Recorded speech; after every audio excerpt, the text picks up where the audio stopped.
150 years of key tempering stage, 200 years of foundation establishment, 500 years of golden elixir, 1,000 years of spirit nucleation stage, and then gifting. Nevertheless, it was worth it to make a breakthrough on the day of the upper limit.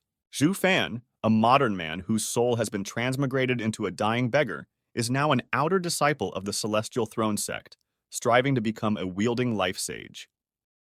He has become hostage to the system that gave him all the qualities to be on top of the world, but instead the guy has to languish his existence in the shadows.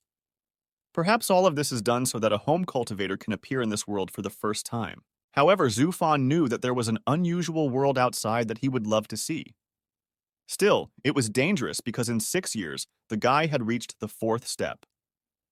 This was the pace of the most mediocre disciple. Nevertheless, he believed that after countless years, he would surely reach the peak. After all, the most important thing in this business is stability, and the one who survives wins. He touched the wall with his hand. At the same moment, the barrier in front of his face slid open. The boy entered a short, dark hallway. In the room on the other side, there was a huge model of the city.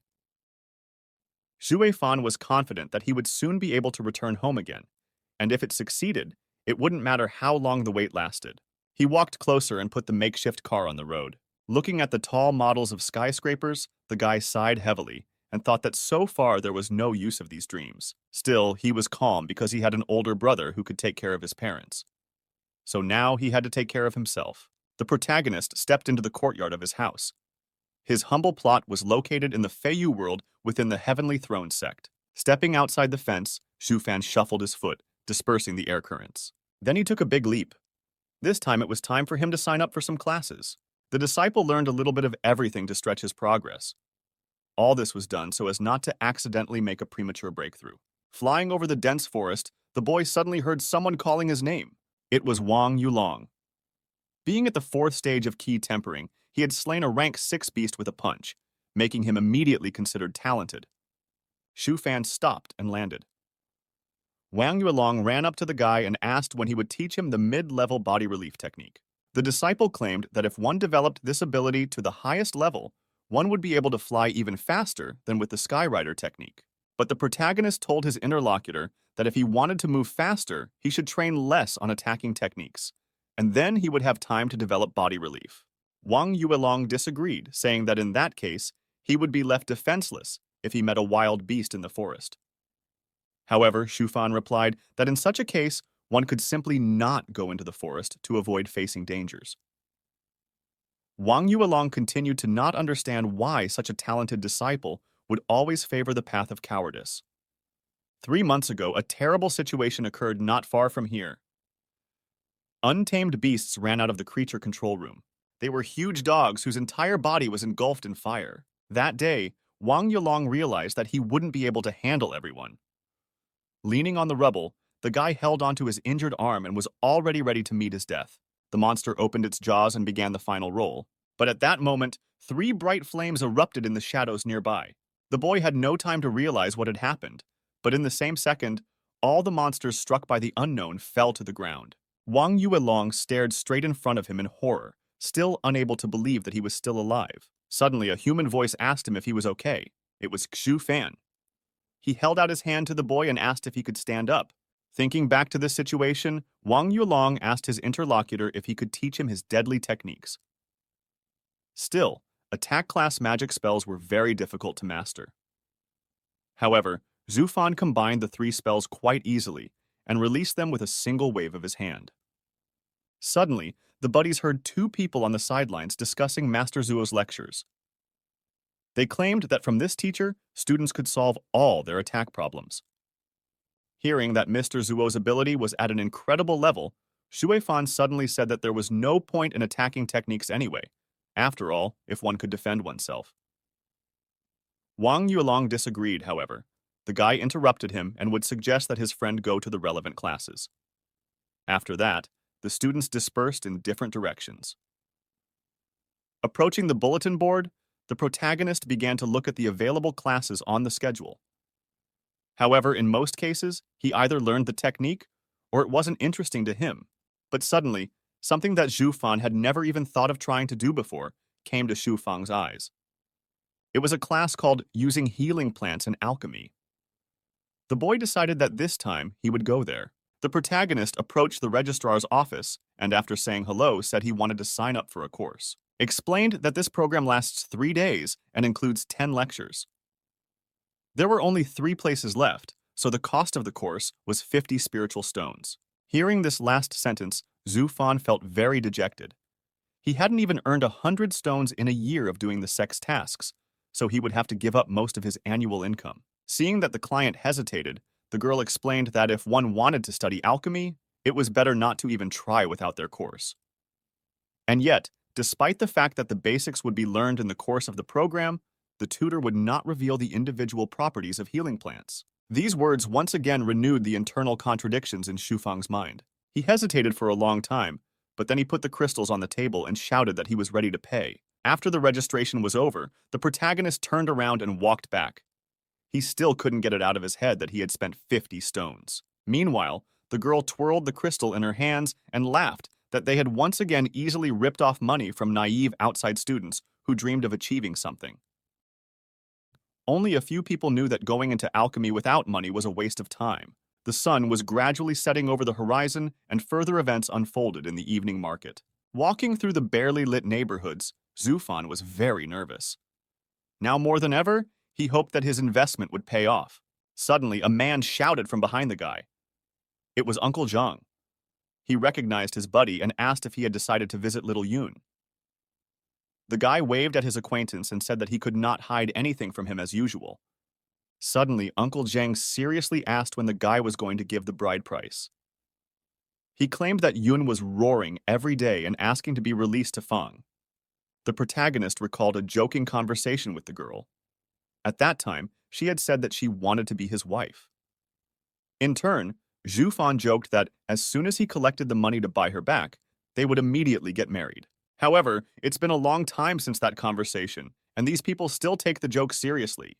Deciding that this conversation couldn't go any further, the protagonist waved his hand and reminded his buddy that cultivators shouldn't be among the lady for long. He wanted to ask Mr. Zhang not to talk about his coming Yun. However, the man smiled and said that he had already done so. Immediately after these words, the stomping of children's feet was heard from behind. The boy turned around and realized that he was in trouble. A girl named Yun jumped on him from behind, who shouted joyfully that her husband had finally returned. She clutched onto Shufang and shouted that she had been waiting for this for a long time. The girl's arms tightly wrapped around the boy's waist. He almost cried and asked Yun to loosen her grip. The protagonist once again tried to correct this misunderstanding, saying that he was only joking. However, the girl threateningly said that a real man does not give up his words. Yun then added that according to the traditions of their village, if the bride and groom exchange gifts as a sign of engagement, they are destined to be husband and wife until death. Immediately after saying that, she held out a bracelet to the protagonist, reminding him that it was his gift. Zhu Fan tried to explain that it was a very ordinary gift he had given to the girl to distract her. However, Yun was not going to agree to this. She hugged the guy's bodies even tighter and said that she was still his wife. Zhu Fan could barely hold back his tears at what was happening. He was already stuck here because of the stupid system, and now he had to reckon with the local strange traditions. Night was approaching as the boy headed home again. As he flew, he noticed something strange, not far from his house. Wang Yuelong stood on the ground and quickly waved his hand. He said that the guy should urgently see what he had obtained. On landing, the protagonist saw that his friend was holding one of the spiritual sheep specially bred by the sect. He asked his friend if he was sure that he was not being followed by the police, to which he replied that there was nothing to worry about, because he had paid for 1 spiritual stone. Realizing that there was nothing to worry about, Zhu Fan said that in that case, they could go in. The protagonist waved 2 fingers, and his house appeared right in front of him. Wang Yuelong stared in amazement at what had happened. The boy said that it had been a long time since he had seen semi-automatic light techniques. The student also said that Brother Su surprised him more and more every time he met him. Wang Yuelong couldn't calm down, because his friend's position in society didn't match his mastery of attack, defense, and other techniques at all. He tried to assure Xuefeng that if he hadn't shut him up, he would surely have become one of the sect leaders by now. However, the protagonist immediately ordered his interlocutor to stop and reminded him that he was going to stay quieter than water and lower than grass. The boy himself knew that he could already occupy one of the prominent positions in the sect. However, in this world, there is another principle. He who stays alive wins. So he intends to continue to lead a fated existence and not to get involved in risky stories. After passing through the gate, Fan told his friend to carry the sheep here. Wang Yuelong was surprised that they were going to roast the creature whole. It took a little more time before the victim was on the spit. Now all that was left to do was to wait for the cooking. When the sheep was ready, Wang Yuelong inhaled the smell of meat with his nose and came to a frenzied delight. The flavor and brilliance of the crispy crust was top-notch. When Wang Yuelong saw the result, he almost fainted from admiration. The food was prepared with a top-level secret technique called roast lamb. After many compliments, the student reached for his bag and began fumbling through it greedily. After a few seconds, he took out a bottle of liquid. Wang Yuelong reminded him that roast lamb without wine was like throwing away spiritual stones for nothing. The protagonist grinned, surprised that his buddy owned an all-posting pouch. He noted that one of the mentors must have liked the guy. Wang Yuelong smiled and said that this wine was worth 10 times the price of a sheep. But suddenly, Zhu Fan abruptly changed his tone and turned serious to his interlocutor.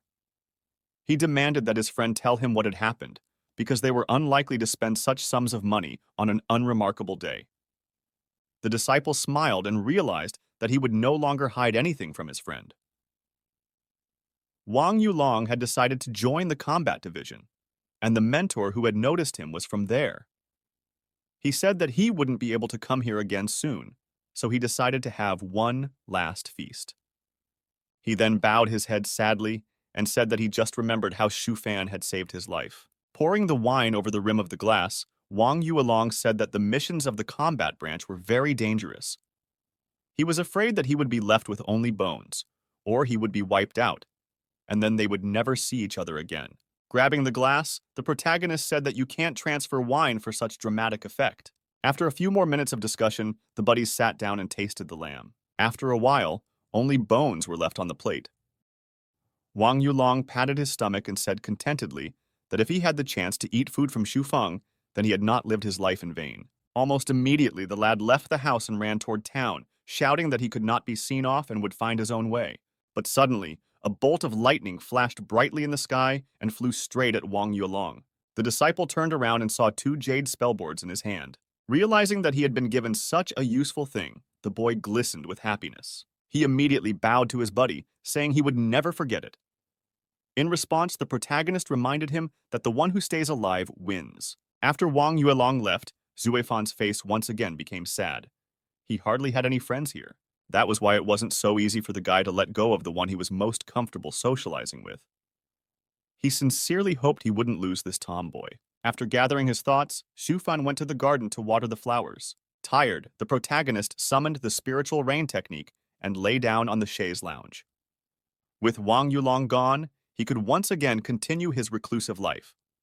He had long ago bribed the assignment officer, so he would not be in danger of traveling outside the sect's territory in the coming years. Zhu Fan planned to cultivate alchemy and cultivate spiritual rice.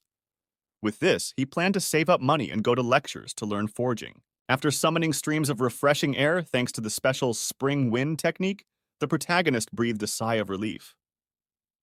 He realized that with alchemy and forging skills, he could live happily ever after. He didn't have any more plans. However, there was still another way out of this boring life. This plan was much more appealing, but practically impossible to implement. The universe he found himself in was simply vast. Even the classical texts of the Celestial Throne sect said that there were at least several realms of celestials. They are most likely to be located in the Great Heliocosm. In that case, it could be argued that Zhu Fan was currently in the Middle Heliocosm. Here, ordinary people coexisted with those who aspired to enter the realm of celestials. There were thousands of such worlds in total. Besides, in the history of the Heavenly Throne sect, there had already been mentors who had managed to enter the celestial realm for the first time. But there was one big problem in all of this. Fang would definitely not be able to do that anytime soon. It was all the fault of this half-dead system. There was no rebirth waiting for him if he died before the day of the upper limit. So now he had to live like a mouse to grass. All the while the protagonist was pondering, he was playing with a tame spirit. At some point, he got bored with the creature and used the spell bird slaying. There was a powerful explosion behind him, but he didn't even look at it. Right now, he had created a new spell out of nothing. However, it was of no use. Zhu Fan was certain that if he exposed himself, someone would definitely kill him out of jealousy. If a guy crossed someone at the foundation stage, let alone at a higher degree of development, he wouldn't even be able to defend himself. In such a state, he would have to last a few more tens or even hundreds of years. But suddenly, an incredible idea struck Zhu Fan. He was able to develop his own disciples and pass on his own spells to them. He would have people under his command for whom the teacher's protection would be the highest value. With strong disciples, Zhu Fan would finally be able to stop worrying about his safety. But first, he had to reach the 12th stage of key tempering. Suddenly, the system sent an emergency alert that a scanning attempt had been detected near the area, which was successfully blocked. It was one of the few pluses of the available system. When an outsider tries to find out something about the protagonist, a false image is projected in front of him. Thanks to this, the seeker doesn't notice anything unusual. After taking out the jade slabs, Zhu Fan decided to invent another spell out of boredom. He thought of 3 abilities and decided that it would be a good idea to synthesize them into a spell called Beast Summoning. The protagonist jumped high and grabbed a sparrow flying in a flock. He needed a vessel for the long-term storage of the seized soul's activity. Any bird would do the trick. Lowering himself to the ground, Zhu Fan began preparations to invent a hybrid spell. Before the final stage, he received a sparrow that resembled clay in consistency. After the bird's soul back into the body, Zhu Fan used incantations to impart hardness to the new shell and changed its composition. He ended up with a bird made entirely of ceramic. The sparrow took off and circled above its creator for a while. The result looked good. It remained to be seen whether such a trick would work on a werewolf. But suddenly the bird tried to swoop down on the protagonist, and not calculating the weight, crashed on his forehead. Zhu Fan thought that this was a dead end. He decided to accept failure and thought that when alchemy started to bring in money, he would try to buy a normal vessel. In this world of spiritless stones, one can't even take a step. Meanwhile, Wang Yuelong was on a mission in the forest outside the sect's territory. He looked fearfully in front of him, unable to believe the result. Then the guy raised his head and laughed loudly. He had once again managed to defeat his opponent with just one blow. This time, Brother Zhu had given him an even cooler spell. It wasn't even clear what level this ability was. Meanwhile, not far from this place, the mentor was walking with his prey in his hand. He hoped that their newcomer would not be eaten by any beast, or else all responsibility would fall back on him. Reaching the meeting place, the former fighter could not believe his eyes. In front of him, a dead lynx lay on the ground with a long, glowing rod sticking out of its forehead. The newcomer stood beside it with a nonchalant look. The old hunter dropped his prey in surprise. He asked in bewilderment, wondering if the boy had finished him off with one move. He wondered if the boy had killed him with one move. This is what the rank system looked like in this organization. A combat unit divides fighters into 4 ranks, A, B, C, D. The lowest ranked fighters are not fit for anything. C rank holders are treated as cannon fodder. Category B soldiers are the main fighting force, and only A rank holders are the elite of the entire organization. Mentors are personally involved in their development. These people are given the best of everything. Wang Yuelong stared at his mentor intently and then asked what was wrong with his face. The former fighter said that he was fine, but still a little shocked. It was surprising that a rookie was able to straighten out a beast at the 6th stage of key tempering. Normally, such qualities were of rank B and above, but even to obtain the best category, one had to prove themselves some more. To do so, one had to kill 10 beasts at the 7th key tempering stage. The mentor assured the newcomer that he would have more than one more chance to prove himself. However, the boy's face showed that he was disappointed. The mentor then said that he hoped Wang Yuelong wouldn't forget about him when he became a rank A fighter. The disciple thanked the attendant for recommending him and said that his memory was fine. After a while, Wang Yuelong finally saw Zhu Fan. The protagonist asked what was so strange about killing a 6th step beast with a single blow. He gave his friend the Fire Peak spell. The peculiarity of this skill is that it slows down your heartbeat just before you throw it. This was what helped it hit the target accurately. Therefore, it would be strange if Wang Yuelong didn't kill the opponent with a single strike. The apprentice admired his friend's insight and again suggested that he join the combat squad. He explained that with Fang's skills, he would be immediately assigned to a rank A squad.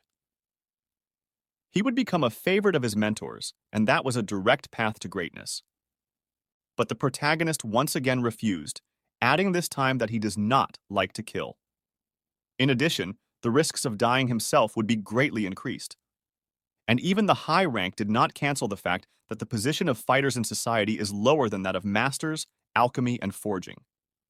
Zhu Fan thought that if he were to reach the peak of the key tempering stage, he would not be able to break through to the next stage until the designated time. At best, he would be considered a hopeful person, until at some point he would be despised for staying in the same place for so long. Wang Yulong asked, "Wasn't the ability to instill terror in the hearts of others a dream for any man?" He was confident that Brother Zhu, with his talents, would eventually be able to ascend to the celestial realm and become the 39th honorable ancestor of the Heavenly Throne sect. That being said, it was clear that Wang Yuelong also wanted to ascend there as a disciple.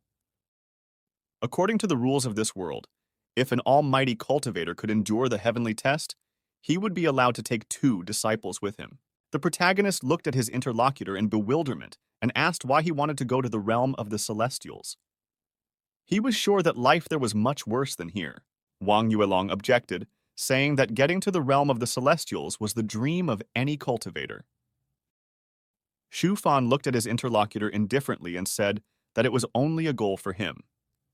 The guy prepared to use the ability and thought that he probably wouldn't want to live in the higher realm and die of boredom either. In the next second, he cut the meat carcass in half with one easy movement, which once again surprised his friend very much. Shu Fan told Wang Yuelong to eat more meat, because it was very beneficial for the 6th stage of tempering. Suddenly, the boy asked his strong friend if he wanted to take him on as an apprentice. However, the protagonist was not impressed by this prospect. He asked his interlocutor whether he had gone completely crazy and animal fat had clogged his brains. Swallowing another piece of meat, Wang Yuelong said that he came from a lineage of small-grade cultivators. Right now, one member of their family was at the golden elixir stage. However, he then added that one of his ancestors had even reached the spirit birth stage. The protagonist asked in bewilderment what all these stories were about. The guy replied that their clan was now in decline, but thanks to the travel notes left behind by those ancestors, the family members traditionally had a broad outlook. Feiyu belonged to the middle Chiliocosm, and the realm of the Celestials belonged to the Great Realm. Suddenly, Wang Yuelong's face darkened, and he admitted that his friend was right, and the realm of the Celestials was indeed a cruel place. Their sect territory is located in one of the poorest regions of the world, and the central continent is considered the promised land for every cultivator. That is where hundreds of the strongest sects are located with disciples at the spirit birth stage and above. However, as was usually the case, even among the strongest, there were the best. The Heavenly Arrow sect is one of them. It is said to be the strongest organization in the world. Fan pretended to lazily sip his wine, but this information surprised him. He really didn't expect that his friend could have such serious knowledge in this area. Wang Yuelong added that the cultivators of the central continent had studied all the techniques and spells to their essence, and were now in the business of combining old techniques and creating new ones. Such people are called spellcasters. In terms of their status in society, they stand far above any masters. Wang Yuelong added that his ancestor had personally visited the Heavenly Arrow sect's guests. Therefore, based on his records, it could be said that Brother Shu had all the data to become a spellcaster. Wang Yuelong fell to his knees once again and started begging for his friend to take him on as a disciple. The guy claimed that there was surely no one in their sect capable of creating attack spells that could strike a beast 2 steps higher. Suddenly, a blue light flashed in the protagonist's hand. He lifted his interlocutor into the air with a light wind. However, Wang Yuelong was not frightened, and on the contrary, he was even more delighted. Fan said to his friend not to even dream of becoming his disciple. The guy is already over 18 and his time has passed for that. But in fact, an interesting thought did creep into the main character's mind. What if he really did become a spellcaster? Surely his talent would be enough for that. Seeing 2 fingers pointed straight at his forehead, Wang Yuelong was truly frightened for the first time. For a moment, he thought that his buddy had decided to kill him as an unnecessary witness. After that, The hand slowly reached up to touch the guy's forehead. Wang Yuelong cried and shouted that he promised to keep his friend's potential a secret, and then asked him not to kill him. Fortunately, his friend said that he would not kill anyone because he did not want to make a fuss about the unknown disappearance of a cult disciple. All this problem can be solved legally. Zhu Fan took his fingers away from his buddy's head, and then the memory editing ability was applied to his brain. The boy's gaze immediately faded, and he asked his friend where he stood. The protagonist replied that Wang Yuelong was talking about how he wanted to become a rank A fighter. The disciple said that was exactly what he meant, and then asked his interlocutor to teach him a few more interesting techniques. Fan smiled and said that he would be happy to help his friend. A little more time passed, and the buddies fell asleep outside, having had enough meat and drunk wine. The next day, Fan rushed to write down everything he remembered. This world was much more complicated than he had imagined. It turned out that his sect wasn't even close to being among the strongest. In addition, he had also learned about the spellcasters, although it was logical that skills couldn't appear on their own, and someone created them. The only thing that remained unclear was how far the central continent was from its current location, and what dangers could be encountered on the way there. But more than anything else, the boy wondered about something else. He couldn't figure out if he needed all of this. For now, Fong didn't see the point of going there. After thinking about it, he decided to take a day off and not train. Lying on the bench and chewing on a blade of grass, Fong frustratingly thought that if he had a computer with internet access here, being a lifelong sage wouldn't be so boring. In all this time, which seemed to last endlessly, he was already tired of clearing his mind and taming his desires. Suddenly, the boy heard an incredible rumble in the sky. When he looked out from under the canopy, he saw a ship of incredible size flying over his plot. It was a sailing vessel about 500 meters long. It was escorted on all sides by about 100 sentries at the Golden Elixir stage. Each of them flew on their own Firebird. In addition, there were smaller ships on the sides, about 300 meters each. The expedition was of an incredible scale, so it was logical to assume that they were heading for resource extraction. Xue Fan smiled and thought that when he learned forging, he would have his own ship. Suddenly, the system alerted about an intruder in the territory. The protagonist snapped his fingers, hoping that it was Wang Yuelong who had come again. His settlement returned to a state of visibility, and nearby, Fong actually saw his friend. He asked the guy what he was doing here, and shouldn't he be on a mission. However, Wang Yuelong did not answer the questions. He only limped and walked into the property. Only then did the protagonist notice that his leg was bloody. The newly minted fighter replied that he was injured while on a mission, so he had to take a few days off to recover, and he only came here because he wants to spend all this time with his friend. Fan angrily said as he gave Wang Yuelong the body relief spell. However, the protagonist quickly realized that his buddy had once again decided to go rogue. The boy scratched the back of his head and bashfully said that that beast had a strong defense, and only with strong spells could it be broken through. So he decided to go head-on again. Fang looked sternly at his talentless arc and said that his skills were irredeemably lousy. He once again began to teach his interlocutor that when fighting a stronger opponent, one should step back, take a stance, and use a long-range spell. Fang then asked if the guy had also forgotten about defense techniques. Wang Yuelong replied that in the heat of battle, he decided not to use them. He then affectionately asked his friend what to do with a beast that had strong defense and fast speed. The protagonist seriously replied that the boy should not seek answers to this question from a person who is a homebody and does not go out. After that, a tense silence hung in the air. Fan realized that it was impossible to get his martial prowess into someone's head. Wang Yuelong wanted his friend to stop pretending and finally realized that no mentor would teach him the same thing. The guy said that Brother Shu should stop pretending to know nothing. It was clear to Wang Yuelong that the protagonist was hiding his talents from others for some reason. But he knew what his friend was capable of. At some point, Fang gave up and said that he would tell him how to deal with such beasts. But in return, Wang Yuelong had to tell him all about the flying ships that had recently passed by. The boy said that he liked this exchange. The protagonist rose from his seat and muttered that in that case they had better start with his part of the agreement. He immediately swiftly swung his hand, and both boys were transported into empty subspace. Wang Yuelong stared at the strange illusion in a daze, unable to believe that this was only possible using a charm technique. Surely creating such a subspace would require the spiritual energy of all the disciples of the sect. Zhu Fan said that a friend would do a training battle right now. He also added that his spiritual energy would not be enough to maintain the illusion for a long time, so one should start now. Trailing off, Fan snapped his fingers, adding that Wang Yuelong would now face a fast beast with good defense. A second later, a stone mantis that had a 7th stage key tempering appeared in front of the newly minted warrior. The monster immediately pounced on his opponent, and the protagonist shouted that his friend had 15 minutes, after which they would analyze the flaws in his tactics. The boy fearfully dodged the first blow, complaining that he hadn't even been warned about the start of the fight. He immediately decided to counterattack using the feather lightness and fire peak skills. However, the mantis dodged the daggers flying at it without any difficulty. Such speed amazed the disciple. He didn't expect this monster to be so fast. That's when the protagonist said that the friend moves at a good speed, but releases the spades very slowly. The very next second after that, the mantis was right behind the fighter's back. Fong sighed and said that this was kindergarten level. The monster grabbed the man with its claws and tossed him far aside. The guy struggled to get to his feet, shaking his whole body. The protagonist asked his friend what he was constantly distracted by.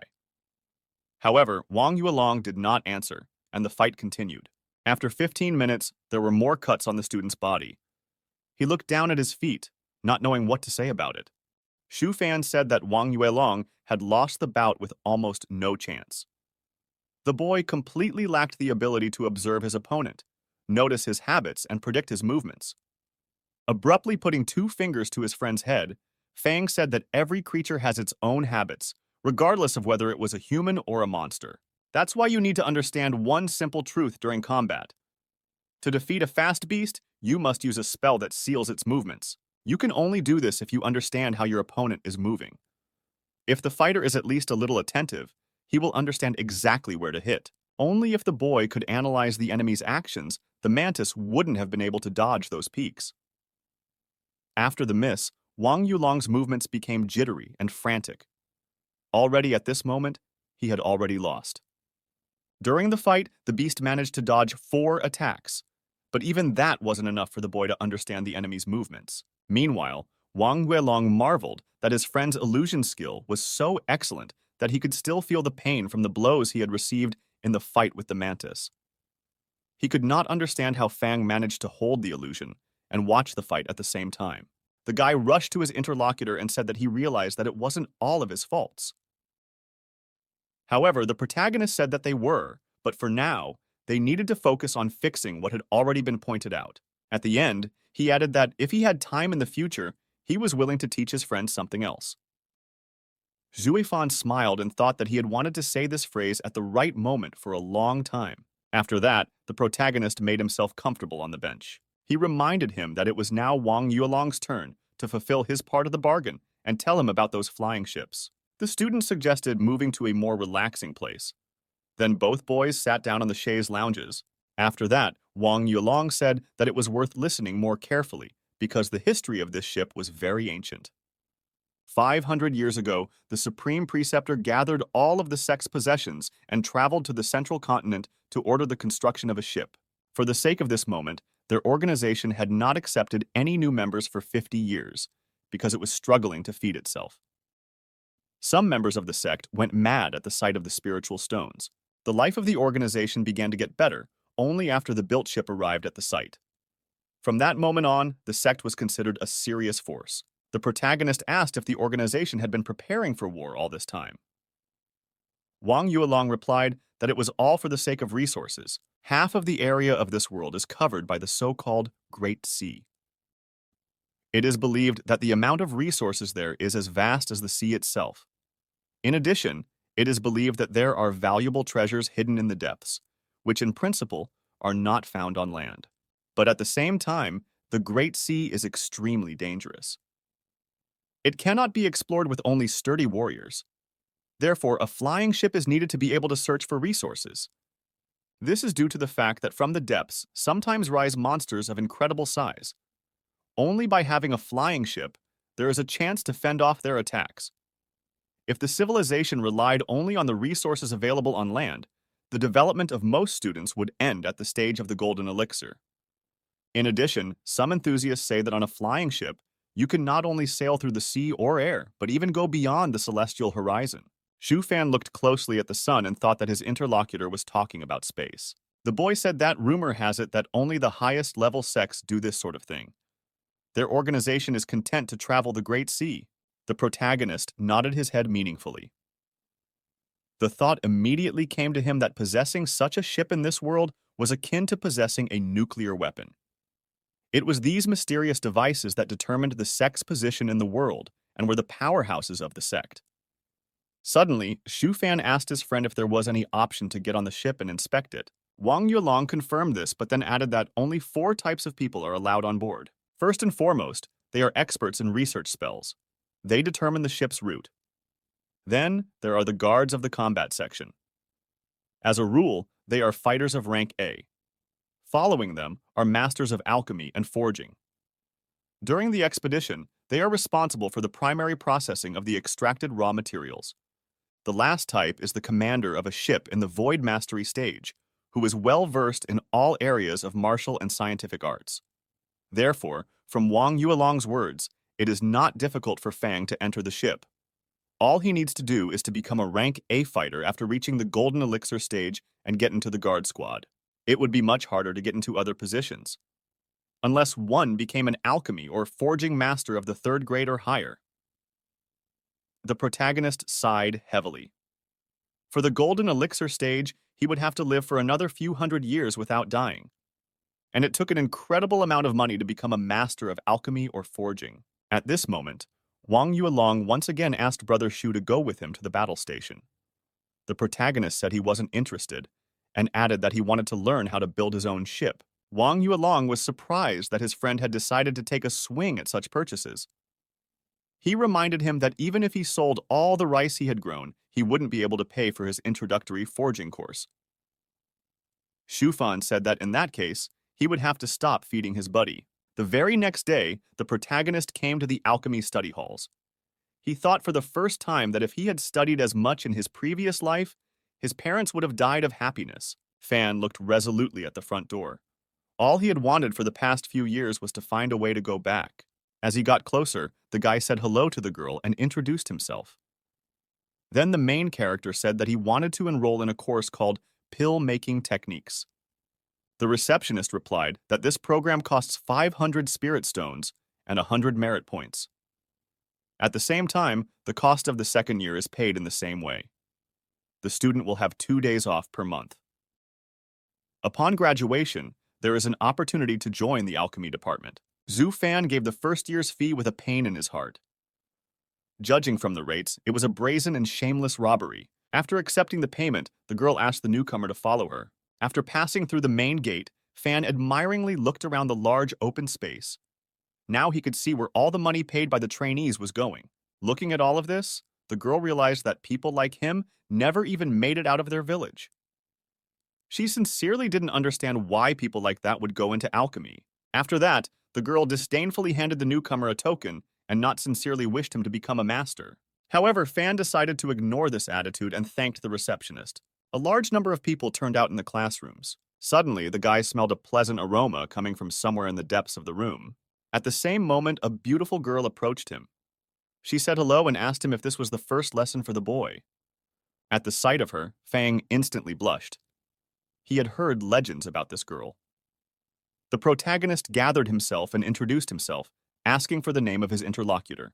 The girl carefully fixed her hair and said that her name was Sha Yan. She also explained that she only teaches here when her father can't show up for class. Fan mumbled something inaudible, and Yan asked him if something had happened. The guy scratched the back of his head in embarrassment and said it was fine. It was just that now he was wondering how he could catch up with those who had been practicing for a long time. Shayan laughed and said that her students had already managed to learn some basics. She then took out a jade tablet with the past materials and offered the new student a one-on-one study session after lunch. After that, the girl said that it was already time to start the lesson. She smiled and asked the boy to listen to her especially attentively. After Sha Yan left, Zhu Fan grabbed his heart. He thought that the plot was developing at a risky pace.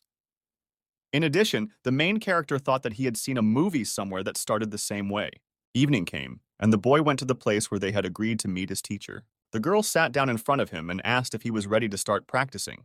However, the protagonist kept his eyes on her, not understanding how one could concentrate on alchemy in such a situation. One single look from her killed any desire to learn in him.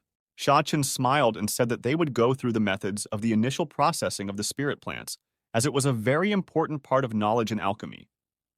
It was what would determine the quality of the pills created. Zhu Fan stared at her like a mesmerized man and listened to every word. This was how he had embarked on the path of learning alchemy.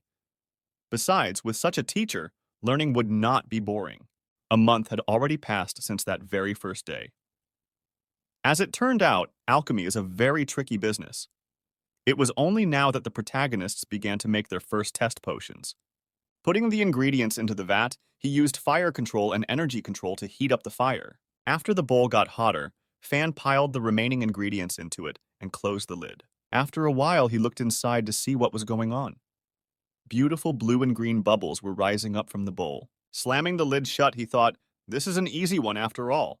But in the next second, the vat exploded, showering the protagonist's face with fumes. As an excuse, Zhu Fan thought that even geniuses sometimes had their cauldrons explode. Immediately, the guy looked fearfully at the bowl that was worth a lot of money. At that moment, he wished more than anything that such an incident would not happen again. Zhu Fan carefully inspected the cauldron from different sides for damage. However, all the walls were in normal condition. On one of the bevels, he did find a large crack. The protagonist immediately remembered what he had been told about it. This type of bowl could withstand a maximum of 10 explosions, so it had to be used with care. He also knew that it took about 20 cauldrons to make the first pill, 50 to develop his own, 100 to become an alchemist, and 1,000 to become a mentor. It is not without reason that they say it is not for the poor. But immediately, Zhu Fan thought that geniuses like him shouldn't be subject to such rules. He unrestrainedly began experimenting with various substances. However, the situation only worsened. A couple minutes later, the boiler exploded for the third time. Thus, there were about 7 attempts left before a new purchase. This time, however, he finally got something. After a few experiments, the protagonist figured out how to work with it. If the next batch was also successful, after deducting the costs, it would bring him 17.5 spirit stones, which was about 600% profit. This was an order of magnitude more profitable than completing sect assignments. This was how he realized that he was on the right path. Zhu Fan clenched his fists and decided that, if he was going to do this, he should keep working. The next day, the protagonist came to the study halls. A professor named Sha Jintian, who was a core course instructor, recalled that yesterday he had assigned students to prepare a nutritional pill. He then asked who had done well in this task. As it turned out, no one was able to do it.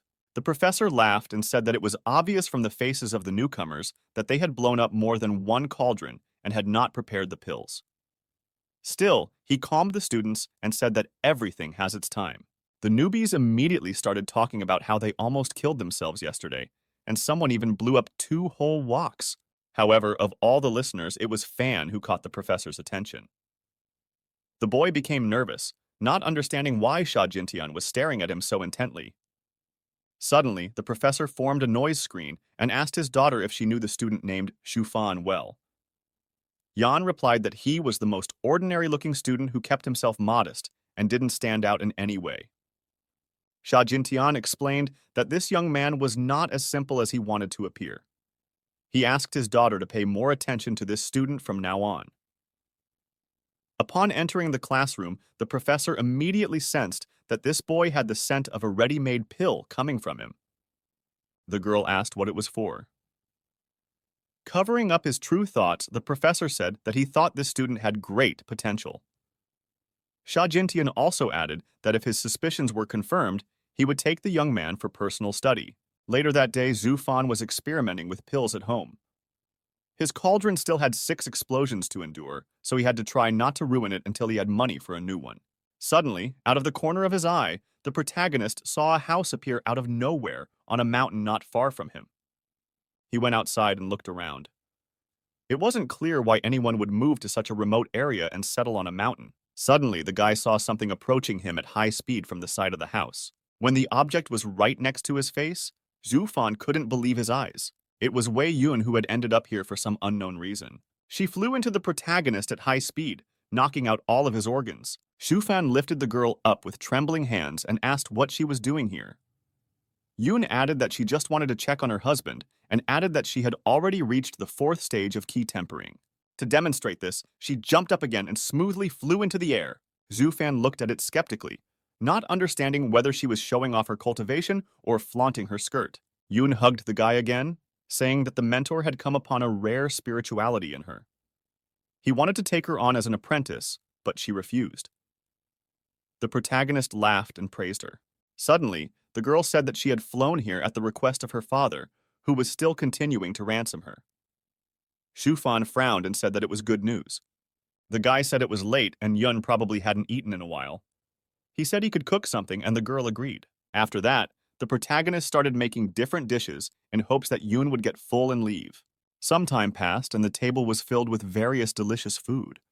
But the main place was occupied by a large plate of spiritual rice. In the process, Zhu Fan said that he had wanted to talk about the topic of marriage jokes for a long time. He explained to the girl that she was like a little sister to him. The main character said that choosing a fiancé is the most important decision in any girl's life. However, he is hardly suitable for this role. After saying those words, Yun paused for a few seconds before bringing her wand to her mouth. Suddenly, her hands trembled. Immediately afterward, tears began to drip from her eyes into the rice bowl.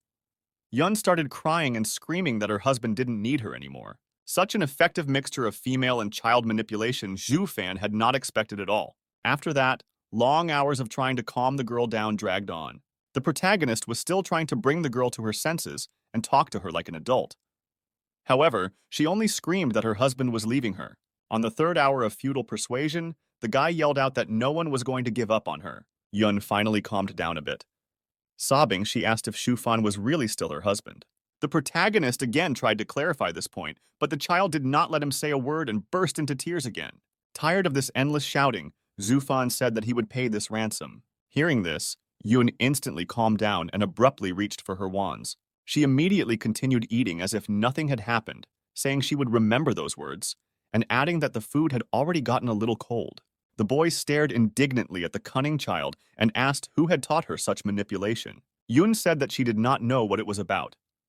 After saying this, Zhu Fan started screaming and tearing his hair. The girl embarrassedly mouthed that she really wanted them to be husband and wife. She then looked meaningfully at the protagonist, waiting for his reaction. Zhu Fan realized that this was another manipulation. However, this time he simply decided to accept it and sighed heavily. He immediately stroked Yun's head, deciding to let things be as they were. Several days passed like this.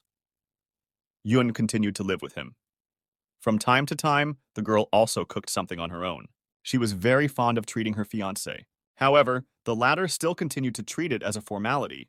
Suddenly, there was a bright blue flash on the horizon.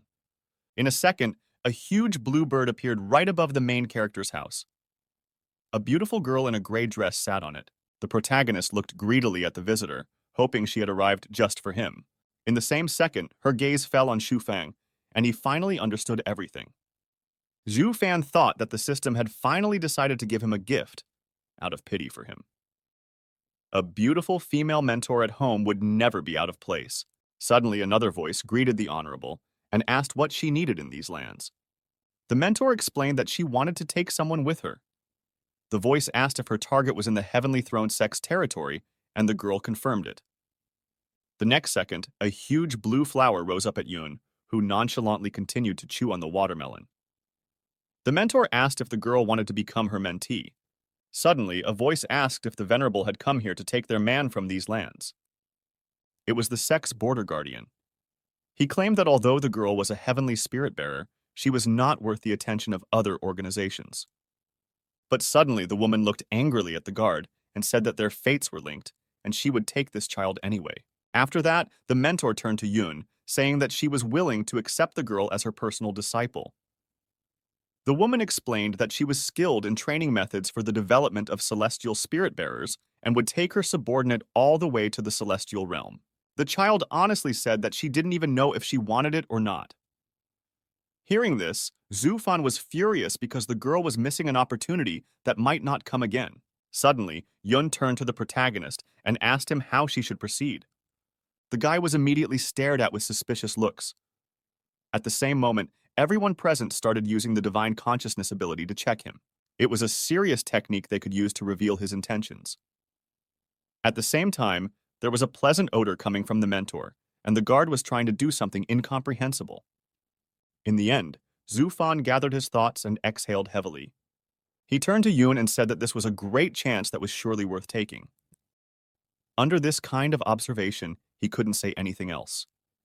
On the other hand, it was a great chance to quietly dump his little wife.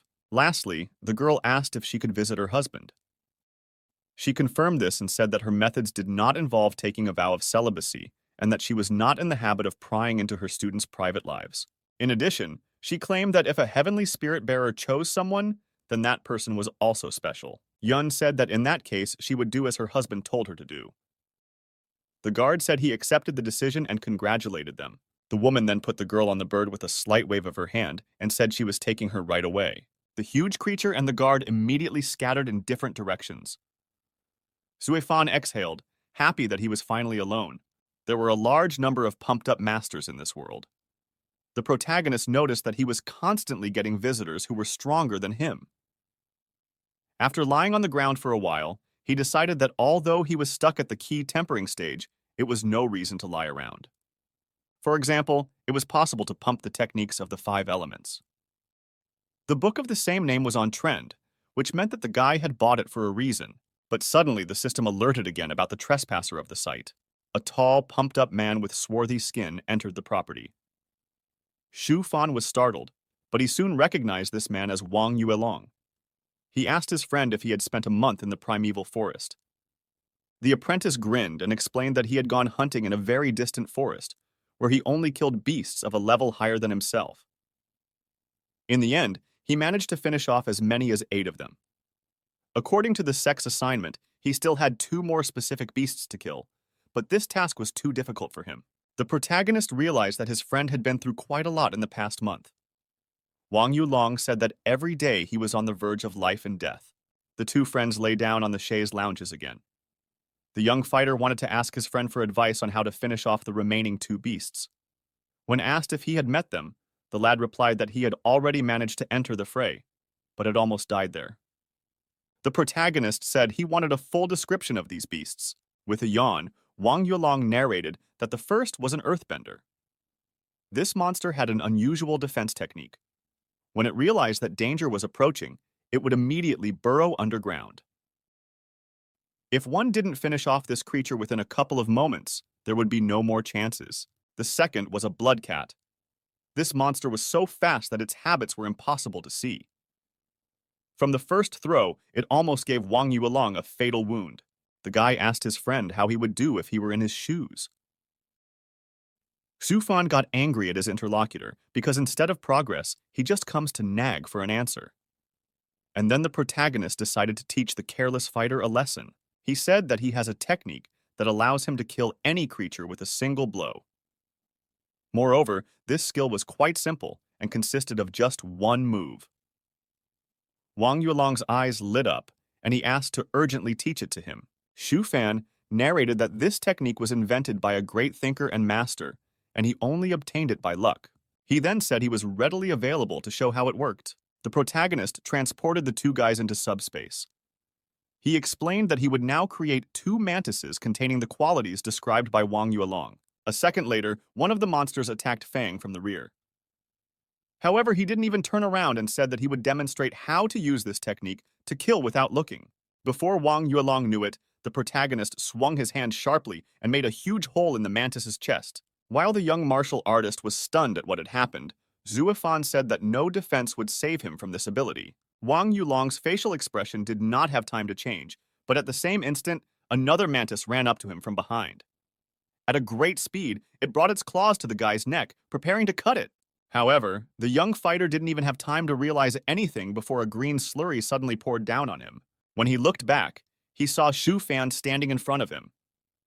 The protagonist quickly covered the distance and destroyed the second praying mantis with a single blow. Waving his head toward his defeated foe, he said he only needed a couple moments to straighten out his target. Wang Yuelong started begging his friend to share this technique with him. Fan said that he would love to help, but it takes a lot of time and battles to learn this skill well. Expectedly, the guy asked if there was another way to learn it faster. The protagonist coughed and said that the ancient sage who invented the technique had indeed spoken of there being such a way. Making a serious face and struggling to contain his laughter, Fan mouthed the need to shave his head. He explained that that master had claimed that the day after, it would be easier for the disciple to apply the skill. This all sounded very strange, and Wang Yulong expectedly started to hesitate. However, the protagonist said that he wasn't going to insist. He was going to give the skill to his friend. This ability allowed you to hit the enemy's weakest point precisely, ahead of them by several moments. However, it was logical that such knowledge could not be free. After a while, Wang Yulong abruptly jumped to his feet and shouted through his tears that he agreed. The protagonist paused for a moment, making the young fighter tense. He was only laughing at the fact that he was about to see something amazing. For a few minutes, Wang Yulong's head was completely clear of hair. The smooth, light bald spot shone brightly in the sun. Barely containing his laughter, the protagonist told his friend that he was finally one step closer to becoming stronger. But judging by the boy's face, he wasn't very happy about it. Suddenly, he asked why Brother Zhu was so strong, yet his hair was still in place. Fang hesitated, however, then said that he simply did not seek to become even stronger. To avoid even more unnecessary questions, the protagonist sent his friend home to practice and refine his technique. Walking out of the house, Wang Yulong thought for a moment that this was really how it should be. Zhu Fan didn't think that his buddy would fall for it so easily. However, there was no time for jokes now. Thanks to alchemy, the protagonist planned to accumulate enough money to learn forging. 3 whole months had already passed since that day. Further events took place somewhere far away in some sacred place. Mary Yun saddled the bird and ordered it to fly forward. However, the creature immediately stopped when it heard the voice of its mistress. She asked her apprentice if she was already tempted to fly away. At this point, the girl had still not mastered the heaven's mandate techniques, and her skills still left much to be desired. The woman explained that she was not going to let Yun go at this stage. In addition, she had also ended up here as a heavenly spirit bearer back in the day. Still, in spite of all the strictness, the mentor realized that looking back over her years, she must be pleased with her students' progress. Their training would have been at a much more measured pace if it weren't for that scary dream. It had been a long time, and the warrior still couldn't forget it. She was sure that it was a warning from a heavenly spirit, a warning of impending danger. Stroking her disciple's head, the woman thought that she was really asking too much of her. However, Yun was the one who could stop the coming disaster. But the girl said she wanted to take a little walk, for the training had taken all her strength away. It would be even more wonderful if she could see her husband. The mentor was sure that the heavenly spirit would not allow the chosen girl to choose the most ordinary man. And if she was so attached to him, it meant that he had a great future ahead of him. The woman allowed a walk, but she had to refrain from traveling to her husband's house for the time being. She promised that when the student had mastered the techniques of the celestial mandate to an intermediate level, they could talk about a date. Parallel events were developing in the forging training rooms. Upon entering the classroom, the protagonist was literally blinded by the bright glow emanating from the classroom. Looking around, he found that almost all of the students had shaved heads. It was also there that Shu Fan caught one of the guys talking to his buddies. The disciple said that he had been told about this method by a friend from the martial arts department. From the description of this person, the protagonist realized that he was talking about Wang Yulong. He'd seen people like this in the alchemy halls before, and now the fashion had reached forging classes. Amazingly, this dumbass had managed to get almost all the students of the Outer Lands hooked on this cheap prank. Indeed, after a short time, most of the disciples of the Heavenly Throne sect shaved their heads. This phenomenon went down in the history of the organization as bald madness. Meanwhile, Shu Fan was diligently familiarizing himself with a beginner's self-tutorial on the basics of forging. Unexpectedly, it turned out that the threshold of entry into this art was much higher than that of alchemy. The protagonist spent 10,000 spiritual stones, and in the end, he had to study everything himself. While returning home, Shu Fan suddenly saw a man named Pang Fu. The boy asked the acquaintance what he was doing in his neighborhood. A sect disciple, who only needed to know that his parents were very rich, immediately recognized Brother Shui. The guy explained that he had heard rumors about the main character's success in alchemy. Fu decided to congratulate his friend on this and give him some spirit stones. However, Fang tried to refuse, saying that he didn't have to gift anything. However, the fatty stood his ground, saying that outer disciples were still like lonely wanderers with no one to take care of them, so there was no need to refuse the rare gifts of fate. The protagonist studied with this boy until he reached the key tempering stage. With his sudden appearance, Fu reminded him that there weren't many people in this world that he could call buddies. However, the question remained as to why the boy had decided to be so generous. After asking what actually happened, the sect disciple decided to get straight to the point. Fu said that the fact is that the outer disciples have nothing to rely on in the sect because no one cares about them. Therefore, their destiny is to get pennies for doing the tasks of the organization. That's why the fat man wanted the outer disciples to unite. Pan Fu explained that they could share resources and information with each other and solve complex problems together. He argued that the emergence of such an association would make their lives much easier. The protagonist grinned, ironically saying that the fat man among them had the hardest life. Very easy to say to someone who comes from a rich merchant family that is cooler than any of the great warrior houses. Fu was surprised and asked how the guy knew about it. In reality, the protagonist once received a handout from a fat man. That's when he noticed the characteristic family ring on his index finger. Nevertheless, Zhu Fan replied that he had caught a glimpse of the entourage that Fu came with when he joined the sect. He then asked if the interlocutor wanted to form a semblance of an alliance. Noticing that his colleague was living quite well since he had spiritual tea, the fat man said that he wanted to gather 1,000 outer disciples at the same stage who could help each other. The protagonist said that he was interested, however, he wanted to know his benefit.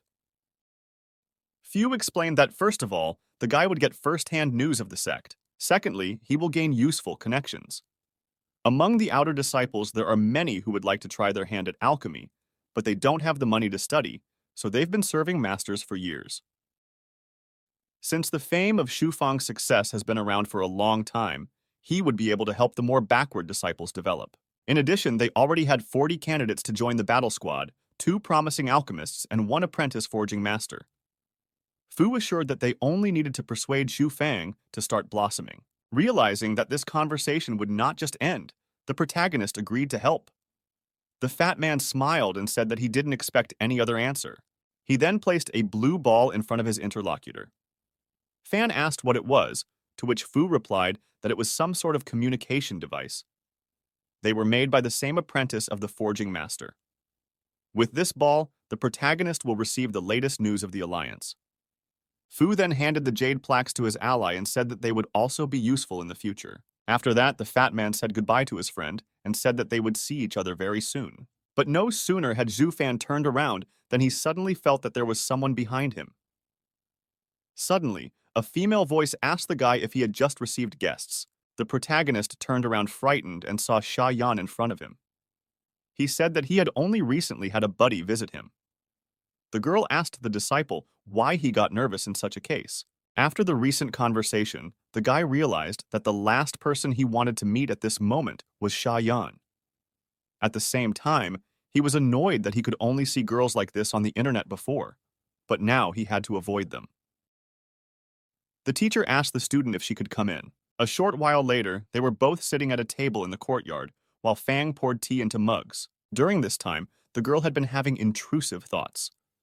It had been going on ever since her father had ordered her to pay more attention to this student. Now it seemed to her that the simple observation was beginning to grow into something more. Turning around, Sha Yan slapped her cheeks and thought that she shouldn't get distracted and forget the purpose of her visit.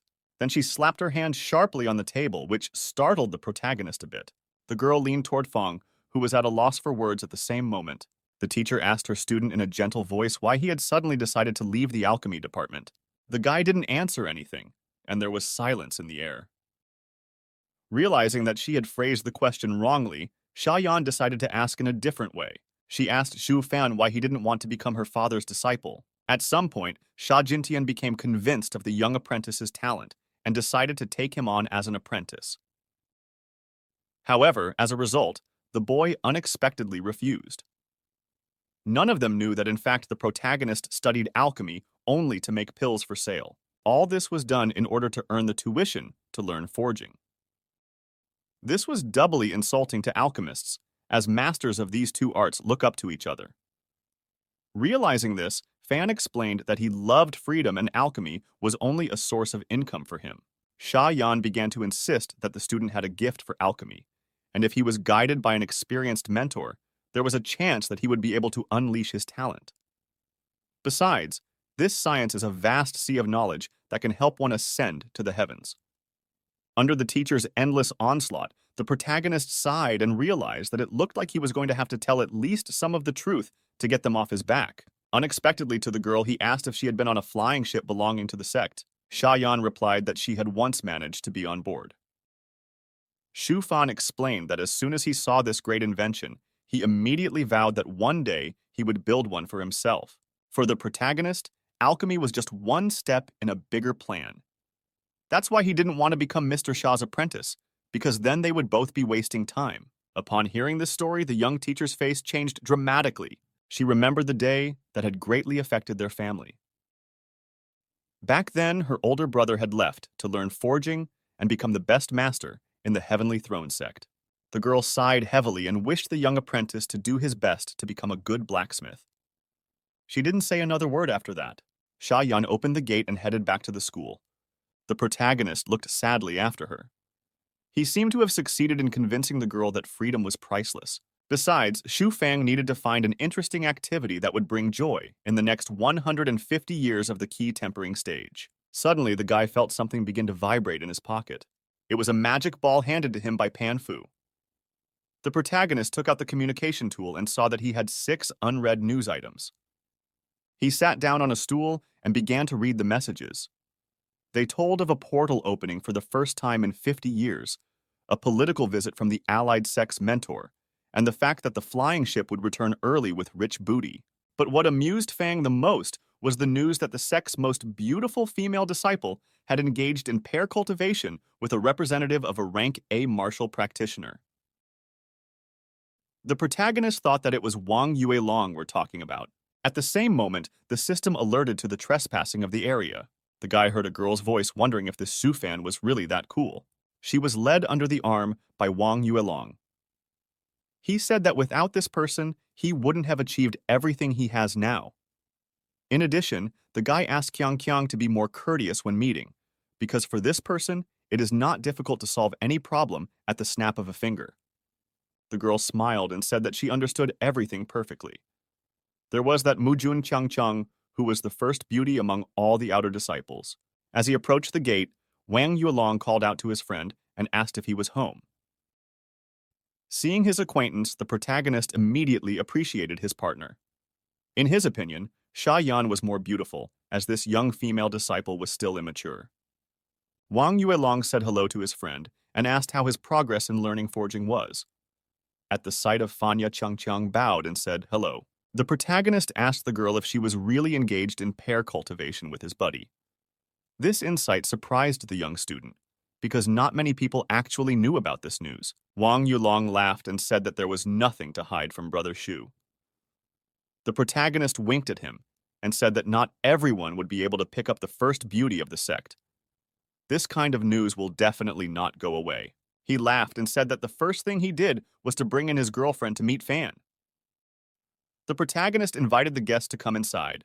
Inside the room, Wang Yuelong demonstrated one of his new abilities for the first time. Using the ring on his finger, he materialized a large amount of food on the table. The astonished Fan recalled that he had previously had to cook a beast carcass brought by a friend in exchange for techniques. He then asked the guys what had happened.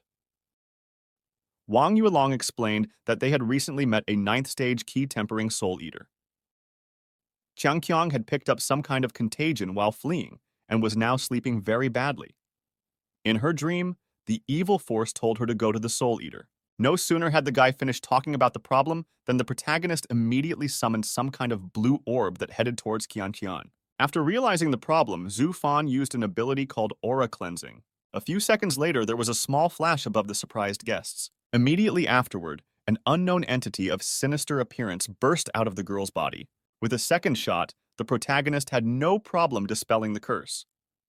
He also called it a disgrace that Wang Yuelong, who was at the 5th stage of key tempering, had escaped from some soul eater and allowed his girlfriend to be infected. Qian immediately felt an improvement in her health and thanked her savior. The girl was surprised that some strange guy possessed a high-ranked purification technique.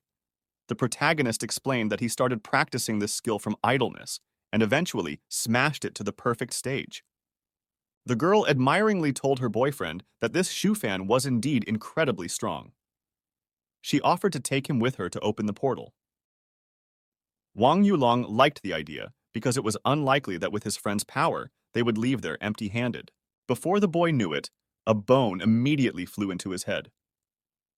Zhu Fan was surprised that this oaf was now looking for a bodyguard while including his girlfriend in the persuasion. He explained that it would be dangerous there and advised them all to stay at home to stay alive. Wang Yuelong asked Brother Shu again, did he really not want to go there? According to the talk of many people, the legacy of great masters could be found there. The young fighter added that during the last time the portals had been opened, someone had found the notes of a great master forger that contained descriptions of many lost runes. At this point, the protagonist became incredibly interested. He needed the knowledge of many runes to become an outstanding forging master. Wang Yuelong added that his friend's safety would be guaranteed as there would be beasts at the peak of Qing, tempering at most. These words made Zhu Fan wary. He asked his buddy if he was sure that there would really only be monsters of this rank. Wang Yuelong replied that he had no doubt about it. Sighing, the protagonist asked how to get involved. Yuelong explained that the cost of entry was only 1,000 spirit stones, and the entrance to the portal would open in 10 days at Tianyi Mountain. Realizing that there was still time, Fong decided to delve deeper into the study of forging.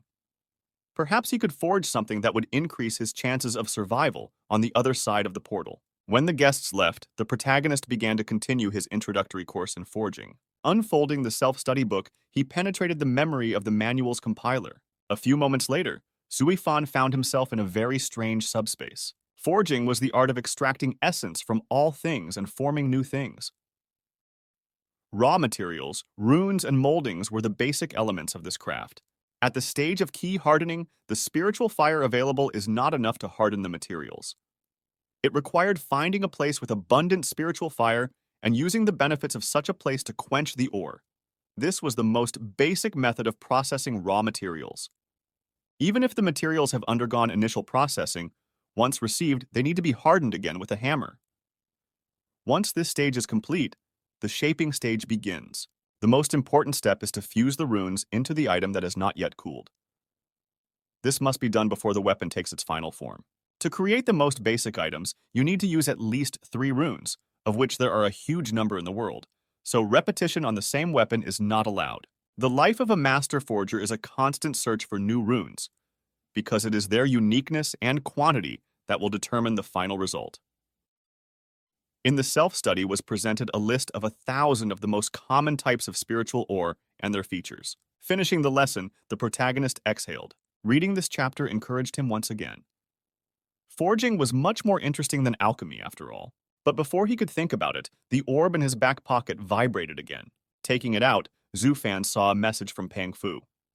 In it, the fatty admired the fact that the protagonist was now studying not only alchemy, but also forging. In addition, the informant explained that he had learned something interesting about dual cultivation. His information was related to the joint study of alchemy and forging. Zhu Fan smiled, for such a coincidence was very surprising. A short while later, he headed for the forge halls. Placing some spirit stones in front of the secretary, the guy explained that he wanted to rent a room. A couple minutes later, the protagonist found himself in a room with a natural source of spiritual fire. Now, he was finally ready to try his hand at real forging. To begin with, Zhu Fan decided to put on ice protection so that he wouldn't get burned in case of anything. First, he decided to try something he had only recently studied. To do this, scarlet steel and iron ore concentrate had to be combined. At this moment, he remembered how Pang Fu had arrived at his house to share information about dual cultivation.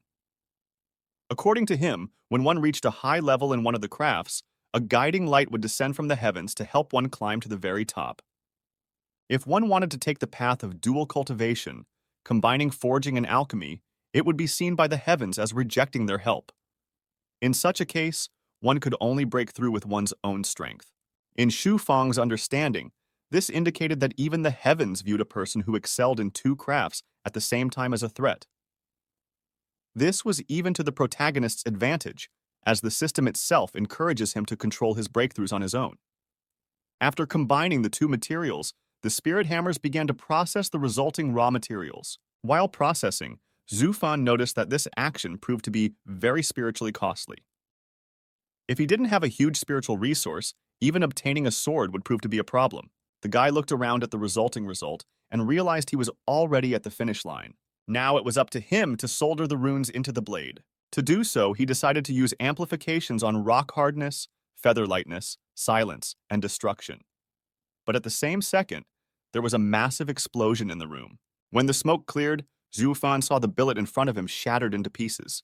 The guy realized that he had messed up big time, and the raw materials worth 400 spirit stones were irretrievably lost. Suddenly, there was a knock on the door. Then a man came in, asking what was going on. The old man called himself the manager of the forge halls. He saw the frustrated apprentice in front of him and realized that this was his first time. Realizing that he was facing a professional who understood a lot about this matter, Xu Fan said that he wouldn't let the old man go until he succeeded. After this conversation, the long hours of trying to obtain the first sword dragged on. After a while, Wang Yuelong and his girlfriend were flying in the Tianyi Mountains, heading towards the secret portal. Suddenly, something whizzed past them very quickly. Looking closer, Wang Yuelong saw a very familiar figure flying nearby. It was Xu Fan flying on the sword. The main character didn't understand why these two were torturing the poor crane. Although, on the other hand, it looked a bit romantic. After landing, Wang Yuelong looked at Brother Shui in astonishment. The boy was delighted that his friend had flown here on a sword he had forged himself. He didn't understand how the protagonist had made such progress after only beginning to learn blacksmithing. In addition, Fang flew faster than anyone in the groundwork stage. The protagonist grinned, his friend acting as if he knew him for the first day. The boy said ironically that he could already be called a master forger. A while later, the guardian explained that the portal would be opening soon. He explained that this trial was suitable for disciples at the key tempering stage. After entering the portal, it was forbidden to kill anyone. He also added that the trial is only available to those who have paid the fee. Also, participants will be automatically thrown out after 1 month. Wang Yuelong looked at his friend excitedly and asked if he was coming with them. However, the boy firmly replied that he would act on his own. Instead, he handed the crystal to his buddy. Xu Fan explained that in case of an emergency, spiritual energy should be injected here. This would create high-frequency vibrations that he would sense and come to the rescue. Wang Yuelong didn't have time to thank his friend before he immediately rushed into the portal. After all, Sui Fan had been faster than lightning lately. Meanwhile, the main character appeared on the other side of the portal. This space had a very pure spiritual energy that took one's breath away. In addition, the entrance was surrounded by a forest that had grown in a very fertile environment. Having landed on the ground, the guy realized that the next month would fly by unnoticed. However, he could not do without a stronghold. It wasn't long before Xu Fan built a small hut. This sword was very versatile, which pleased its creator immensely. Commanding his weapon, the protagonist didn't immediately notice a pack of wolves creeping up behind him. Looking back, he glared angrily at the attacking monsters. By the mere sight of the enemy, the wolves realized they had run into the wrong guy. They immediately frantically bowed to Xu Fan. The guy assessed the situation and realized that these were beasts at the 4th stage of key tempering. Deciding that the pack could be useful to him as assistants, the protagonist ordered the wolves to bring everything that could be valuable and useful here. Now that the starting shelter had been built, Xu Fan could go in search of the runes left here by the forging masters. Wandering through the endless forest, he came across a lake. Surely something useful could be found here. Suddenly, there was a huge splash in the water, causing the protagonist to cover himself with his hands. Just like that, a foot stepped on the surface of the lake. A human voice urged the boy not to panic. The unidentified man explained that he had recently subdued a flying sword. Xu Fan remembered that he was not alone here, and someone from the sect had already gotten here earlier. He congratulated the man across from him, however, then took a closer look at him. The sect disciple introduced himself, calling himself Ye Xiaoyao. He had a soft and casual voice and had just subdued one of the artifacts. Zhu Fan couldn't find a place for himself from what he saw. This handsome man looked so attractive that he looked more like the protagonist than the protagonist himself. Nevertheless, the guy held back his emotions and, bowing, introduced himself. After that, he once again took a closer look at the random person he met. Xiao Yao seemed to be favored by the heavens, as the portal had just opened and he had already obtained a large booty. The sword looked very valuable, perhaps even a divine weapon. Xiao Yao said that he was glad to meet him and headed towards Shufeng. The protagonist thought it was a bit strange, but he stayed where he was. Suddenly, Xiao Yao held out a pearl to his interlocutor and said that he wanted to share in honor of the acquaintance. Zhu Fan understood that the meaning of this gift was that he was taking the pearl and pledging to keep his mouth shut, not telling anyone about the rest of the loot. But then the boy had a seemingly crazy thought, and it had to be tested immediately. He started pelting the counterpart with questions related to his dimension. For example, whether Xiao Yao had watched the Battle of Chosin Reservoir, whether he had heard the phrase, "all rivers flow eastward," and whether he had learned some poems from Korean literature. However, the outer student who didn't understand anything asked if his buddy didn't like his gift. Zhu Fan smiled and said that he understood what this was all about. Immediately after that, he deftly snatched the pearl out of his interlocutor's hands as well. Xiao Yao explained that he was very happy that his gift had been accepted. Meanwhile, Shu Fan thought that from now on, he should stay as far away from this character as possible, because protagonists were not always lucky and sometimes got into dangerous situations. Xiao Yao deftly jumped up on his sword and waved his hand, saying that perhaps their paths would cross again. In the next second, he was speeding away at an incredible speed. Zhu Fan exhaled and hoped that this was their last encounter. He also remembered that main characters usually lost a few minor character buddies along the way, and he didn't need that. After that, the guy turned towards the lake and sighed heavily, realizing that he was unlikely to be left with anything there anymore. Night came and Shufan returned to his hut. The terrifying eyeless monster opened its mouth and growled menacingly at the guy. Hearing the turtle squeak nastily, Suifan tossed it aside, realizing that this Ye Xiao Yao was definitely the protagonist. There was no other way to explain the fact that this type had cleaned the entire bottom of the lake, even poking out the eyes of the poor turtles even though they cost pennies. But even so, the guy liked it here a lot more than he did in the main world. There was a lot more value in this dimension. Suddenly he heard strange rustles and creaks outside the door. As he approached the entrance, the protagonist saw dozens of brightly glowing eyes staring directly at him point blank. He screamed exhaustedly, realizing it was probably a ghost. But at the same moment, dog-like monsters ran into his house, looking at Fang with kind eyes. The pouch that one of the creatures brought contained a small amount of useful resources. The protagonist was surprised that the monsters he had accidentally tamed could work so efficiently. They brought red copper, rootless flowers, unicorn grass, and even spirit stones that were so abundant that there was probably a mine somewhere nearby. However, the dogs gestured that they had collected the loot from the corpses. It was not surprising, for someone must have died after the portal had been opened. This was another reminder not to neglect safety measures. After hiding his house from prying eyes thanks to the spell, Zhu Fan decided to go to bed early so that he could do a better job tomorrow. Getting up early in the morning, the boy prepared a drink and drank it. It was still dark outside, and he thought he shouldn't have woken up before the sun. At this moment, he felt the presence of a foreign aura not far from him. It was a wonder who the dash had also come here this early. Hearing a distinctive sound from behind, Zhu Fan, that same type, flew here again on his sword. Ye Xiao Yao saw his buddy and said hello to him with a smile. Shu Fan annoyedly thought that this type is definitely the protagonist. Stepping closer, Ye Xiao Yao coughed and looked at the cauldron thoughtfully. There was silence in the air. After a few seconds, Zhu Fan invited the traveler to join him in his meal. After that, the cauldron emptied even more. After tasting the delicious warm soup, Ye Xiao Yao couldn't contain his admiration. The protagonist asked the person he was talking to tell him more about himself. The guy assumed that this type was a rank A fighter. However, Ye Xiao Yao refuted this and said that he was just a candidate to join the swordsmen.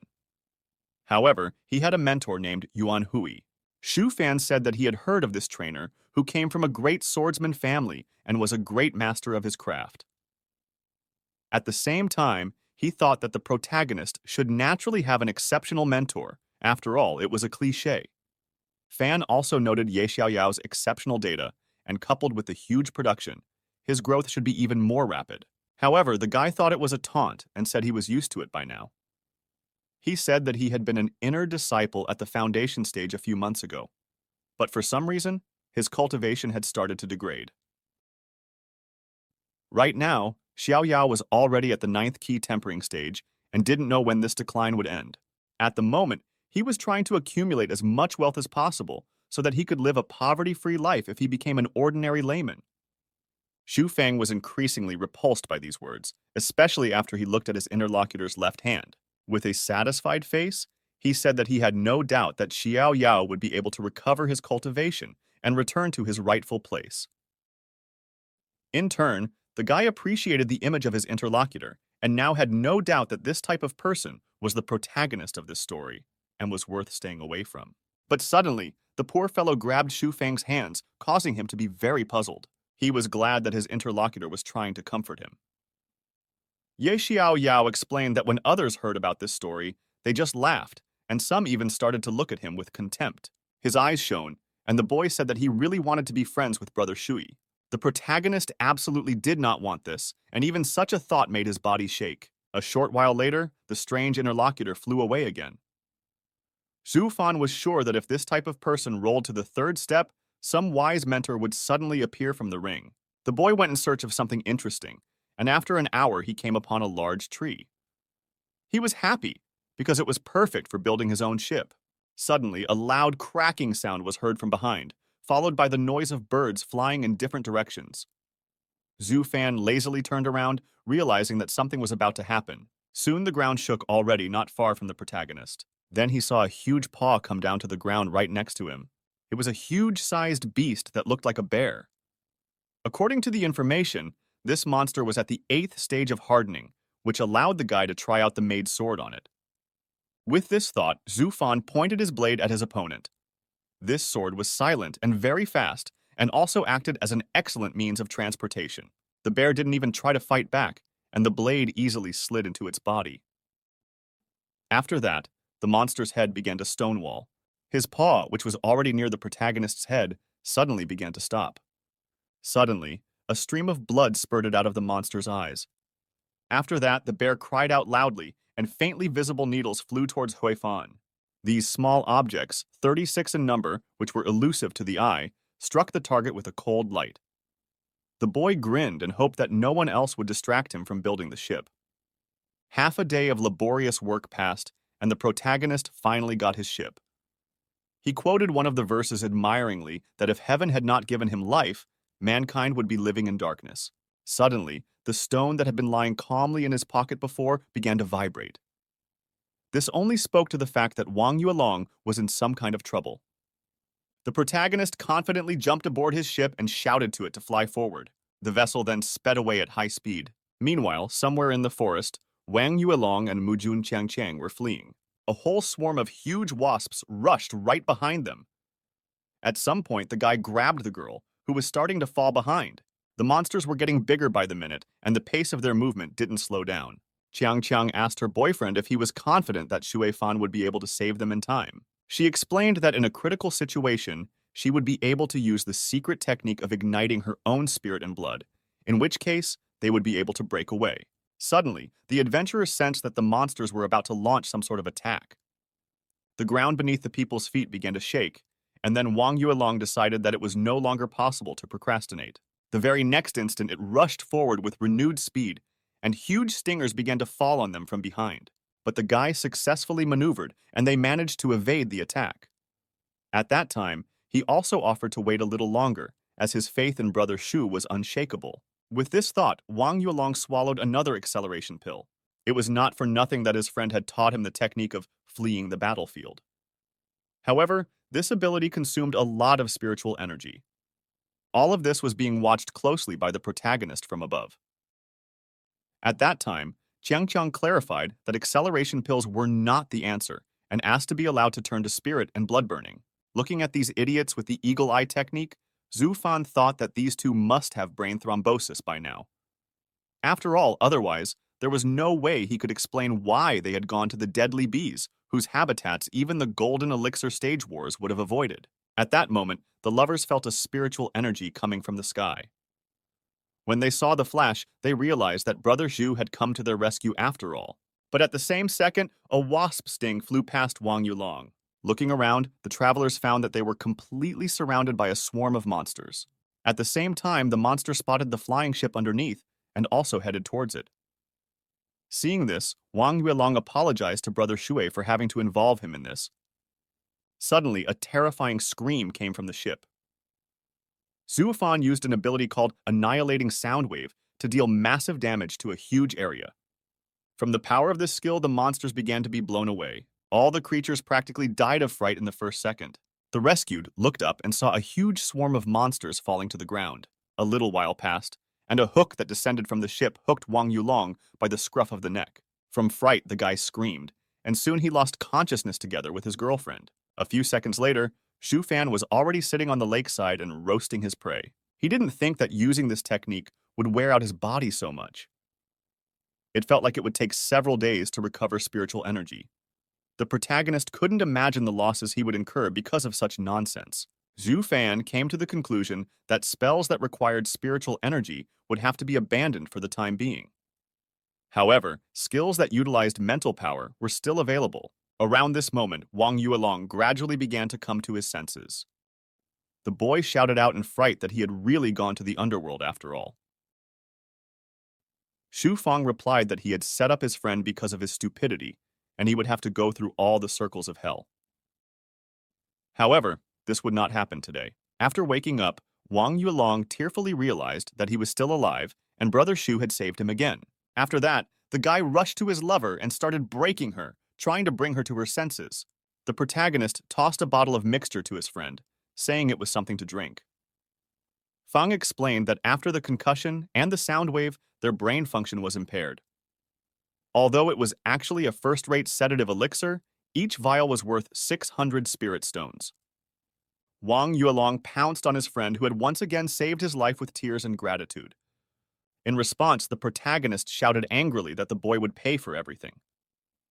He added that the life-saving service was worth 20,000 spirit stones, and the vial of elixir was worth 2,000. Wang Yulong quietly replied that he would have to be a debtor for now, but later, once he got rich, he could give 1,000,000 at once. At that moment, the guy was pinched really hard from behind. He screamed and jumped up in pain. At this moment, Qiang woke up and asked the guy if he felt anything. The lovers immediately rushed to each other and began to cry. This time, the girl turned to their savior and thanked him heartily for what he had done. Taking a bite of the cooked meat, Zhu Fan asked which one of them had the idea to climb into the dwelling of the dangerous bees. Wang Yulong admitted that the original plan was flawless. But at some point, things went wrong and the monsters discovered them. He then tried to use the battlefield escape technique, but he overestimated his capabilities. Shui Fan irritably asked why they were going there. The guy explained that it was all about the honey from these bees, which had unique healing properties up to and including life extension. Wang Yulong explained that Qiang's mom had once participated in the war, where I acquired a chronic disease. Deliver the honey, he hoped he could help his girlfriend's mom cure the ailment and finally ask for Qiang's hand in marriage. Zhu Fan immediately realized that it was most likely a matter of ransom. He asked his friend if his image from a potential A-rank fighter wasn't enough in his mother-in-law's eyes for a wedding. Wang Yulong explained that he was already so satisfied that the ransom amount was reduced from 2,000,000 spirit stones to 1,000,000. The protagonist grinned and jokingly called his friend's mother-in-law a saintly woman, since it would only take 10 years to save up for such a thing. Wang Yulong agreed and explained that he wanted to make such a gift so that Mrs. Mumuyun would drop another 500,000. Zhu Fan looked at the enthusiastic guy and remembered how in his past life he had also been extorted a large ransom from him. With this thought, the protagonist threw a piece of meat to his friend. He asked if the boys had managed to get honey. Wang Yulong replied that they had only managed to get half of what they had planned. However, he hoped that even that amount would be enough. The protagonist, meanwhile, stared at the jar of liquid. This honey must be worth a lot of money if it was so hard to get. Besides, forging had nearly bankrupted him lately. He asked his friends how much the substance cost. Qiang replied that in big cities, they give about 2,000 spirit stones per liter for it. Hearing this, Zhu Fan started begging for details from his acquaintances about the place where they had gotten it. The guy decided he wouldn't be stopped by some insects when there was such a great opportunity to make good money. A short while later, Zhu Fan was already riding a deer and galloping through the flower fields towards the bamboo grove of deadly bees. At some point, the animal stopped and the field ended. Ahead began the territory of bees. Putting his fingers on the deer's head, he ordered her to hide somewhere far away. The animal galloped away, and the protagonist rushed into the thicket. 3 days had passed. At the border of a bamboo grove and a flower field, the main character's butt shone in the sun. After finding a large number of opponents, he would diligently bend over in front of them and imitate the flight of a bee by waving his arms. The monsters didn't realize what was going on for a while and stared at the strange movements in bewilderment. However, after hours of convincing them that it was merely their not-yet-faced brother, the bees mistook the strange creature for one of their own. A large number of creatures were flocking to the place where the unknown man had appeared. Everyone wanted to see the protagonist, who was walking confidently into the grove. A while later, he finally found the place he had been looking for so long. In front of the guy were huge mountains of honey that were supposed to enrich him. Zhu Fan calculated that 100 liters would bring him 200,000 spirit stones. In that case, selling even 10,000 liters could bring him eternal financial independence. At the same second, a bee-mate appeared in front of the protagonist, which due to its stable psyche did not succumb to the enchantment technique. Realizing that this monster would not be easy to deal with, he decided to use the skill consciousness paralysis. However, the blue ball he released hit the protective barrier. At the same moment, the system notified the disciple that the bees and their honey were the property of the Heavenly Throne sect. So those who reached here were allowed to take the honey as a reward, but in quantities not exceeding 1,000 liters. Zhu Fan thought frustratedly that all of his plans to instantly enrich himself had been dashed. Meanwhile, in the Cloud Islands of the Heavenly Throne sect, the situation in the portal was being closely monitored. One of the elders who saw this situation was surprised that a disciple at the key tempering stage was able to trick the Death Beast stage and almost paralyze the uterus. Surely this fellow was worth more attention. Zhu Fan was gaining one jar of honey after another, as a voice from above suddenly asked him to stop. He glanced around and looked at the light coming from the sky, thinking that this guy was just a cheapskate. The protagonist loaded large 100-meter cans onto a sword and sent them to the ship. When he returned to his ship after the loot, he estimated that he had only managed to collect 500 liters. But even that would be enough for a new cauldron, better forging tools, and more spellboards. But before he knew it, a familiar bright violet ray swept directly over his head toward the grove. Zhu Fan grinned, realizing that Ye Xiaoyao had already somehow found out about the gold mine and had found a way around the danger. He only wondered how much honey this guy would be allowed to take with him. At the same time in the Heavenly Islands, the elder who was watching the portals was furious. He didn't believe that now every brat at the key tempering stage could reach the honey. Ye Xiaoyao prepared a jug and began to pour honey into it. The guy was pleasantly surprised that even at the key tempering stage, he could move quite a bit faster. After that, Ye Xiaoyao calculated that if he collected 10,000 liters, he could ask his mentor to find a sage at the awakening stage who could determine what was happening to him. Suddenly, a bright light poured down from the sky onto the mountain of honey. When the bright flash passed, the boy found that all the loot was simply gone. He looked around, not realizing what had happened. Ye Xiaoyao then saw a protective dome over the place, on which it was written that the Deadly Bee Bamboo Grove was closed to the public for the next 150 years. The guy annoyed at the sigh and called these elders cheapskates. Suddenly, a threatening voice asked if the brat wanted to conflict with them. Ye Xiaoyao remained silent, and the old man said that if he were him, he would be satisfied with what he had. At the same time, the protagonist arranged a kind of cruise on a flying ship. Almost until the portal closed, he traveled the dimension, finding new mountains, streams, and deserts. On the last day of the journey, the system notified that Zhu Fan had reached the Grand Master's manor. From the name, it was clear that a man who artificially mastered alchemy once lived here. However, the protagonist was still furious as well. This time, he was looking for the Forging Master's manor and came across the exact opposite. Nevertheless, there was only an hour left before the portal was closed. The situation was like the old saying, "I tried to plant flowers, but they didn't bloom." In the meantime, I stuck a willow branch in the ground, and it grew into a shady tree. After failing to stumble upon the legacy of the Forging Masters, Zhu Fan still looked inside the building. Inside was a library with a bunch of valuable spells. Overall, this sortie could be called a success. At least now, he had something to occupy himself during the long evenings. Among the finds was also an all-purpose bag. Now you didn't have to save up to buy a storage ring. The spells Killing Moon and Perfect Intelligence also received special attention. Suddenly, a loud voice spoke out that a month had passed and the portal was closing. Immediately after saying those words, Zuifan found himself high in the air. He looked down and saw directly below him the vast abyss into which he was now about to fall. However, the timely application of body lightning techniques helped to avoid an unfortunate fall. As he was going downstairs, Shufan saw Wang Yuelong and Mujun Changqiang flying on a bird. His friend waved at him and said that he could treat him to something at the inn. The boy felt that he owed a debt of gratitude to his savior. Upon hearing this, the protagonist immediately grabbed one of the tablets he had found and silently read it. It was a digestive spell that would speed up the digestion of food, allowing the nutrients and spiritual energy it contained to be better absorbed and strengthen the body and spirit. After that, he turned to his friend and said that in that case, he was ready for something to eat. In reality, Zhu Fang's plan was to eat as much food as possible, which Wang Yuelong had promised to pay for. A few days passed after the portal was closed. By then, the honey of the deadly bees had already been sold at a good price. The medicinal ingredients would be enough to make several cauldrons of first-class pills. After that, the protagonist planned to get some auxiliary raw materials from Pangfu to try forging something serious.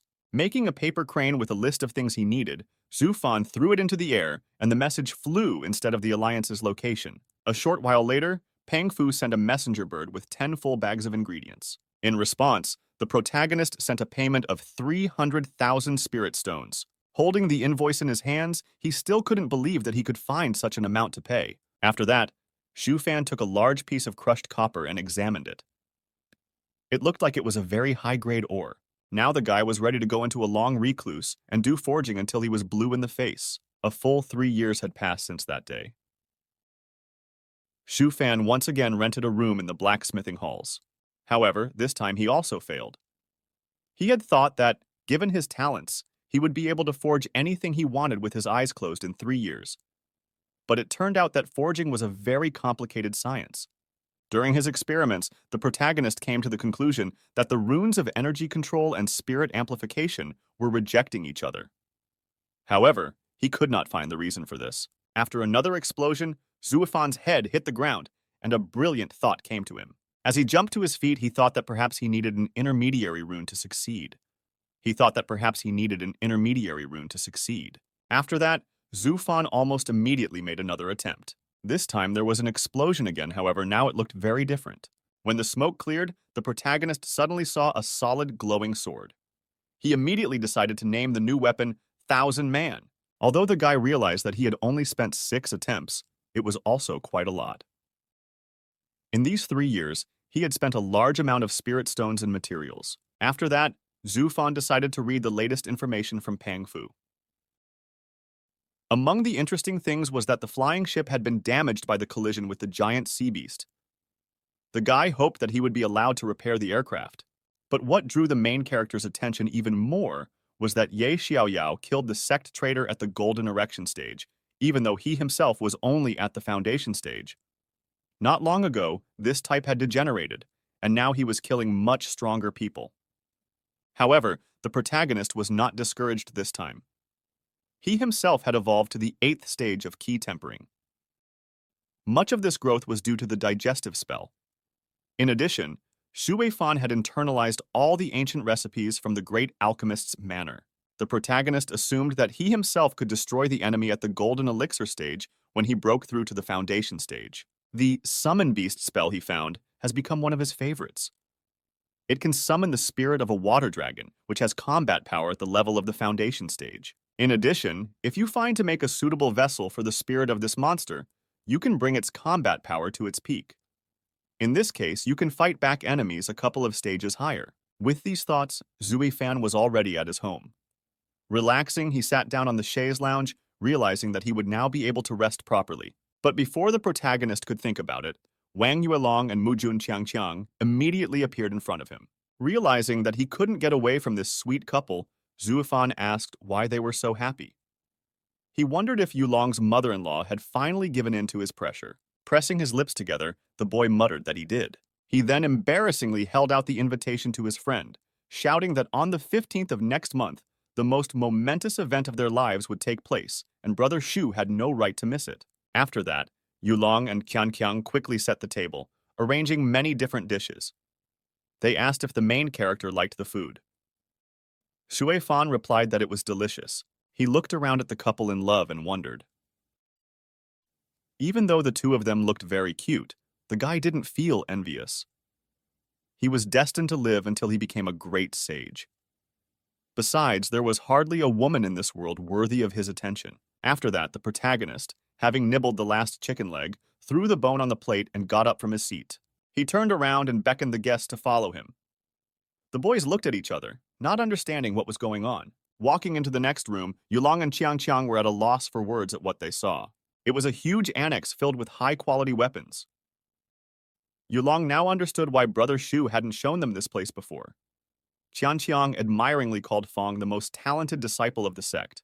The guy grinned and said he didn't have a wedding gift for the newlyweds, so they could each pick one of any item. Seeing that the lovers had already started to examine the strange items, Su Fan asked them not to touch the warhead and grenade launcher. After all, they weren't working anyway. After a while, two weapons caught Qianqiang's eye. They were swords of insight. The pink blade was responsible for illusions and enchanting the enemy, while the white blade was responsible for speed and armor penetration. In turn, Yulong liked the thousand-man sword. This sword can split into pieces and take arbitrary shapes during battle, which greatly reduces the effectiveness of the opponent's defense. Shu Fan kept his word. So soon the loving couple was contentedly going to their home with their new weapons. Being very sad at heart, the guy waved them off with a smile. He had spent a huge amount of effort and raw materials to craft these blades. However, Zuofan decided that since he had accustomed these people to his tutelage, he would have to bear the burden steadfastly. On the 15th of next month, the wedding was to take place. It was the first time the protagonist had traveled far outside the sect in 3 years, so he had to be prepared. A month later, a group of people saw a strange man near the city gates. Under the weight of the weight being carried, this guy was barely able to stay on his feet. It was Shu Fan, who was carrying a huge bag of belongings. The wedding was to be held in a city called Dayton. It was 6,000 kilometers in a straight line from the capital of their sect. However, this news didn't matter to Shufang because he had his own personal ship. With the vessel directly in front of him, the protagonist felt a painfully familiar aura behind him. Zhu Fan turned around, hoping that he had imagined it. However, his fears were then confirmed. It was indeed Ye Xiao Yao. It was strange that this type of person had so unexpectedly appeared here at this very moment. The guy could only hope that his acquaintance would have a completely different direction of travel. Ye Xiao Yao saw his friend and greeted him with a smile, reminding him that they hadn't seen each other in 3 years. The guy explained that today's meeting once again proved that their destinies were connected. Forcing out a feigned smile, Suifan greeted the acquaintance, saying that he had heard that Ye Xiao Yao was now so a true hero was respected. The interlocutor then asked the protagonist if it was really his ship. Fan explained that it was indeed. Ye Xiao Yao started looking at the deck with interest. He then asked why this aero pressure was made. Fan explained that it made the ship faster. The protagonist asked his acquaintance not to waste his time on him, as they are both busy people. However, Ye Xiao Yao suddenly said that he was going to a friend's wedding. After that, he asked his friend where he was going. Realizing that things were much worse than he thought, Fan asked if this friend's name was Wang Yuelong. Hearing this, Ye Xiao Yao laughed and replied that he was exactly what he meant. The guy was glad that they could have a great conversation all the way to the wedding venue. However, Ye Xiao Yao then suggested to Brother Shu to fly together on his ship because it would be much faster. Fang didn't say anything back because it was humiliating. However, the travelers boarded a faster ship. The speed of the ship almost sent the protagonist overboard. Seeing this, Ye Xiao Yao slowed down the aircraft and apologized to his friend, for he had forgotten that he was only at the key tempering stage. When lunchtime approached, Fang stared in surprise at the table littered with food. The guy asked his interlocutor not to get any more food, but he insisted on eating more. The protagonist thought that this type of demonstrative friendliness was getting out of hand. Suddenly, the travelers sensed something amiss approaching the ship. Ye Xiaoyao immediately snatched one of his blades and rushed towards the bow of the ship, shouting that he would only leave Brother Shu for a few moments as he needed to get rid of a couple of bastards. Immediately afterward, the guy pulled out all his 5 swords and readied them for battle. Looking at the fire burning brightly ahead, he wondered if these idiots had completely lost their fear. The travelers had no sooner flown away from the Heavenly Throne sect than they were already ambushed. The hero was greatly surprised that this guy had 5 swords of different elements. It was already like obsessive-compulsive disorder. Meanwhile, right in front of the ship, there were 5 people sitting on a huge dark cloud. Looking at them, Zuefan thought that he had originally assumed that this would not be an easy walk. Right now, the main character wanted to go back to that day more than anything else, and then he would definitely find a way to scare off that intrusive boy. At this moment, Ye Xiaoyao apologized to his friend for involving him in this. He said that he would distract those scumbags at the Golden Elixir stage to himself, and then send the ship with the protagonist to its destination. The guy assured that these people came after him, so they were unlikely to chase after Suefan. The protagonist immediately thought that if he flew alone, they might catch up and finish him off. At that very second, all 5 bandits pounced on the ship at the same time.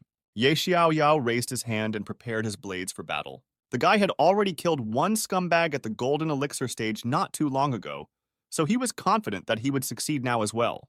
With that thought, he created a huge rune in the sky, which immediately began to emit a bright light. The bandits asked the poor guy if he had decided to scare them with this cheap trick, but in the next second, Ye Xiaoyao faintly waved his hand, and his ship rushed away from this place with tremendous speed. The leader of the raiders ordered a subordinate named Lei Shi to catch up to this puppy at the key tempering stage, finish him off quickly, and return. He tried to stop the fleeing scum by shouting that he couldn't escape a fair fight. But at the same moment, a ringing blow rang out from the blade of one of his swords. The remaining opponents told the brat not to even hope to try to save his buddy in any way. Ye Xiaoyao realized that the situation had now become completely stalemate. However, the guy tried to calm himself down. He had to keep his emotions in check and concentrate on the course of the fight, leaving aside his worries about his friend's fate. That's what his coach had taught him in his time.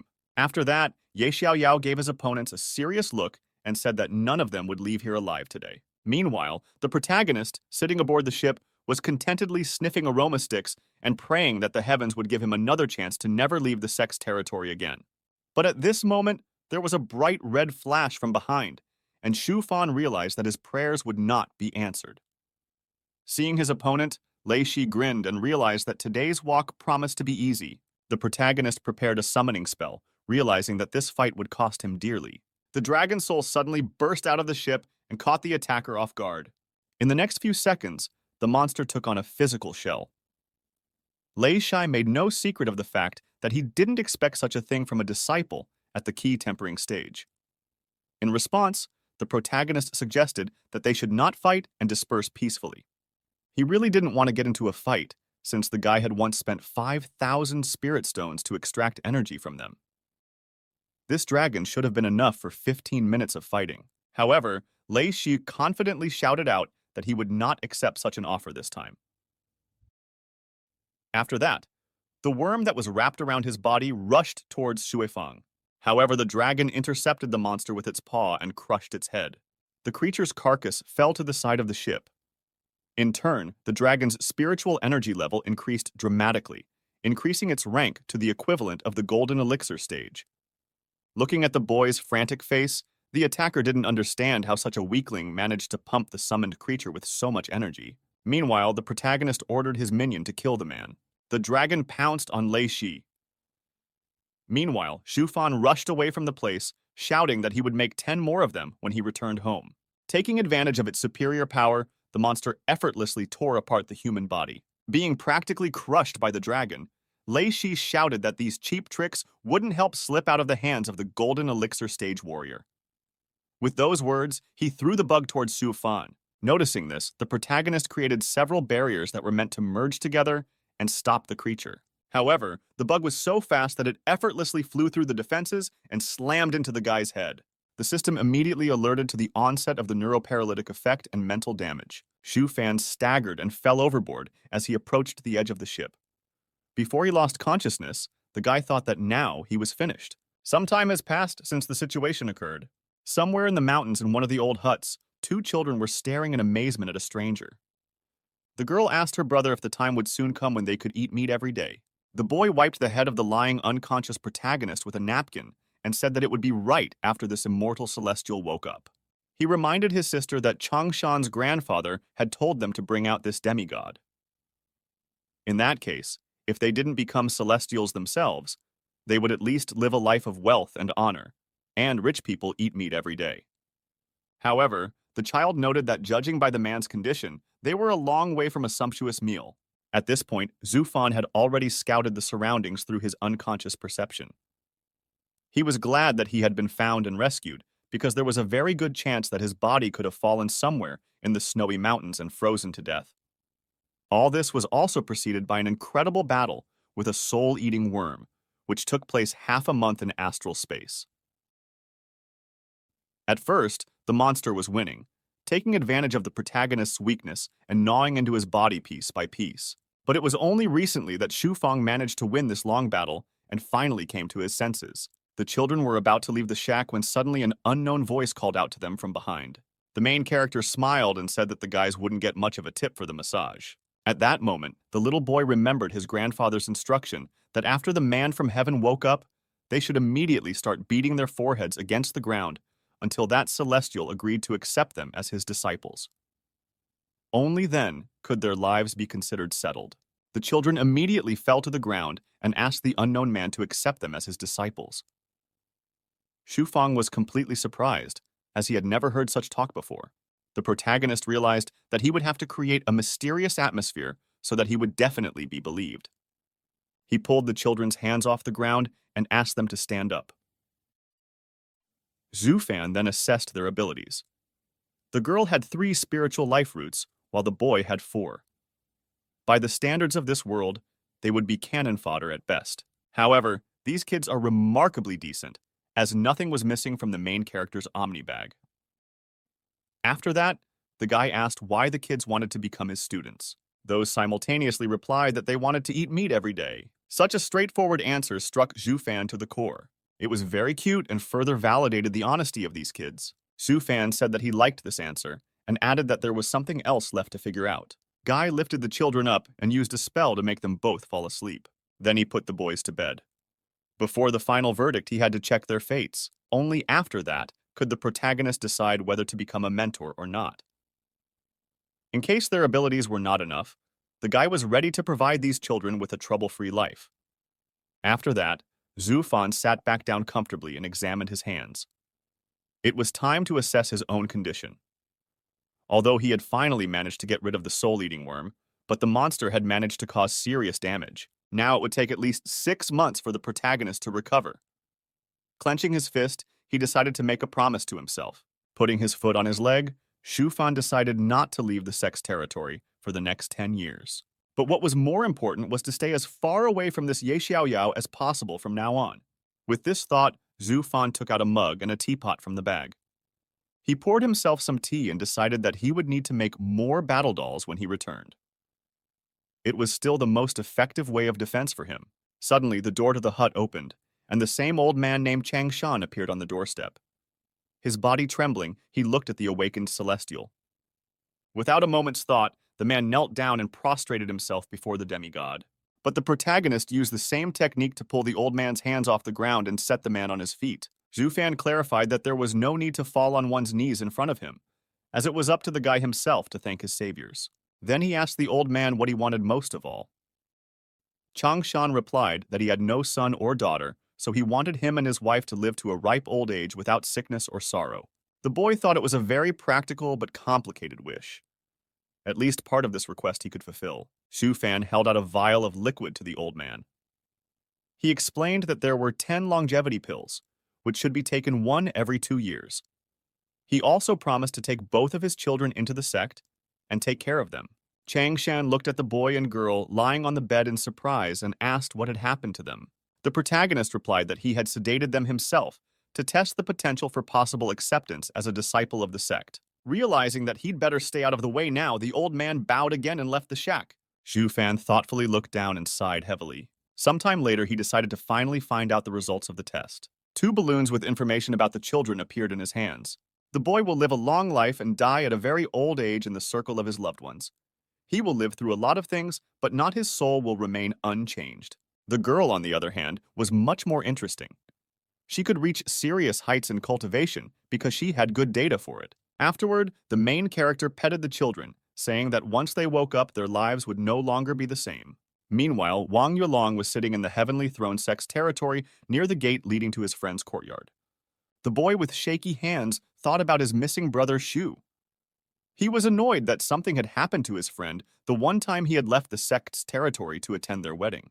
Qiang Qiang served a plate of food to her newly married husband and asked him not to worry so much, for they both knew that Shu Fan was so strong that he could move mountains. The girl assumed that the protagonist was now somewhere healing his wounds and would be back here soon. Wang Yulong asked not to be consoled, for he was entirely to blame for his friend putting himself in such danger. The guy told his wife that he would wait for Shu Fang until he returned. Wang Yulong explained that he had prepared a special envelope for his friend to hand to him personally. The girl glanced understandingly at her inconsolable husband, but there was nothing she could do about it. She made herself comfortable next to him and said she would wait with him in that case. Meanwhile, the protagonist went to see the representative of the Heavenly Throne Sect. He said that these children met the standards of their organization and gave them a special identity card, recognizing them as Shu Fang's disciples. After that, the travelers boarded a ship and traveled to the sect's territory. The boy excitedly asked his mentor if it was really very difficult to become like him. The protagonist smiled and explained that if the disciples listened to him carefully, their path to cultivation would be much easier than his. At the same time, he really liked this boy, as his naive questions coupled with his caring and responsible nature only added to his cuteness. Meanwhile, the girl was restlessly running around the side of the ship looking for food. The boy asked excitedly if this meant that he and his sister would be able to eat meat every day. Shu Fanya laughed very loudly and said that in their sect, one could eat meat at least 3 times a day. Suddenly, Wang Yuelong, who was sitting on the ground, saw a flash in the sky, characteristic of his friend's ship. He excitedly jumped to his feet and saw brother Shu, who after many days had finally returned. Wang Yuelong immediately ran up to his landed buddy and started saying that he had already thought of the worst outcome. Shu Fan said that he was fine and added that the worst thing that happened to him was missing his friend's wedding. The boy said that it was nothing because the most important thing was that the main character was alive. At the same time, his attention was drawn to the children standing nearby. Wang Yuelong then pointed his finger at the frightened guys and asked who they were. Hearing no answer, he was startled that a friend had managed to give birth to 2 children at once in 2 weeks, which had already grown so much. Qiang Qiang looked at her husband like an idiot and said that it definitely couldn't be. Zhu Fan scratched the back of his head and said that these were his disciples. Then he wanted to introduce the children to his friend, but only now he realized that he didn't even know their names. Turning around, the guy awkwardly asked his charges for their names, but the boy suddenly said they had no name yet. That's because, according to the ancient tradition of their village, a name is only given when a child finds a spirit plant. The protagonist wondered about this oddity. However, he quickly found a solution. The guy explained that from now on, the children would carry his surname. Pointing his finger at the boy, he said that he would be called Shu Gang. In turn, the girl the protagonist decided to name Shu Yuexian. Both children fell to the ground and thanked their mentor for giving them their names. After that, Zhu Fan decided that the disciples needed to change their clothes, as it was better for them to not walk around in wrappings here. The main character formed 2 small pink spheres in the air. These objects suddenly rushed towards the surprised students. Immediately, energy began to pour out of each ball. Not a second later, both students immediately changed into their new uniforms. Mujun Qiang looked at the previously unseen magic in surprise and asked what kind of spell it was. Shu Fan explained that he created this skill when he was bored and called it a closet ball. Inside, fabrics are stored, allowing you to change your outfit in an instant. Qiang Qiang was very interested in this invention and asked Brother Shu to sell her one for spirit stones. However, the protagonist said that he could give the orb to his friend's wife for nothing. Having obtained an interesting object at her disposal, the girl immediately experimented, creating a new, beautiful dress. Zhu Fan immediately cried out in panic and asked her to create something else. Seconds later, Qian Qian was wearing another dress. However, it too turned out to be not very decent. The next few attempts looked a little more decent, But Zhu Fan still couldn't separate himself from the intrusive thoughts. At one point, he clutched his eyes hard and shouted that he couldn't look at it anymore. The girl asked why they didn't like the options presented. Zhu Fan explained that he didn't understand anything about women's fashion, so she'd better experiment with the balloon at home. In an attempt to create a better atmosphere, Wang Yuelong said that they should celebrate the return of the main character and his acceptance of the first disciples. Xu Fan leaned over to the children and said that they would now go eat something meaty. The satisfied disciples headed inside the courtyard. At the same time, Wang Yuelong reached into his pocket. He took out a red envelope and held it out to his friend. Zhu Fan asked in bewilderment what it was.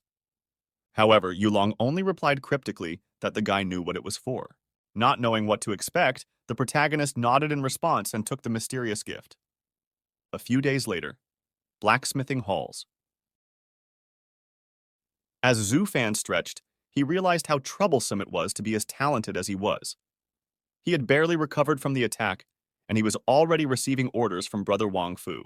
But anyway, the guy now has enough money to create a whole army of fighting dolls. At this moment, an old man who approached him from behind asked the boy how he wasn't ashamed to waste his time on commercial orders in such a difficult period when the sect needed every blacksmith.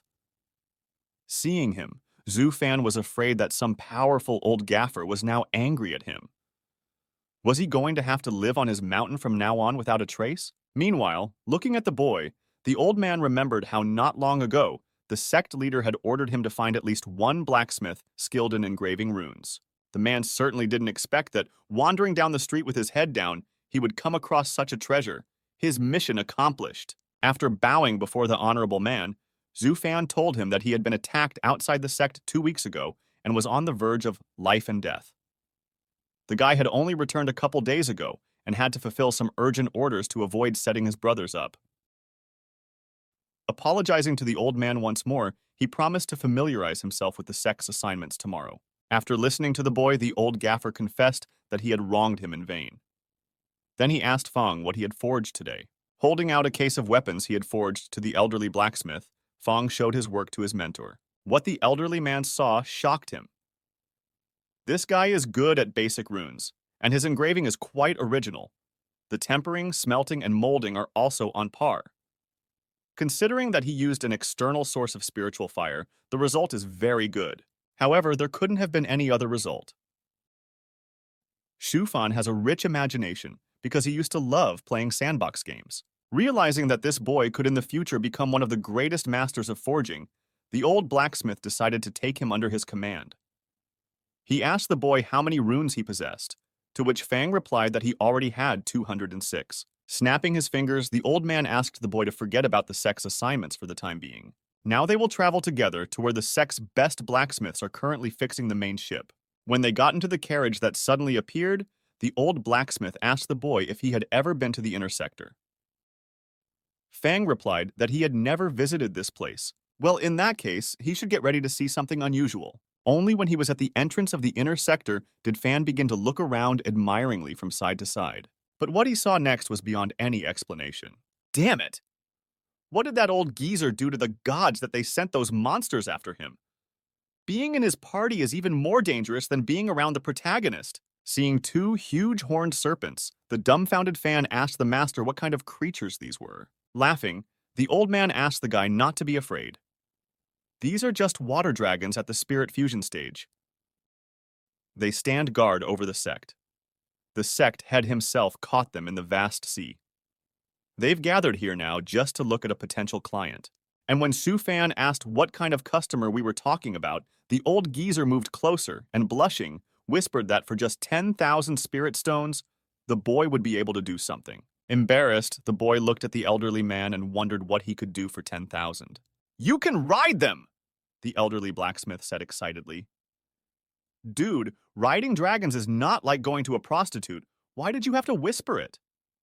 Fan smiled awkwardly and explained to the master that he wasn't rich enough to spend that much money on entertainment. Besides, in just a few thousand years, he would also have such pet monsters to guard his house. Sighing, the old man remarked that the boy was missing a lot. It's just an unforgettable experience. As he stepped out of the carriage, the elderly blacksmith told the lad that he had called him to attend to the restoration of the ship's cladding and the binding of the damaged runes. The two soon arrived at the place where the flying ship was currently being repaired. The payment will directly depend on the amount of work done. 1,000 spirit stones per square meter. In addition, the master would teach Shufeng 20 new runes.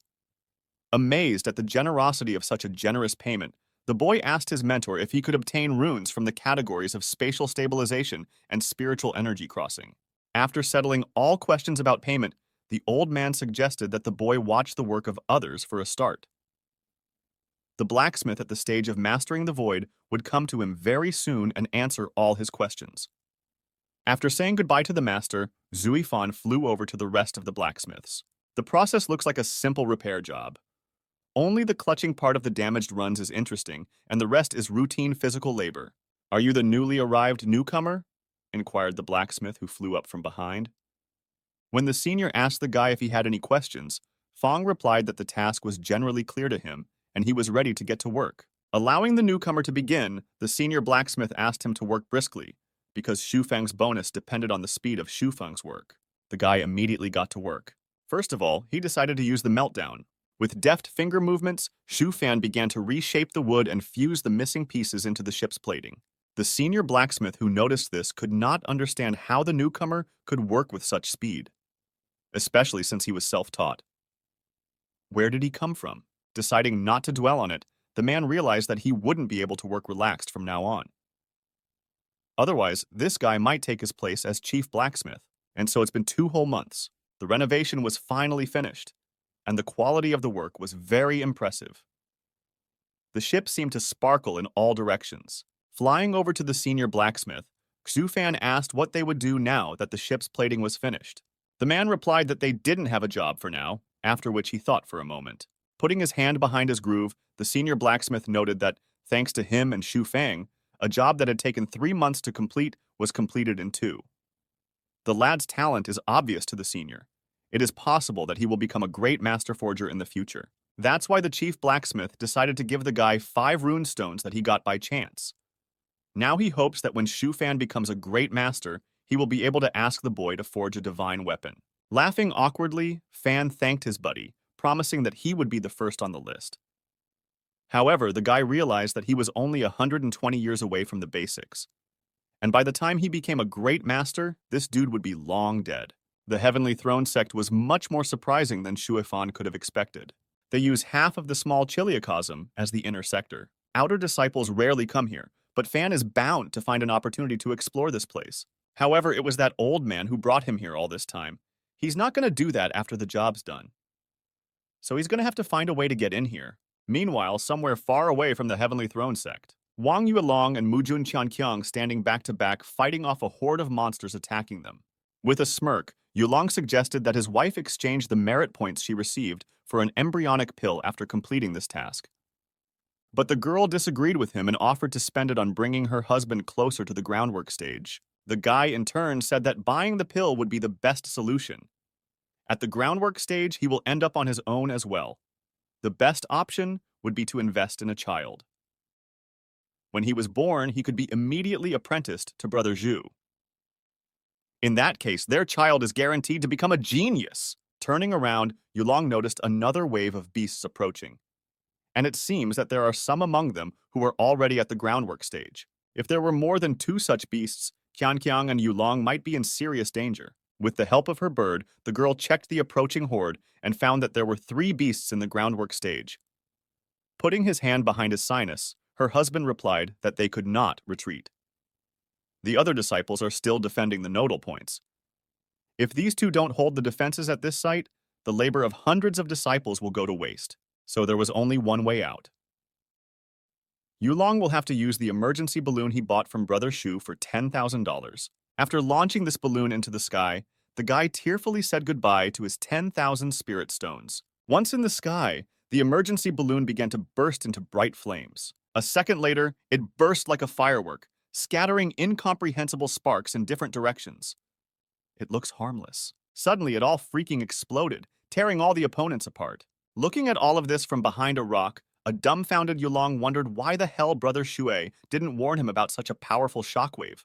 A huge crater formed at the spot where he had hurled the emergency balloon. Sitting down beside him, the annoyed guy realized how great it would have been if Brother Shui was also in the combat division with them.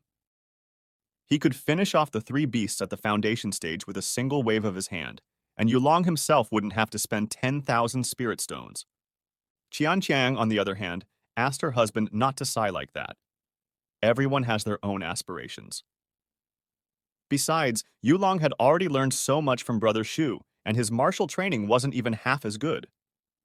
But the indignant guy asked his wife not to compare him to this unicum, and even so, his training is still excellent.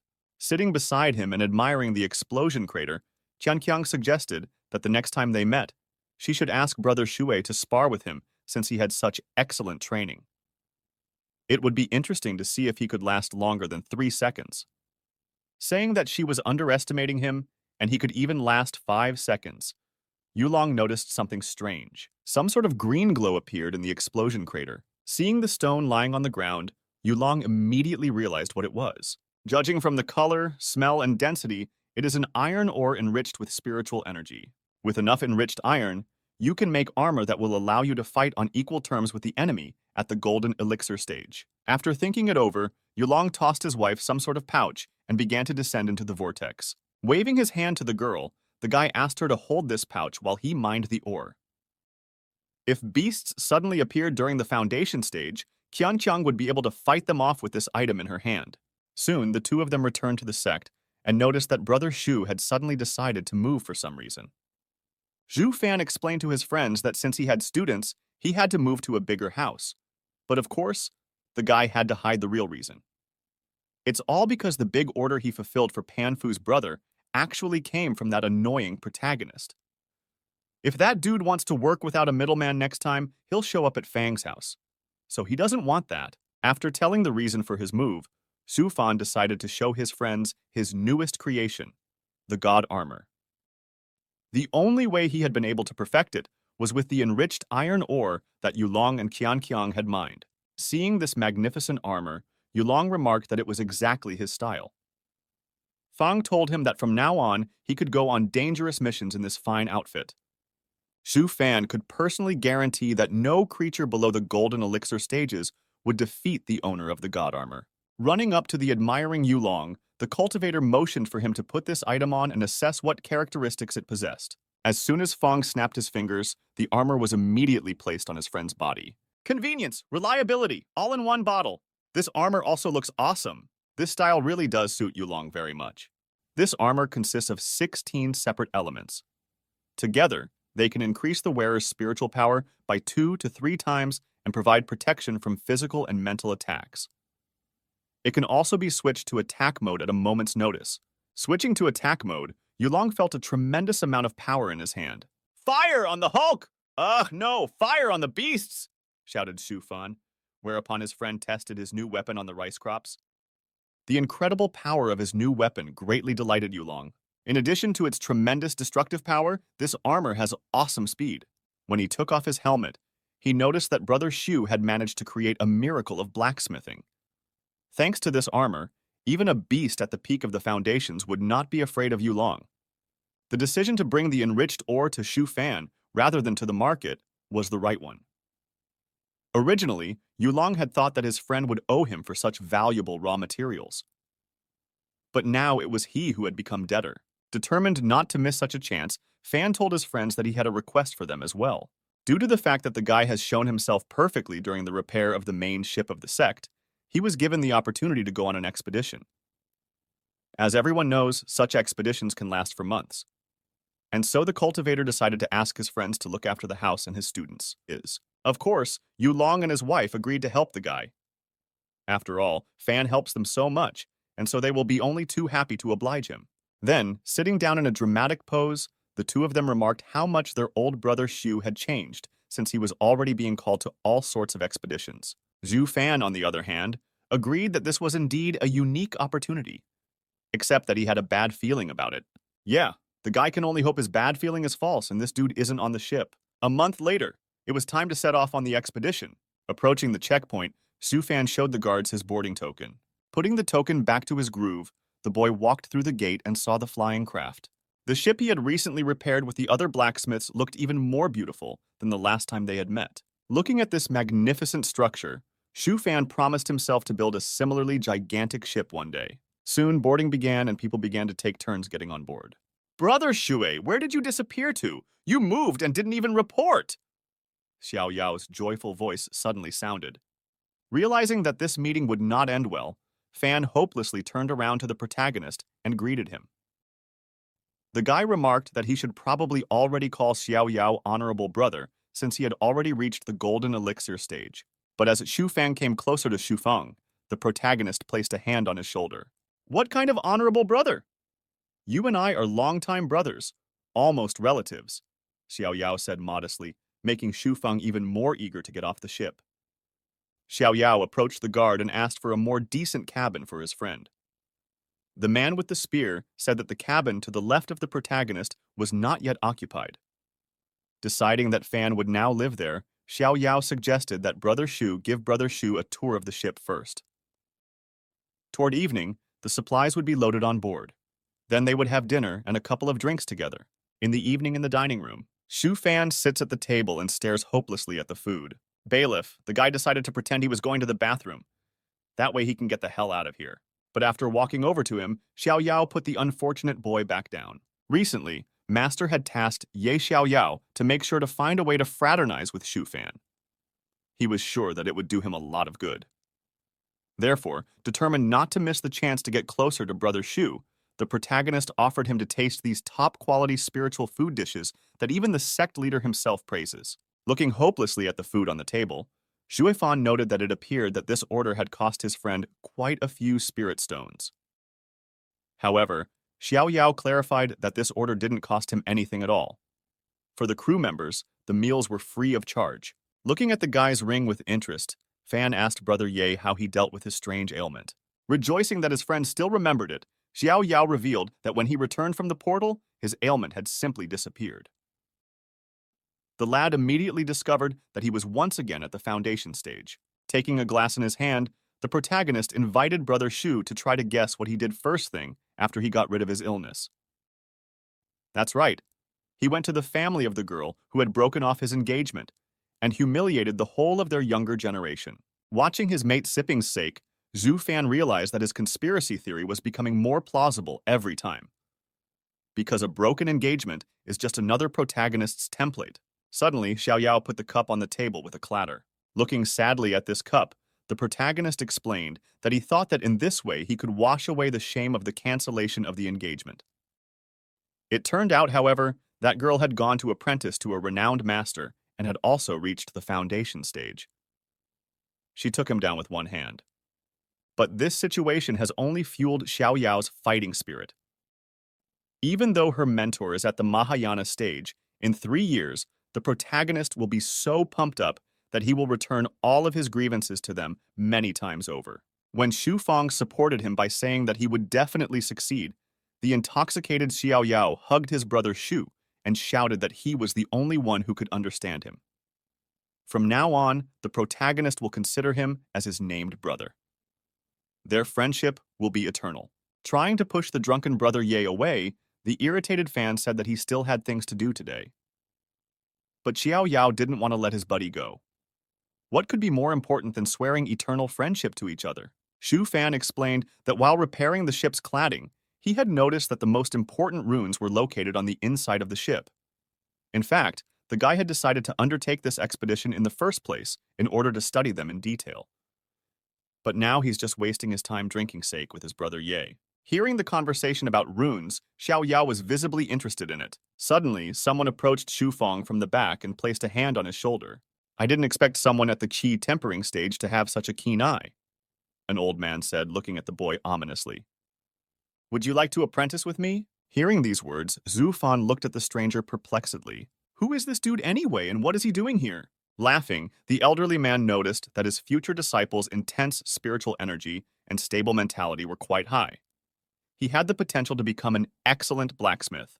And when the old man asked the guy how he ended up on this ship and what branch he was from, Shu Fan, scratching the back of his head awkwardly, explained that he didn't belong to any branch and was on his own for now. Scratching his beard contentedly, the elderly blacksmith asked the boy if he would like to be part of the forging department. However, Shu Feng had completely different plans for his life, and so he immediately came up with a plan to make this old geezer get away from him. Rising from the table, the boy thanked the old man for the offer.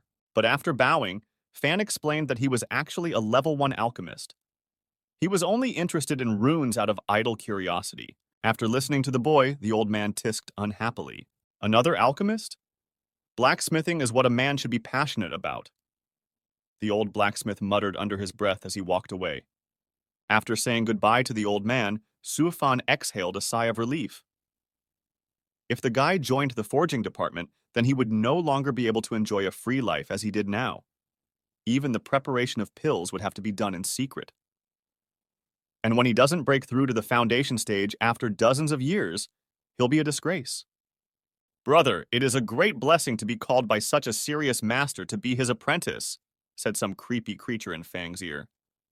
Bouncing away from Xiao Yao, the frightened Fang dumbfoundedly shouted out, "What kind of bad habit is this dude of sneaking up from the back?" At this rate, this dude would give him a heart attack one day. Apologizing to his friend, Xiao Yao asked why he didn't just refuse the master. Why did the guy make up that he is an alchemist? Turning around to his mate, Shu Fan clarified that he wasn't making anything up. He really does practice both alchemy and forging. This is not a common occurrence, so Zui Fan didn't talk about it so as not to raise more questions. But no matter what, the guy is not going to stray from the path of dual cultivation.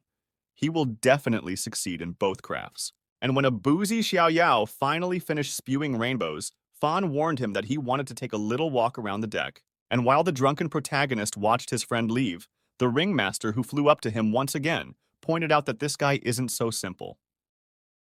If his apprentice were to fraternize with this man, it would definitely be good for him. Thus, Xiao Yao and his wise ring mentor stared admiringly at the back of the epic departing Fang for a while longer. After a while, a huge serpent appeared out of the clouds. Standing on the deck, Fan, who was watching this spectacle, marveled at the size of this majestic creature.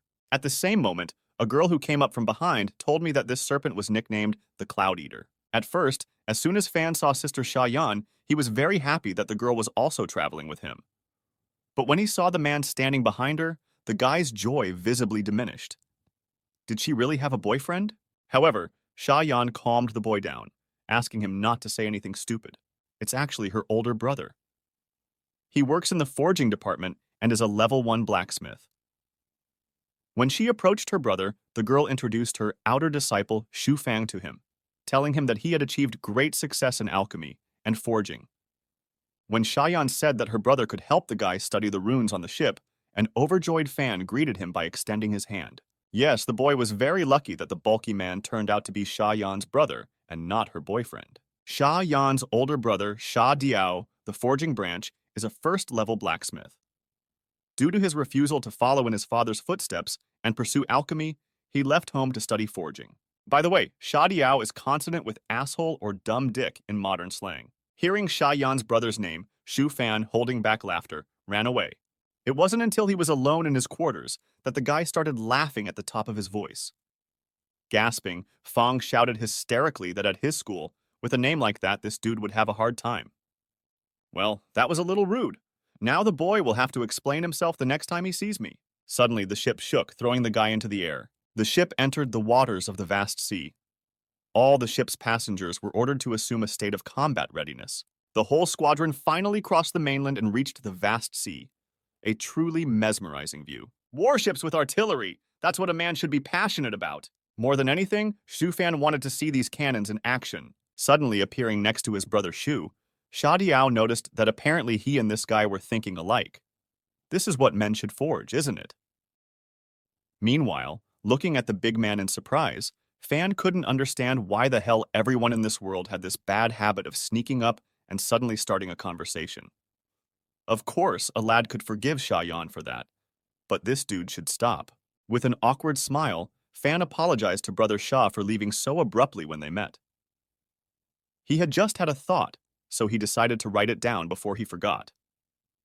With a hand on his friend's shoulder, Sha Diao realized what he meant. Sometimes, if you don't catch the thin thread of inspiration, it can slip away irretrievably. Then, with an admiring glance at the boy, he asked if he thought fate had brought them together on purpose. They had both given up alchemy for forging. And when Diao asked the boy to share the idea that had struck him, so that they could refine it together during the discussion if necessary, Fang said there was nothing to it and waved his hand. Acoustic rune, resonance rune, optical rune, and concealment rune. After thinking about what he showed him, Brother Shu, Sha Diao realized that he was trying to create some means of remote communication. These are the most ordinary runes that can be connected to the most ordinary spiritual iron. However, without external support, the devices can only be connected at a distance of no more than 100 kilometers. With an interested look at the bulky man, Shu Fan realized that this dude knew a thing or two. Afterward, he told Brother Sha that this was not all. With another wave of his finger, Fang fused a few more runes into the already finished concept. Seeing what the result was, Sha Diao was stunned. What is this? What was the need for these runes on the outside of the device? In the end, while the big man mumbled something to himself, Fang decided to let him have time to digest. "I've got it all figured out," suddenly shouted the blacksmith. Running up to Fan, Diao grabbed his hand tightly. The runes along the contour form a structure that ensures the transit of transmitted information. In theory, having a sufficient number of transit nodes, it is possible to connect devices at much farther distances. Fang's idea was so clever. Diao didn't even realize how cool it was at first.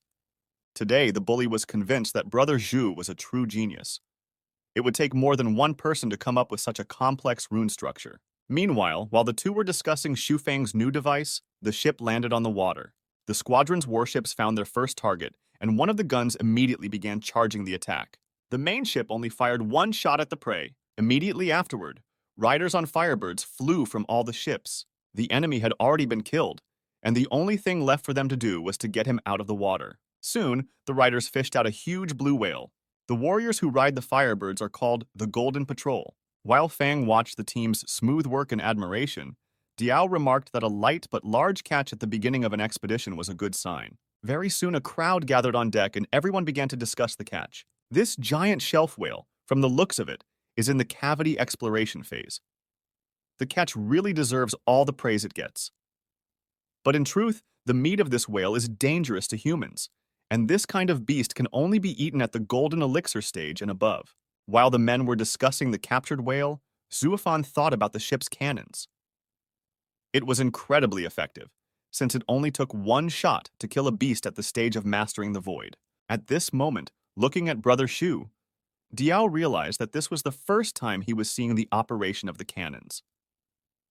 That's all right, he would soon get used to it. They are actually only auxiliary guns. If the fleet encountered monsters at the crossing or Mahayana stage, it would be a sight to behold. The main cannons of the 9 warships will fire on them. After hearing stories from Brother Shah, Fan immediately imagined how in the future he would build himself a fleet and lead such expeditions as well. Therefore, the guy decided to ask the bulky man how much it cost to fire the auxiliary cannon. Sha Diao, in turn, said that if he tried to calculate it in spirit stones, the price per shot was about 100,000. However, this was a paltry sum compared to the potential profit. If the whale is sold in parts, it would be at least 500,000. That was when Shu Fan realized that he was still a long way from his dream. He would have to work for a month for one shot. However, Sha Diao also said that a single shot from the main cannon cost as much as 500,000, but it was only used for beasts not below the crossing stage. This finally killed Shu Fan's desire to have his own fleet. He couldn't even imagine how much he would have to save up for it. 3 days later, the Sect's war fleet was still adrift in the vast sea. In a matter of days, Fang had realized one irrefutable truth. It is blacksmiths who are valued most here, and the Sect clearly spares no effort in cultivating them. How did the guy get to this point? Well, just based on the fact that he was on this ship as a novice blacksmith, he was given at least 30,000 spirit stones worth of resources. Seeing Brother Shu sitting on one of the ship's auxiliary guns, Diao called out to him. With a wave of his hand, the bulky man apologized to the boy for just telling his mentor about his idea. The old man was very interested and now wanted to talk to Su Fan personally. Of course, Zue Fang was angered that his friend had ratted him out, but he decided not to show it. The lad had to follow Diao, but he still didn't want to receive attention from another master. As he approached the door, the boy realized that, judging by it, It wasn't very spacious inside. Meanwhile, Xiaodiao took out a pass from his pocket and attached it to a special panel. When the door opened, Fan saw a huge room. How was this possible? The difference in size between the inside and outside was unimaginable. Could it be that there were some special space expansion runes used to construct this building? The two of them walked across the room and found themselves at the door to the mentor's chambers. As soon as Fan stepped inside, the master sitting on the chair asked him if he was the guy who had come up with the original way to communicate remotely. The old man then remarked that the boy had a very lively mind. The master himself had already thought about the possible realization of Shufang's idea. If 36,000 transit devices were to be installed throughout the continent, then using the new rune structure, the entire continent could be covered with communication.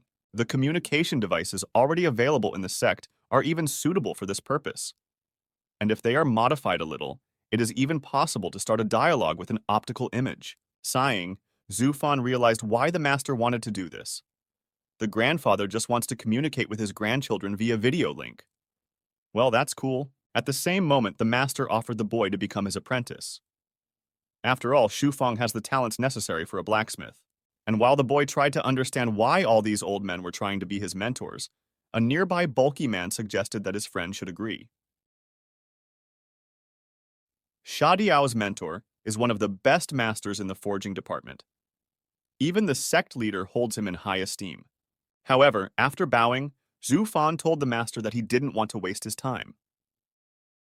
The thing is, the guy is on the path of dual cultivation, so he simply can't devote all his energy to forging, and judging by the master's reaction, he disliked that answer very much. No.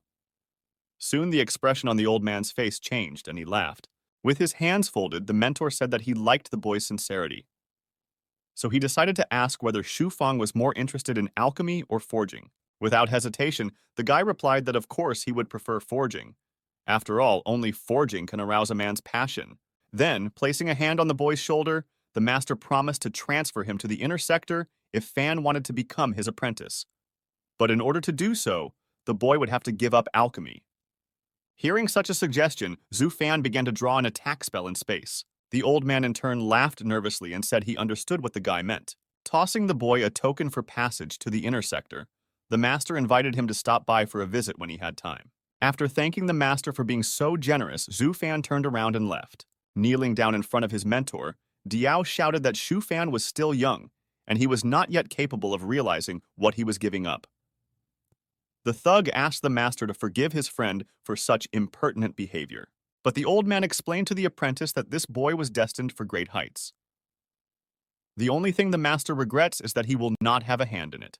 Well, the have a fascinating conversation with an old man achievement is earned. What's next? How about marry the beautiful? So who should Shufang choose? The mature and sexy sister Sha, or the smart and cavalier little girl Yun? Or maybe he won't have to choose one? Who knows? Meanwhile, while Fang was pondering his future plans, someone's shout was heard. The sea started to rage, and clouds began to gather over the war fleet. The main ship immediately deployed a defense cap. Suddenly, a huge wave appeared. It turned out to be a large wave of various sea beasts. The situation was given a danger level B, so the ships began to turn round to avoid an unfortunate collision with the wave. "Damn it! Can't you move more carefully?" Sui Fan shouted in panic, holding onto the handrail with all his might. Soon all the ships turned their bows towards the surging wave. Once in a comfortable position, the main vessel began to charge the attack with all guns. The very next second, exactly 3 shots were fired from the auxiliary guns. The wave was stopped, and the clouds that had gathered over the flotilla immediately dissipated. At the same time, Zhu Fan, who could barely stand on the deck, was holding on as hard as he could to not let the nausea demon out. Looking out to sea, the guy noticed that the riders of the Golden Patrol had already set out to search for resources. Xiao Yao, who had unexpectedly appeared nearby, remarked that places where beasts dwelled in large numbers were usually rich in resources. There was probably a spiritual mine nearby. Also, if the Golden Patrol was lucky, they might even be able to find divine relics. Well, even though this dude doesn't change his tradition of sneaking up and abruptly starting a conversation, Shui Fang should still admit that sometimes it is useful. Especially since the guy is already getting used to it and is no longer intimidated by it. After going down to Brother Shu's house, Xiao Yao apologized to him for that time. He had indeed drank a lot, and accidentally passed out. Asking his buddy not to worry about it, Fan inquired about the relics. In the boundless sea, could one still find relics? That's the way it is. Before ascending to heaven, many great warriors spend their last calc in the boundless sea. Therefore, their abodes can be found in the boundless sea. For reference, kalpa is a unit of time measurement in Buddhism, equal to approximately 4 whole and 32 hundredths of a billion years. After listening to his friend, Fang realized why the Gold Patrol had rushed to explore the area so immediately. Now he had a new goal. He decided to set aside some time in the future to find and loot a couple of such dwellings. Meanwhile, Xiao Yao waved his hand, after which a figure of some building appeared in his palm. In the same instant, an entire city appeared from under the water. Seeing this, the surprised Fan asked his friend where such a huge structure had come from. Xiao Yao explained that it was one of the divine relics found in the abode. It seemed that the team would have to stay here for at least a month. Approaching the boy, the protagonist grabbed his arm, and while Fan was trying to figure out why the hell the guys were taking his hand so often, Xiao Yao took off, explaining that all the major establishments in this city would be available for Brother Shu with his boarding token. The divine relic Zhenghai City. A temporary sea-based city that is safe from any storms without an extreme sea. Here, Shu Fan can join a group of hunters or go treasure hunting at will. It is also possible to simply practice forging or alchemy. But the most important condition is to not go further than 500 kilometers away from the city. Well, of course, now the guy has to look for a place to live again. Separating from Xiao Yao, Fan landed near the main square of Zhenghai City. Fortunately, the first person Xu Fan met upon arriving in the city was Sis Sha. Perhaps it was fate. What a coincidence, Brother Shu, Shayan said sweetly, only seeing the boy. Xu Fan also appeared happy to have such a pleasant encounter, and so he immediately ran cheerfully to Sis Sha. Just as suddenly, Sha Diao standing nearby grabbed the guy's hand. Gromila offered his friend to rent one blacksmith shop for 2 people. They could earn a few 100,000 each in a month by repairing equipment. Then, looking out from behind her brother's shoulder, Shayan made another suggestion to Shu Feng. If he didn't want to forge, they could practice alchemy together. Besides, the past exploration of the abode had brought up a lot of interesting ingredients. That's a great offer, Sis Sha. I'd love to. Without hesitation, Fan replied. However, an old man who came up from behind told Shayan to stop messing around with the blacksmiths and go with him. This man turned out to be Sha Jingtian, a teacher of the basic alchemy course, and the father of Shayan and Sha Diao. Seeing his son, the elderly master tissed unhappily and turned around. As one may recall, Sha Diao left home to devote his life to forging, which caused his father to dislike him. When Jingtian and Yan left, the bulky man asked his friend if he was going to go forging with him or be idle. In the end, Shu Feng had no choice but to go to the forge with his brother Sha. In the afternoon, they rented a blacksmith's workshop. Admiring his mate's skills, the bulky man remarked that it was a pity they hadn't met each other sooner. In all his 10 years of practice, Feng is the first partner that Diao has enjoyed working with so much.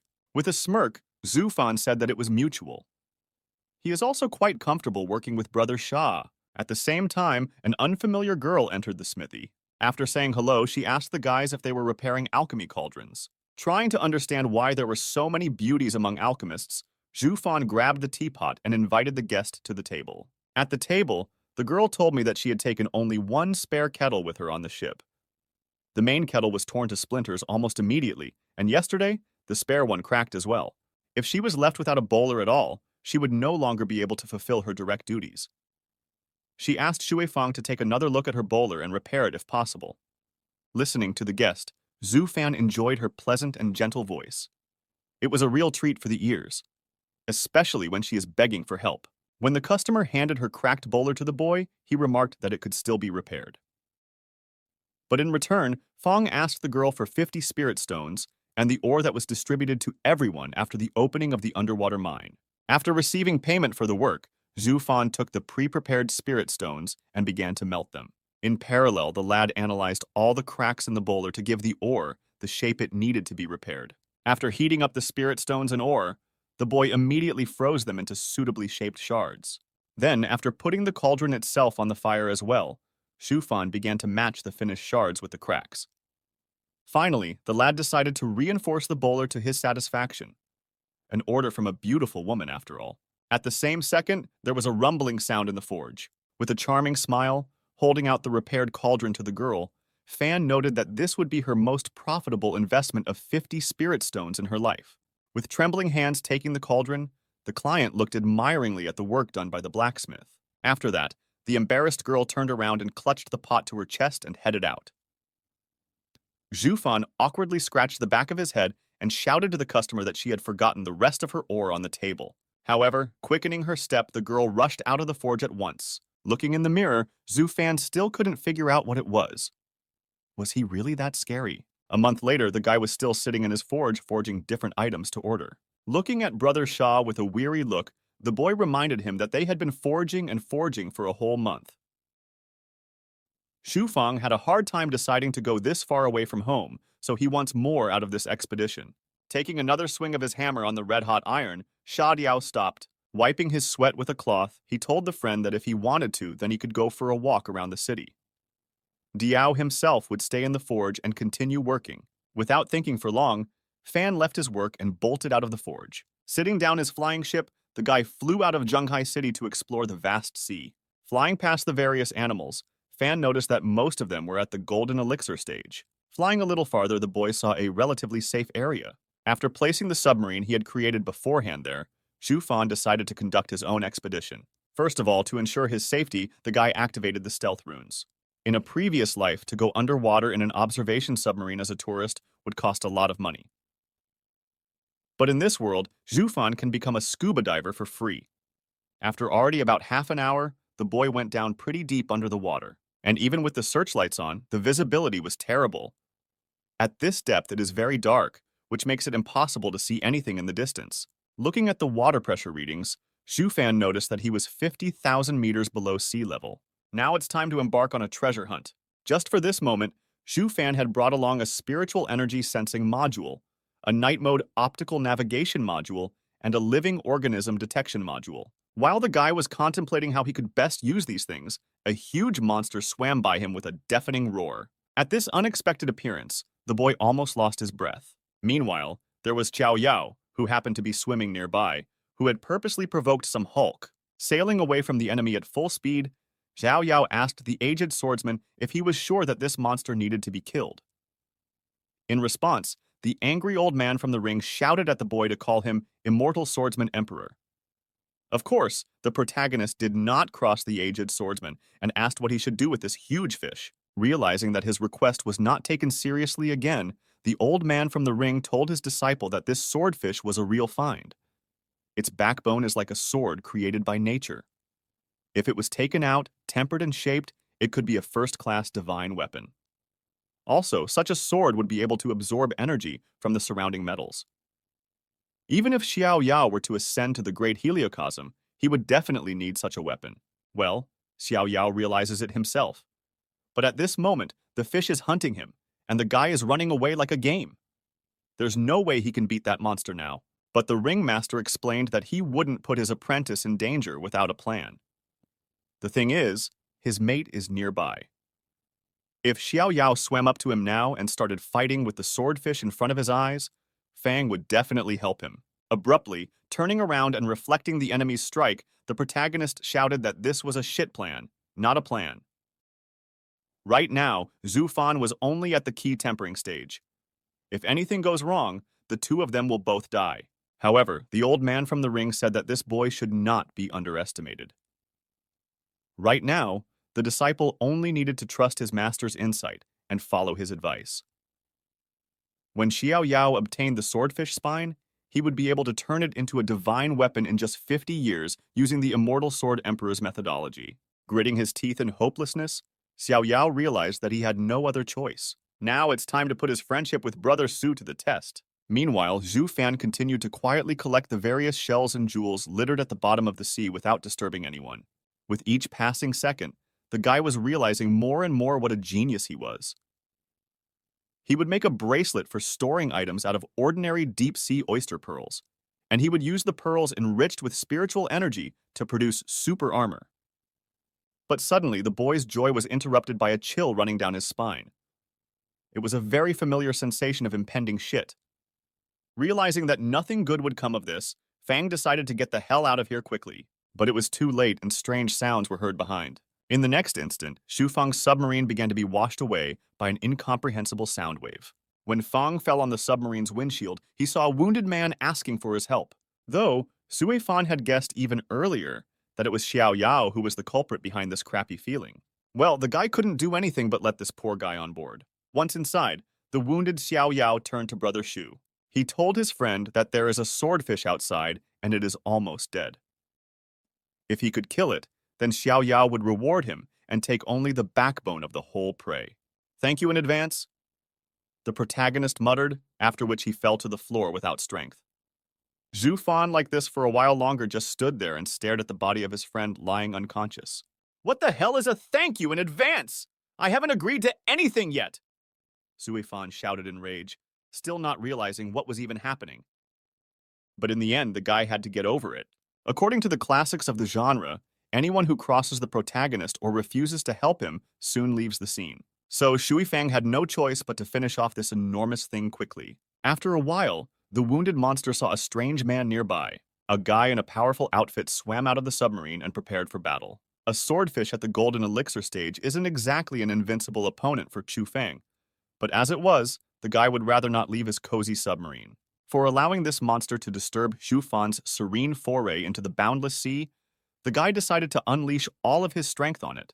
No, for starters, the boy wanted to mess with his victim a little. Swimming the swordfish from the back, Fan began to circle around, confusing his opponent. Laughing, the guy realized that this behemoth was finally confused and could no longer keep track of his movements. In that case, it was time to use one of the strongest illusion spells, Miranda of Spears. This technique creates a 360-degree blind spot for the enemy. However, when the effect of the skill dissipated, Fan noticed something he definitely didn't expect to see.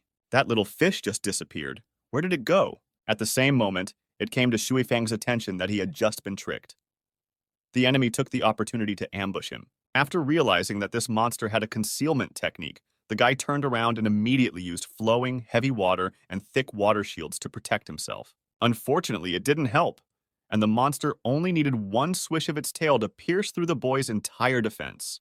But then some silver balls appeared from nowhere, driving the swordfish into bewilderment. Suddenly, small snakes with sharp fangs hatched out of these silvery balls. Most of Shu Fang's battle dolls were unsuitable for water combat, as a matter of bad luck. However, even such small snakes were able to help the guy divert the enemy's attention. After gathering spiritual energy from the surroundings, the boy created many doppelgangers using the external cloning technique.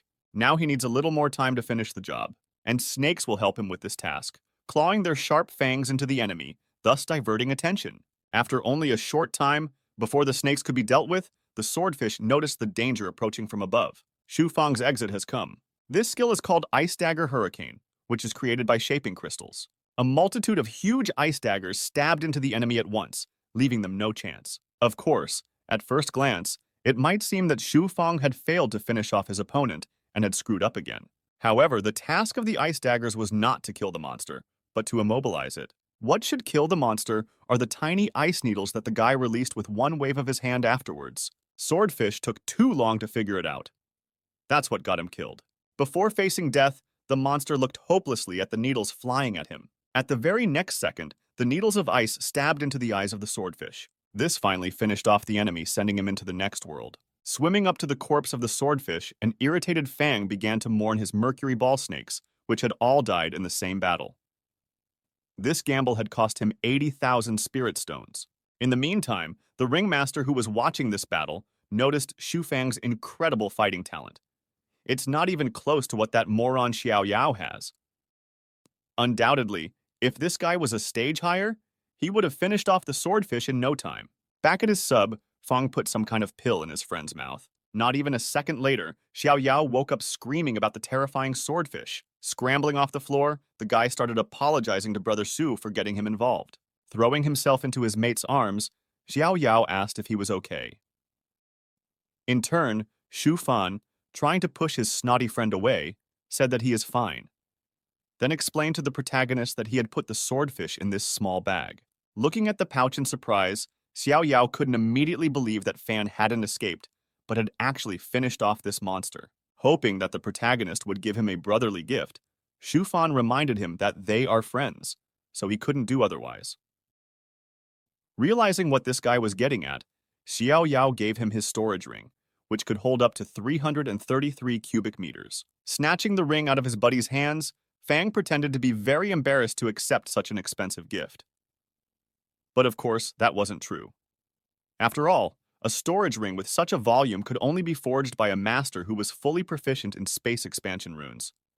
You couldn't buy such a thing at the market. Suddenly, while the two guys were rejoicing in their victory over a powerful enemy, an unknown portal opened in space and began sucking all matter into itself. The submarine washed ashore.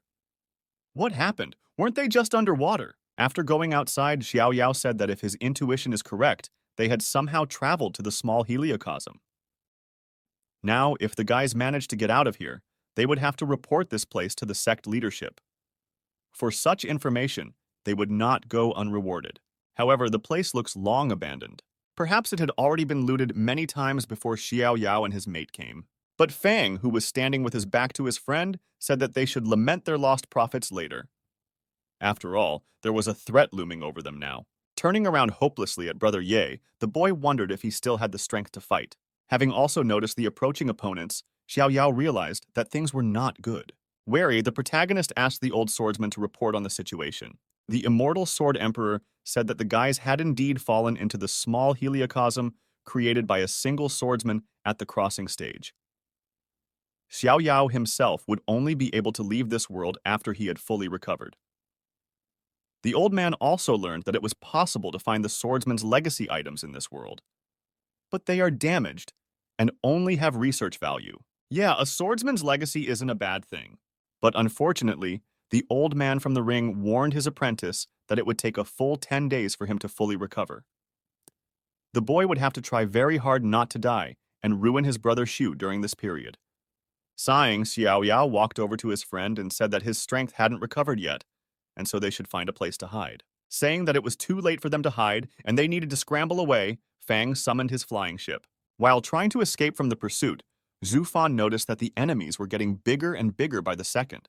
Then, looking at the meditating Brother Ye, the guy asked if there was an option to get out of here. In response, Xiao Yao only sighed and explained that it was impossible right now. The protagonist will only be able to find a way out when he's fully recovered, but that will take 10 days. At the same moment, coming up from behind, Fan placed a hand on Brother Ye's shoulder. Then these 10 days, I will protect you, Suifan spoke confidently. Cheering up, Xiao Yao asked his friend to correct his direction a bit. If they flew a little to the right now, they could find the dwelling of a great swordsman, inside which his legacy was supposed to remain. Well, from today onwards, Zhu Fang would have to participate in the main character's ascent again. Damn it, let's not let anything happen. After a while, the two friends had already flown to their destination. Now, they just had to get to the Crown Hall. Jumping off the ship, they made their way into the right room. There, they were greeted by a Yunsheng swordsman imprisoned in a stone statue. The master asked his guests to make themselves at home in his humble one. He also said that he would be happy to share items of his heritage with them. Perhaps in the future, their fates would cross in the greater heliocosm, and they could become friends. But the two guys just ignored the old man and started taking everything out of his little doghouse. Meanwhile, a huge horde of enemies was already flying toward the Crown Hall.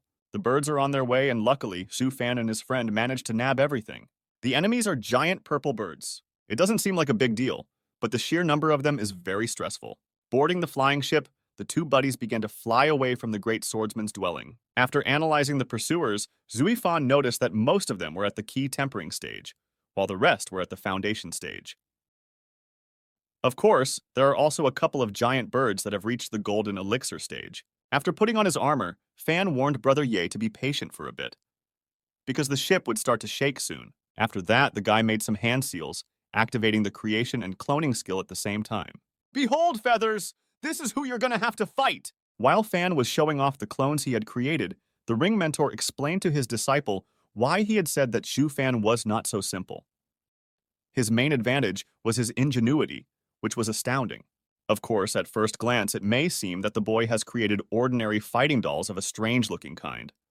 But that's not true. They have intelligence. They, of course, are not as good as living people, but in battle, they can provide serious support. And now, one of the battle dolls was already preparing to show its might.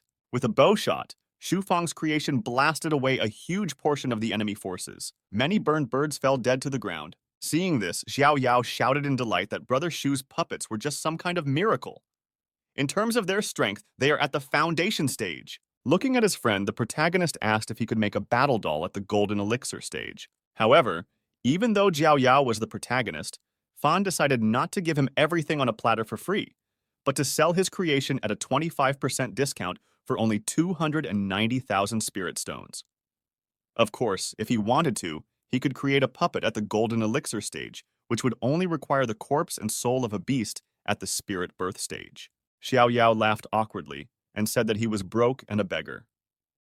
Fang, in turn, was surprised that the protagonist had no money. In any case, even though Fang has some very powerful puppets on him, for his level, this challenge would still be quite difficult. 5 days later, the situation took a most unfavorable turn. All the foundation stage puppets that Shufan had created had broken in battle. In these 5 days, he had wasted all of his hard-earned money. Rising to his feet, Xiao Yao asked Brother Shu to hold on for another 5 days until he recovered. "All right, Brother Yi, recover in good health, take your time." An eerie voice was suddenly heard. Yes, at this moment, Zhu Fan was filled with resentment and indignation. And you could even say that for a while he literally lost his mind. Coming to the edge of the ship, Fang looked frantically at the enemies and used the technique of killing the feathered ones altogether. The guy doesn't seem to know when he came up with the technique. Perhaps his overflowing resentment overcame his mind, and he started improvising. Long story short, Zhu Fan went on a rampage, beginning to pummel the enemies with powerful explosions. The shocked Xiao Yao, watching this, couldn't understand why he couldn't even come close to being able to do something like this when he was at the key tempering stage. Even at the golden elixir stage, he couldn't even do this. Still not believing what was happening, the protagonist asked the old swordsman if he had ever met someone who was tougher than Brother Shui at the key tempering stage. The ring mentor replied that he had come across such a person in his life's journey. Right now, Zhu Fan would be able to give battle to the enemy at most at the gold elixir stage. This was a serious achievement, but someone could destroy wars at the spirit birth stage. Hearing this, a bewildered Xiao Yao asked if such uniqueness really existed. When the boy said that he would like to see such a person, the old man promised that one day he would definitely meet him. This is the one to whom the immortal swordsman emperor must take revenge. More specifically, this is who Xiao Yao will have to avenge for his mentor. In response, the protagonist said that the old man should go to Brother Shu for that. He would have a better chance of doing the job. Against his background, Xiao Yao was just trash. Laughing, the ring mentor asked his disciple not to be modest.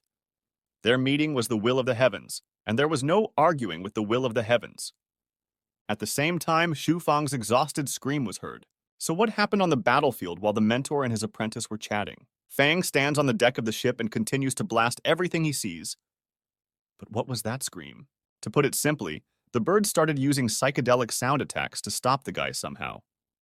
Of course, Zhui Fang didn't have much trouble fending off this kind of attack, but he shouted for some other reason.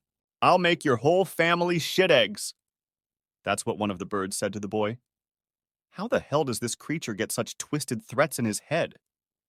Zhu Fan tried to imagine how such a thing was possible, which caused him to scream. This guy couldn't take it anymore. That bitch got personal. So the boys are going to have to show her their balls now.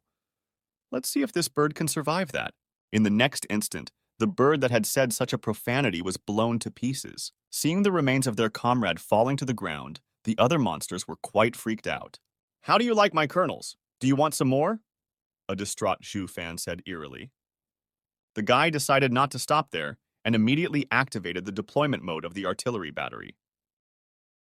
Oh, when Fan broke through to the foundation stage, he would be able to beat up Xiao Yao himself.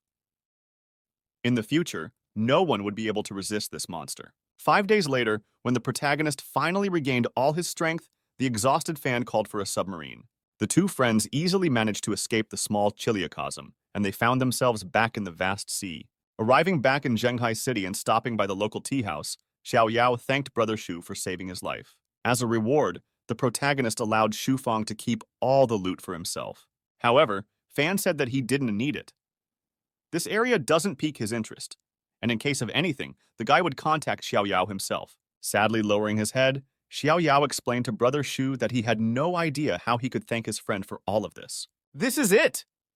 Zhu Fan had been waiting for this guy to say this phrase for a very long time. With a wave of his hand, Fan said that he had been tormented by a question for a long time. So perhaps, as a more accomplished cultivator, Brother Ye might know the answer.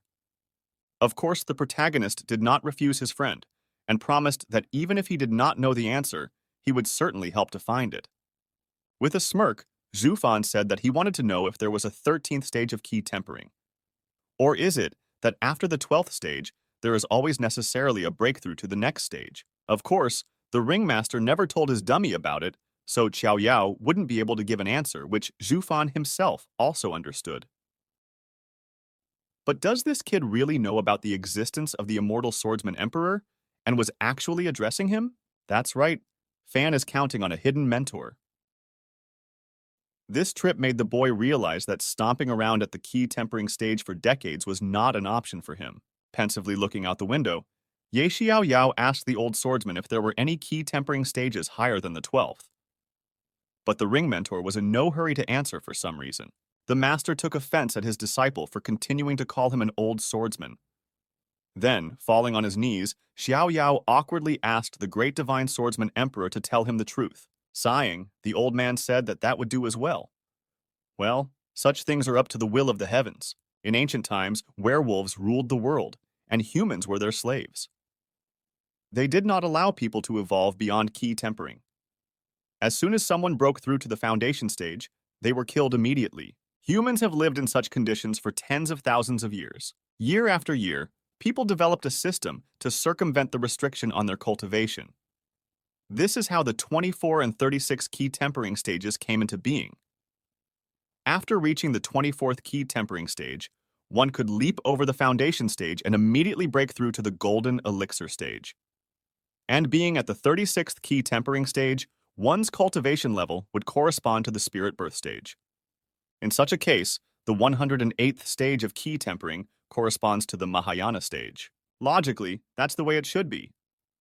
But the heavenly will of this world does not tolerate such tricks, and the ring mentor would not advise Xue Feng to try such a roundabout way. Cultivation itself is an attempt to rise higher than one's heavenly destiny. In other words, ascension is a challenge to heaven's will. The system with 24 and 36 stages of key tempering was only approved because the human race had no other choice. And if you go against the heavens in the current situation, you will be in trouble when you get to the last stage by bypassing them. And the closer you get to the heavenly realm, the more pressure you will be under. In short, there are as yet no known ways to evolve above the 12th stage without breaking through to the next stage. It's very difficult. At least the ring mentor doesn't know any techniques to do it right now. If the swordsman emperor were at the peak of his powers, he would be able to awaken a corridor in time and search for information in antiquity. But right now, that's impossible. At the same time, Xu Fan, who was lying on the hammock, sneezed. For some reason, the guy is very uneasy in his heart right now. His moodiness and anxiety are making him very tired. How are his students doing now? Are they doing well? What about Wang Yulong?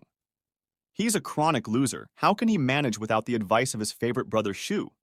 Besides, Xu Feng himself would need a fortune to rebuild his army of battle dolls.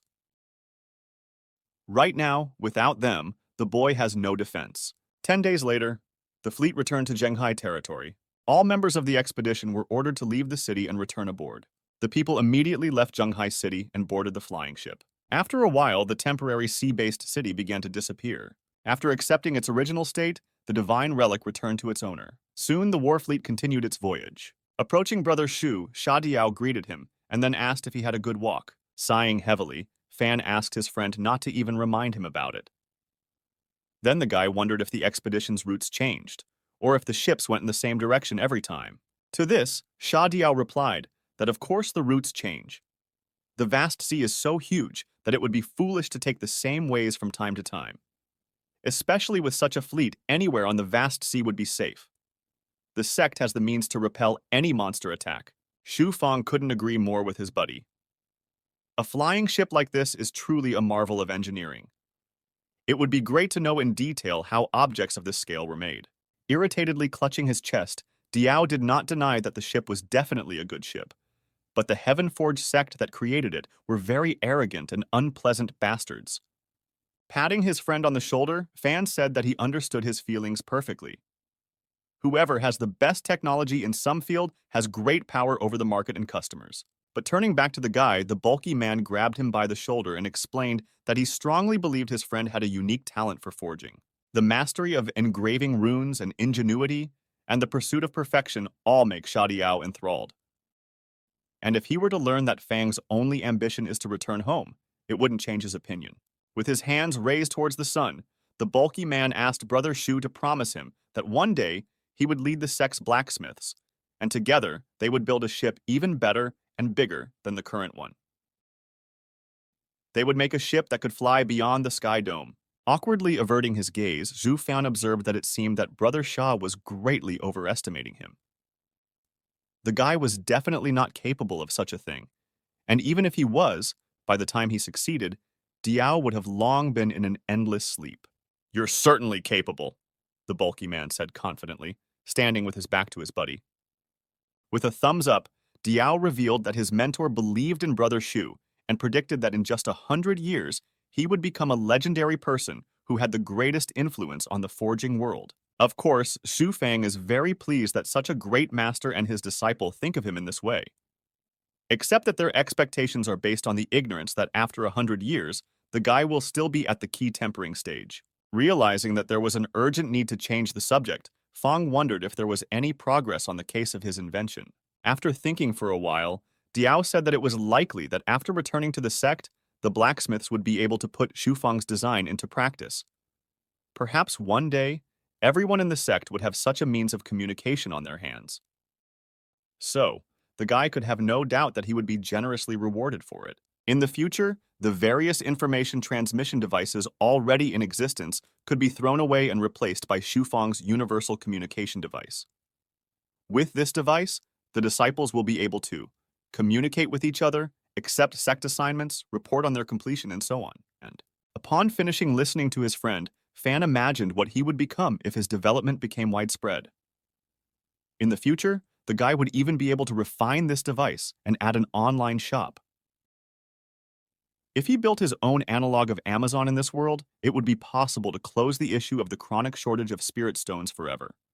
Plus, the sect will probably start investing in his project, so the boy will be able to issue some sort of stock and start earning it.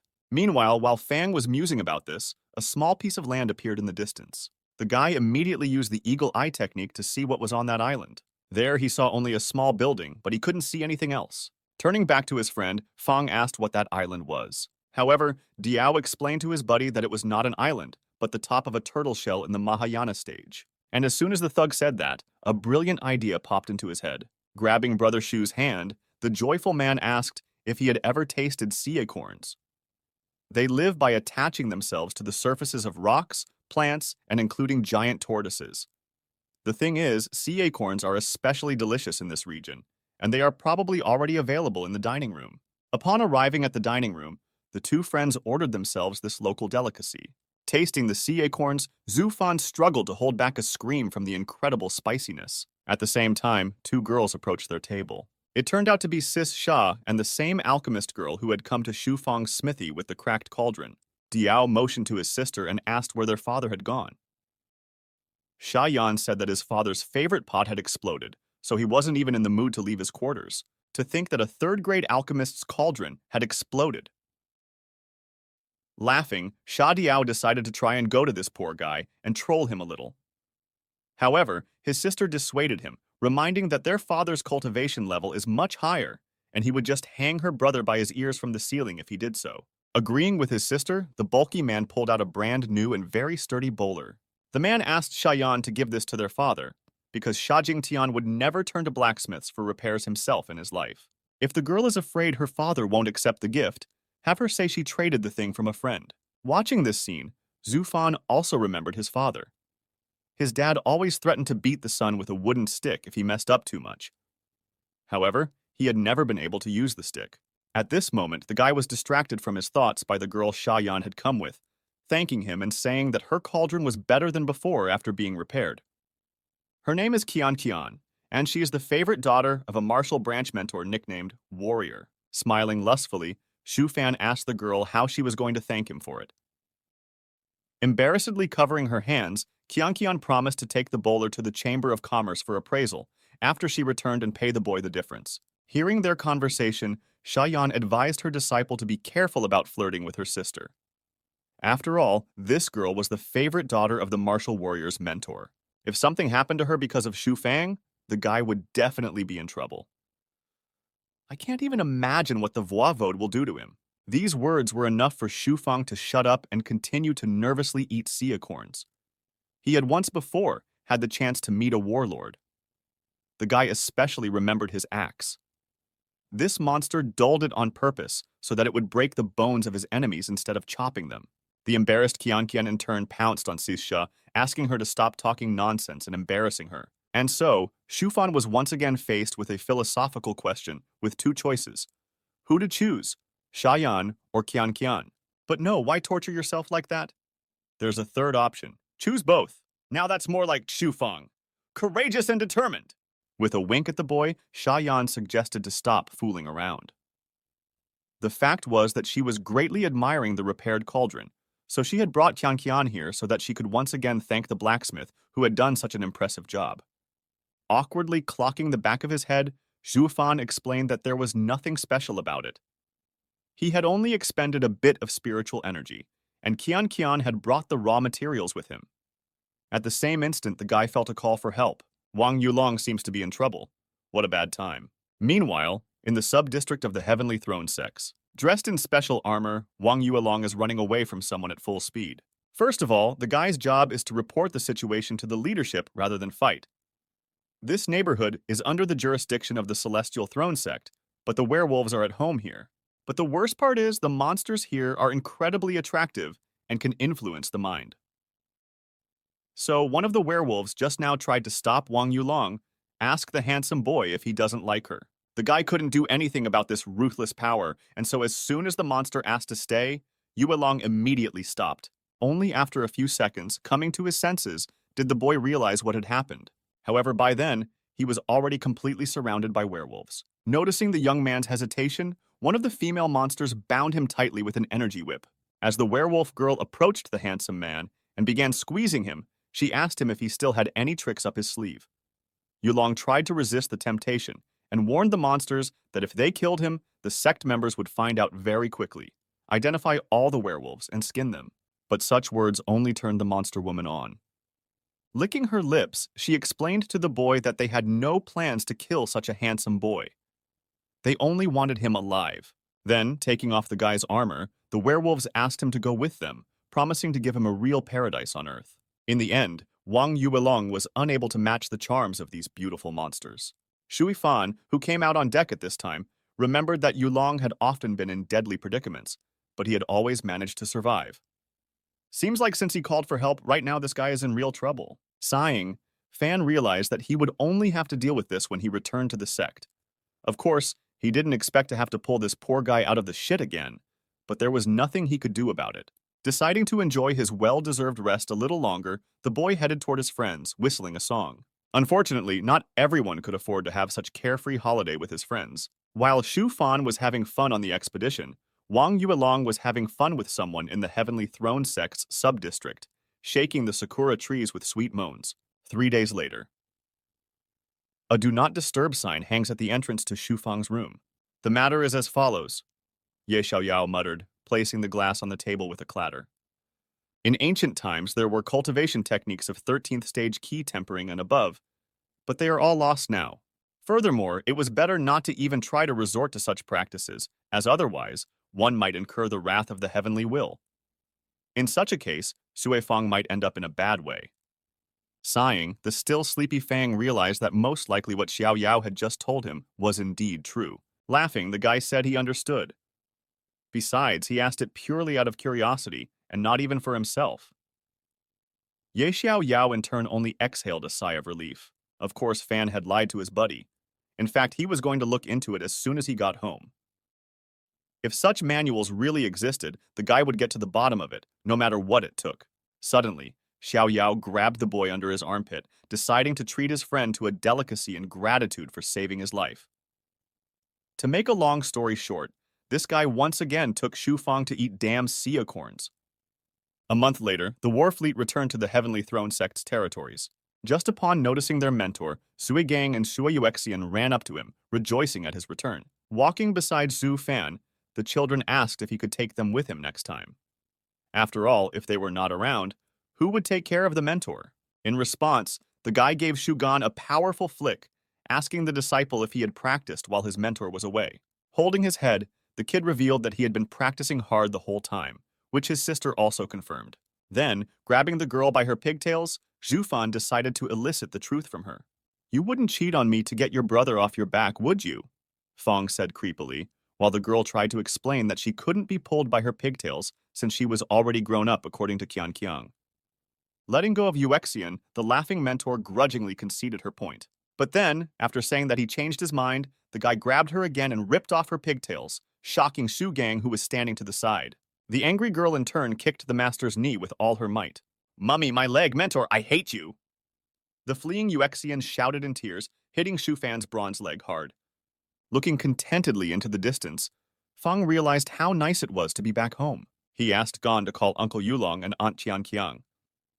It's about time to throw a banquet to celebrate the return of everyone's favorite mentor. Soon everyone gathered together around a table and began to celebrate. While the adults drank sake, the children played and showed tricks. Then, Shu Fan amusingly painted Shu Gong's face with special indelible paints. After the banquet was over, the students went to bed and immediately fell asleep.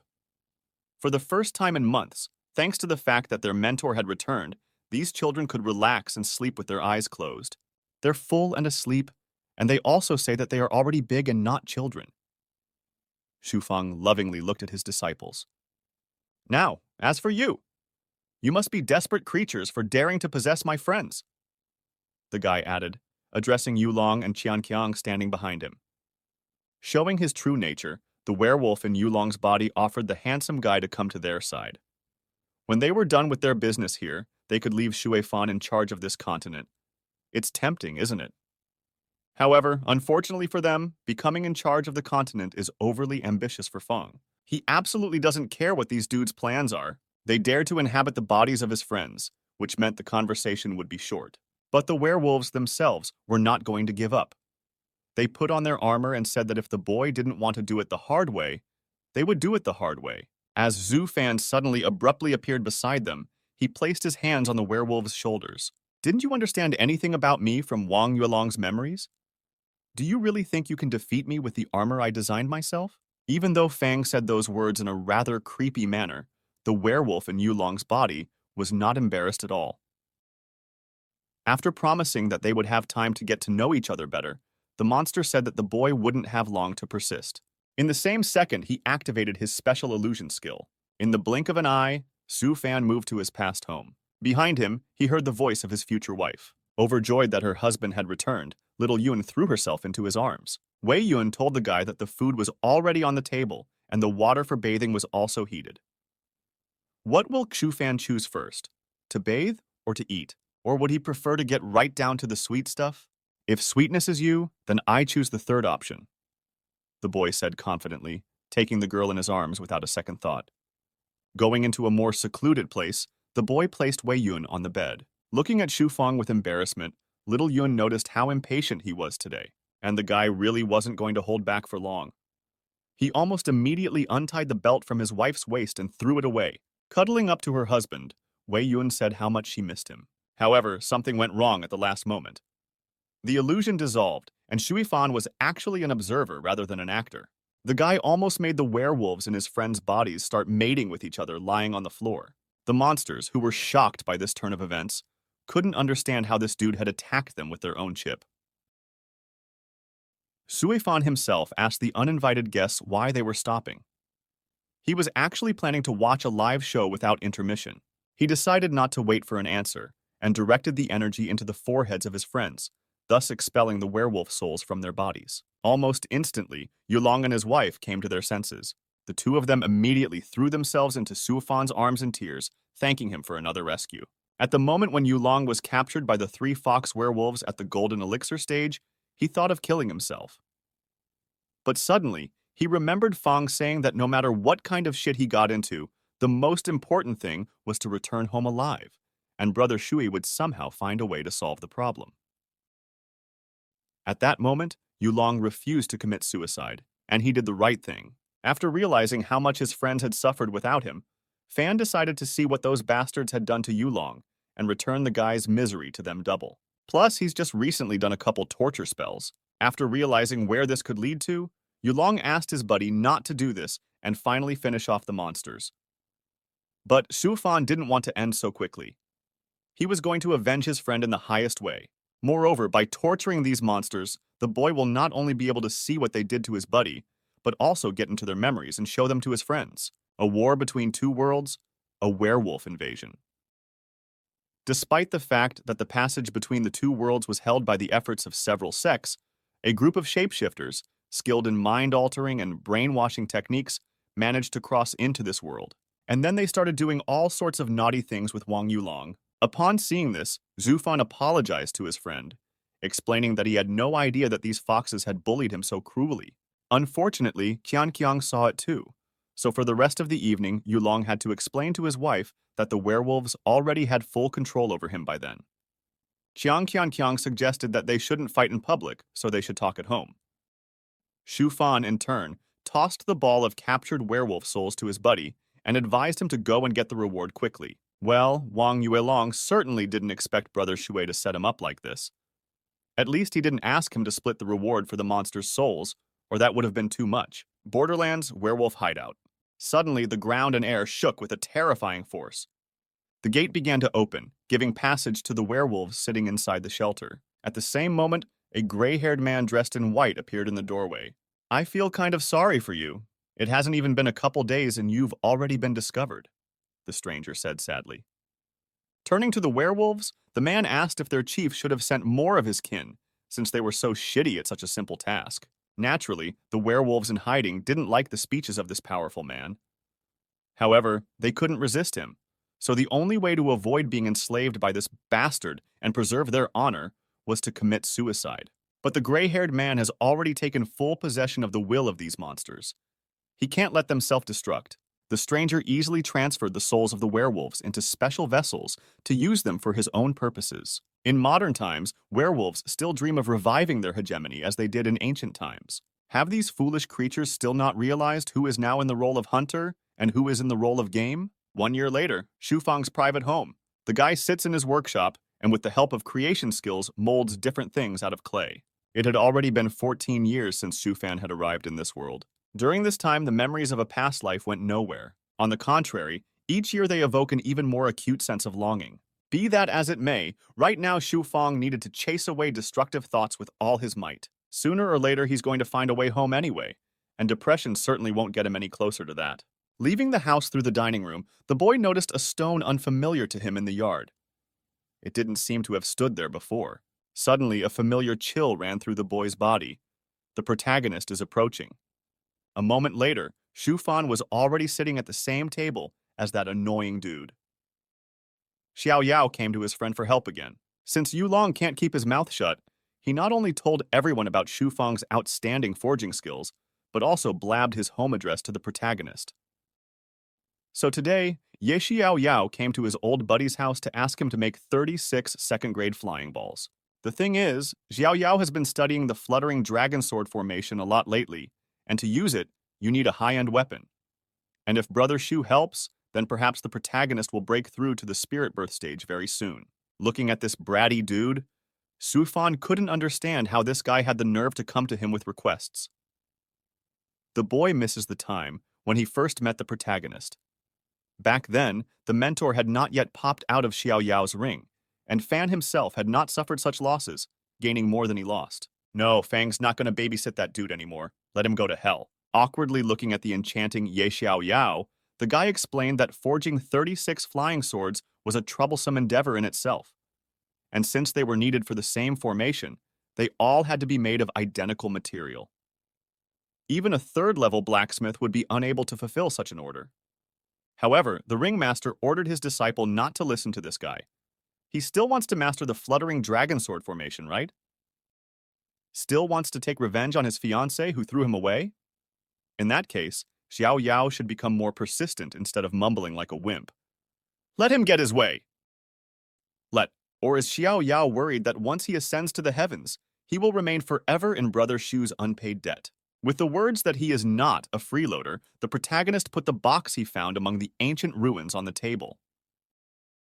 Although the guy doesn't know what's in there, he's willing to give it to Brother Zhu in exchange for 36 swords. Grabbing this box, Zhu Fan decided to help the protagonist since it was so important to him. With a wave of his hand, the boy promised his buddy to write a list of materials needed to start the work a little later. While the satisfied fan was looking at the box, the mentor tapped his disciple on the head, noting how stupid he was.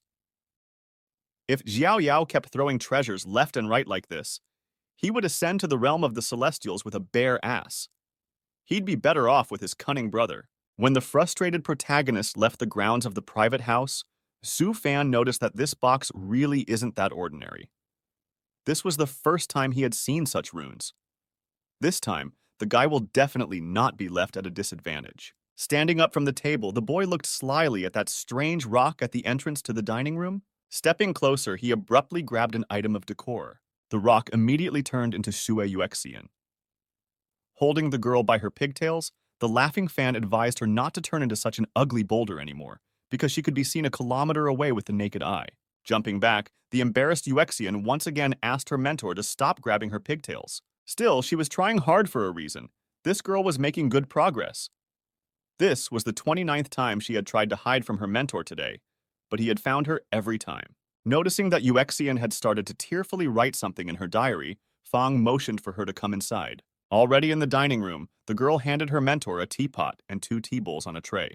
Placing the tray on the table, Yuexian asked the guy if it was true that he only discovered her because the boulder turned out ugly.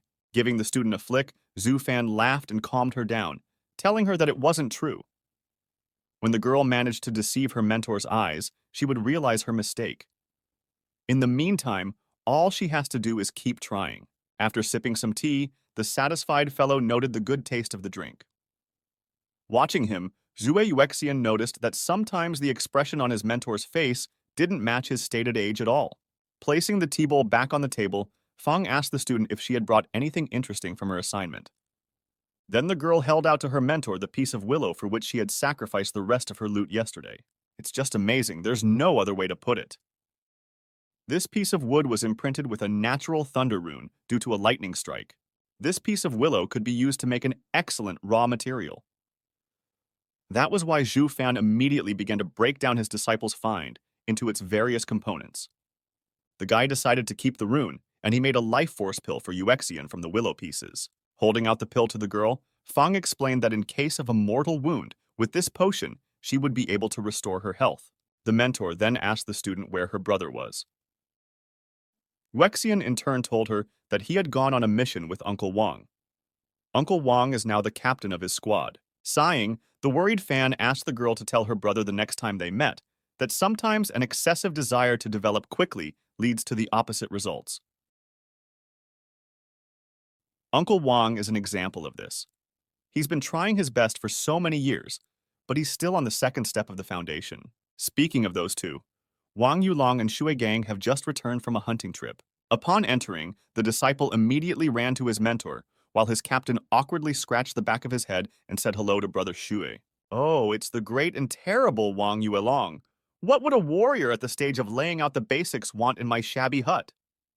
Fan spoke sarcastically, touching on a sore subject for his friend. Yulong ran up to his buddy and asked him to take a look at what he had brought with him. The guy had found this extraordinary spiritual ore in a beast's lair and brought it to Brother Shu for expert evaluation. Placing the box on the table, the boy opened the lid. It's been half an hour. Well, sometimes Yulong could be useful. At first, Sui Fan had thought of killing him when he heard his friend talking about him all over the place and even gave Fang's home address to Brother Ye. But since this guy brought such a treasure, Shu Fang would have to spare him if he tells where exactly he found it. After a couple of days, Shui Fan continued to examine the item his friend had brought. Wang Yuelong, although he was a mediocre, had somehow managed to find such an exotic ore. This is the first time a guy has ever gotten his hands on a spiritual ore with such properties. It should store the embedded consciousness, and it blends perfectly with various items. If a piece of this ore is placed inside the battle dolls, a piece of Shufang's own consciousness will appear inside them.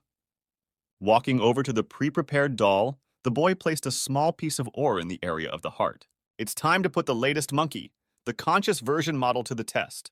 To make the trial fair, Fan decided to spar a conscious version of a monkey against one of the strongest puppets, the northern wolf. From the start of the fight, the gorilla moved to a safe distance and began to carefully observe his opponent's movements. The wolf, in turn, rushed into the fight without a second thought, expecting to sink its fangs into the enemy's throat with a single lunge. Ducking down, the ape figured out the wolf's weak spot, opening up perfectly for the blow. Taking the initiative in the battle, the gorilla dodged and launched a counterattack on the enemy.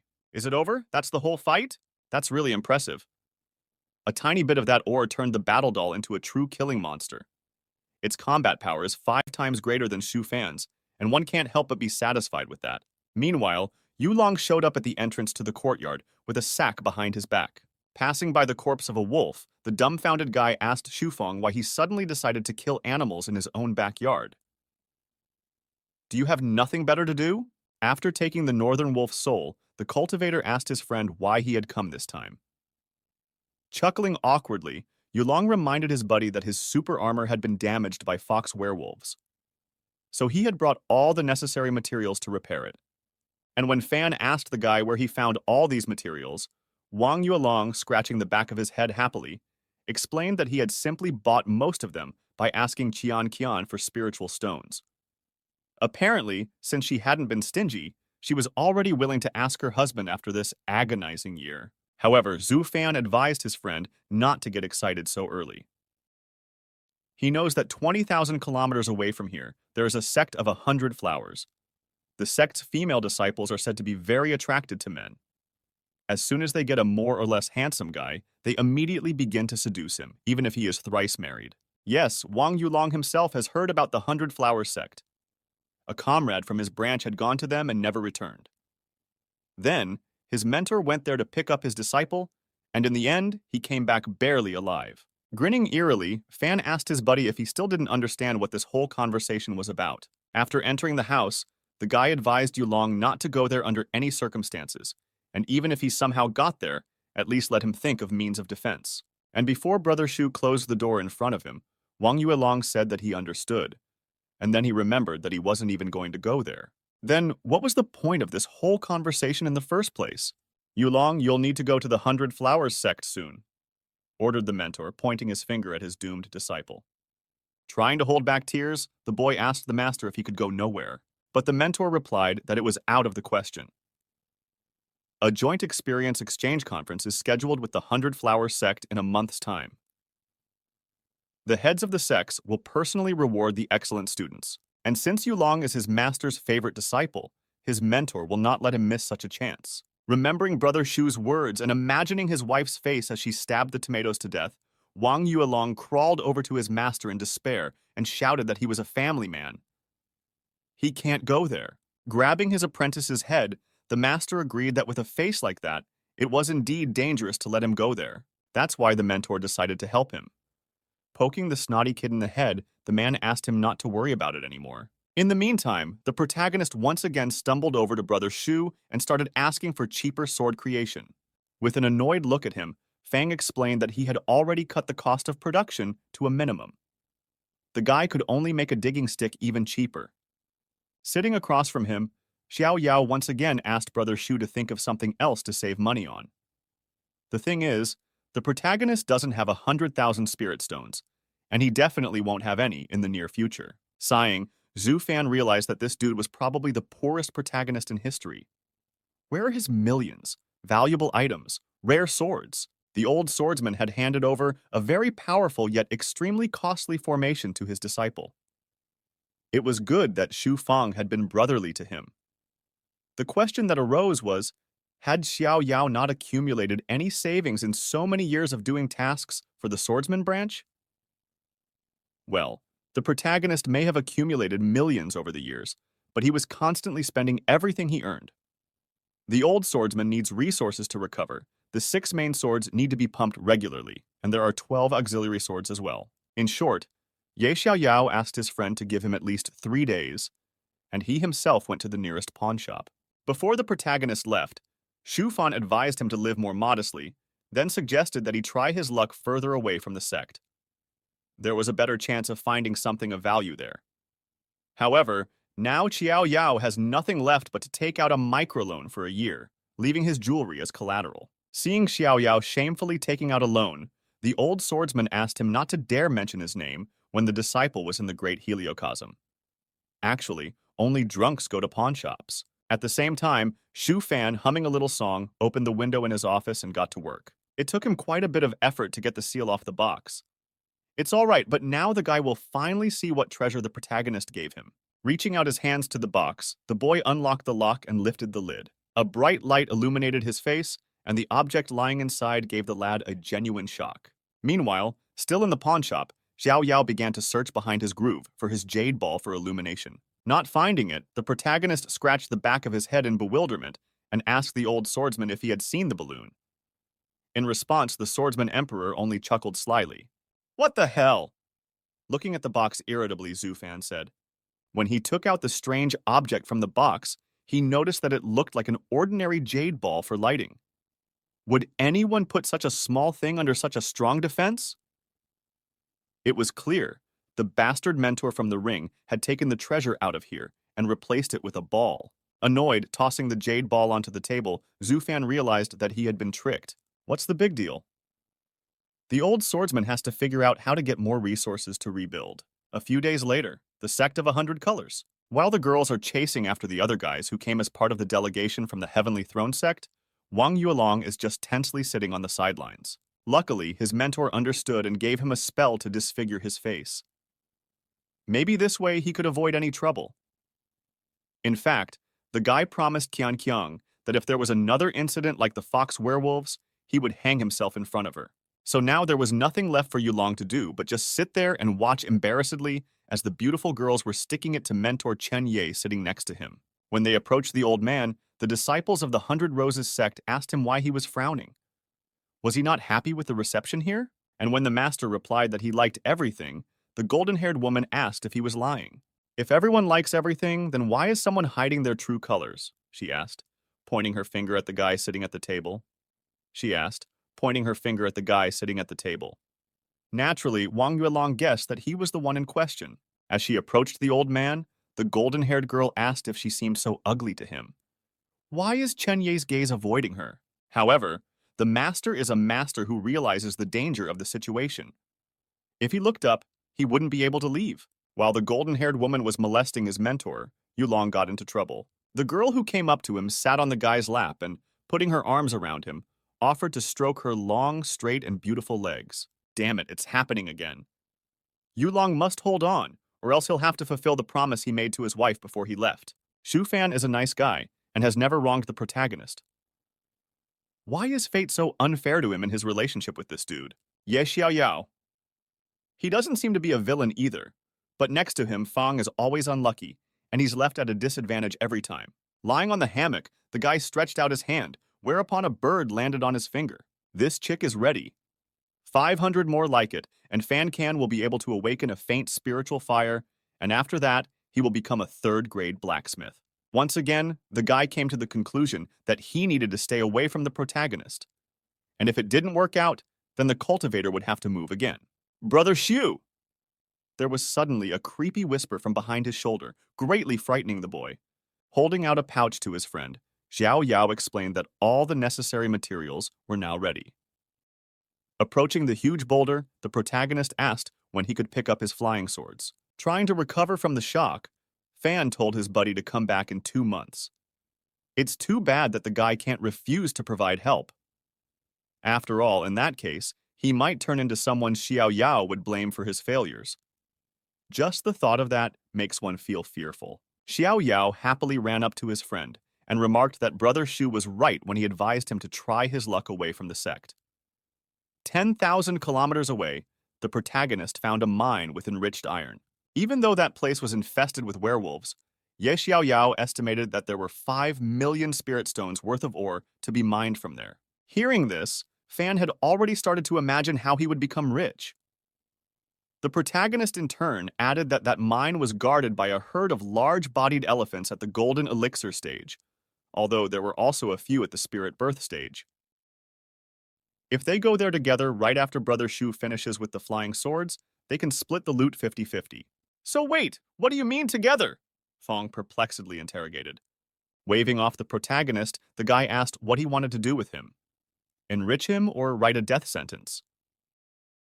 During their last adventures together, Fong could have been killed twice. However, Xiao Yao asked his friend not to be puffed up. He wanted to share with him as a brother, that's all. Catching up with Su Fan, the protagonist shouted that one day he would become the first swordsman of the Heavenly Throne sect, and his buddy would become the first blacksmith. Then they would ascend to heaven together, and their friendship would become legendary. In the end, Xiao Yao still managed to catch up to the guy, grabbing him by the shoulder. "Brother Shu, we're perfect for each other!" yelled the main character, clinging to the dumbfounded Shu Fang. Ye Xiao Yao is a natural swordsman, and Brother Shu is a talented blacksmith. Their union is destined by the heavens. Is that so hard to understand? Trying to quietly get away while this dude was showing off, Zhu Fan asked why he couldn't dig up that mine by himself. Xiao Yao then explained that he couldn't do it alone. His plan was that while he would distract the elephants on himself, Shu Fan would have to dig for ore. Besides, this was the territory of the werewolves. If the protagonist just slaughtered everyone without a second thought, serious trouble would start. Even more so, large-bodied elephants occupy a position between werewolves and beasts. Killing them is a bad omen. It really made sense. However, instead of going there, Zhui Fan decided to give his friend a miner. It doesn't even need to be controlled. It will do everything by itself. If you hide the robot somewhere in the bushes near the mine in advance and distract the elephants, the miner will do all the work. And it would finish much faster than if Fang did it himself. But the old swordsman wasn't going to stop there. He ordered his apprentice to think of another way to get something useful out of Brother Shu. With a dazzling glow, Xiao Yao subverted that if he went to the lair of those terrifying creatures without his friend, this sortie could still be very dangerous. Seeing that he had no chance to resist this dude's charisma, Zhu Fang had to promise to fit him with a set of armor, but with the condition of returning it. Be that as it may, if Fang made around 2 million at the end of the operation, then minus the cost of the super-duper miner and the second-grade armor, he would still have a profit. In short, they agreed to meet in 3 months. Shu Fang's duties were to prepare the flying swords, miner, and armor. The protagonist was given the task of reconnoitering the area around the mine once more. When Ye Xiao Yao finally left the courtyard of the private house, Suifan finally figured out that it looked like that vile ring mentor was working against him. When Brother Ye was begging for armor from the guy, the smile on his face looked clearly strained. It was as if he was extremely embarrassed and didn't want to do it himself. So from now on, Shu Fang would have to defend himself against this annoying old man. The boy was now convinced that it had been the dude's mentor who had taken the treasure out of the box and replaced it with a jade ball last time. He'd have to remind the old bastard of that. By mid-afternoon, the Heavenly Throne sect's delegation finally ended their visit to the 100 Roses sect. Wang Yuelong had never put in so much mental effort before, much less for the sake of maintaining his chastity. He had passed the test of beauties after all, and would now be proud of it for the rest of his life, but he started to rejoice too soon. A violet-haired woman came up behind him and called out to him. Looking at him confused, the girl offered to at least hug goodbye since they weren't destined to be together in this life. Holding back with his last strength, Yulong refused, explaining that he was a family man. Saying goodbye could be done with words. Then, without listening to him, the purple-haired woman ran up to the guy and hugged him. Leaning her lips against the boy's neck, the girl kissed him, leaving a mark. Of course, Yulong did not tolerate such insolence and immediately pushed the insolent woman away. After realizing what she had just done, the guy got really angry and was about to slap the girl. However, the golden-haired head of the 100 Roses sect stopped him. "What is it? Has something angered you?" she asked grimly. Momentarily cooling down, Wang Yuelong said that he only wanted to ask why they did this to him. He hadn't done anything wrong. Hiding behind the sect leader's back, the purple-haired girl explained that she only wanted to mark this guy as her own. That's when Yulong understood what kind of trouble he was in.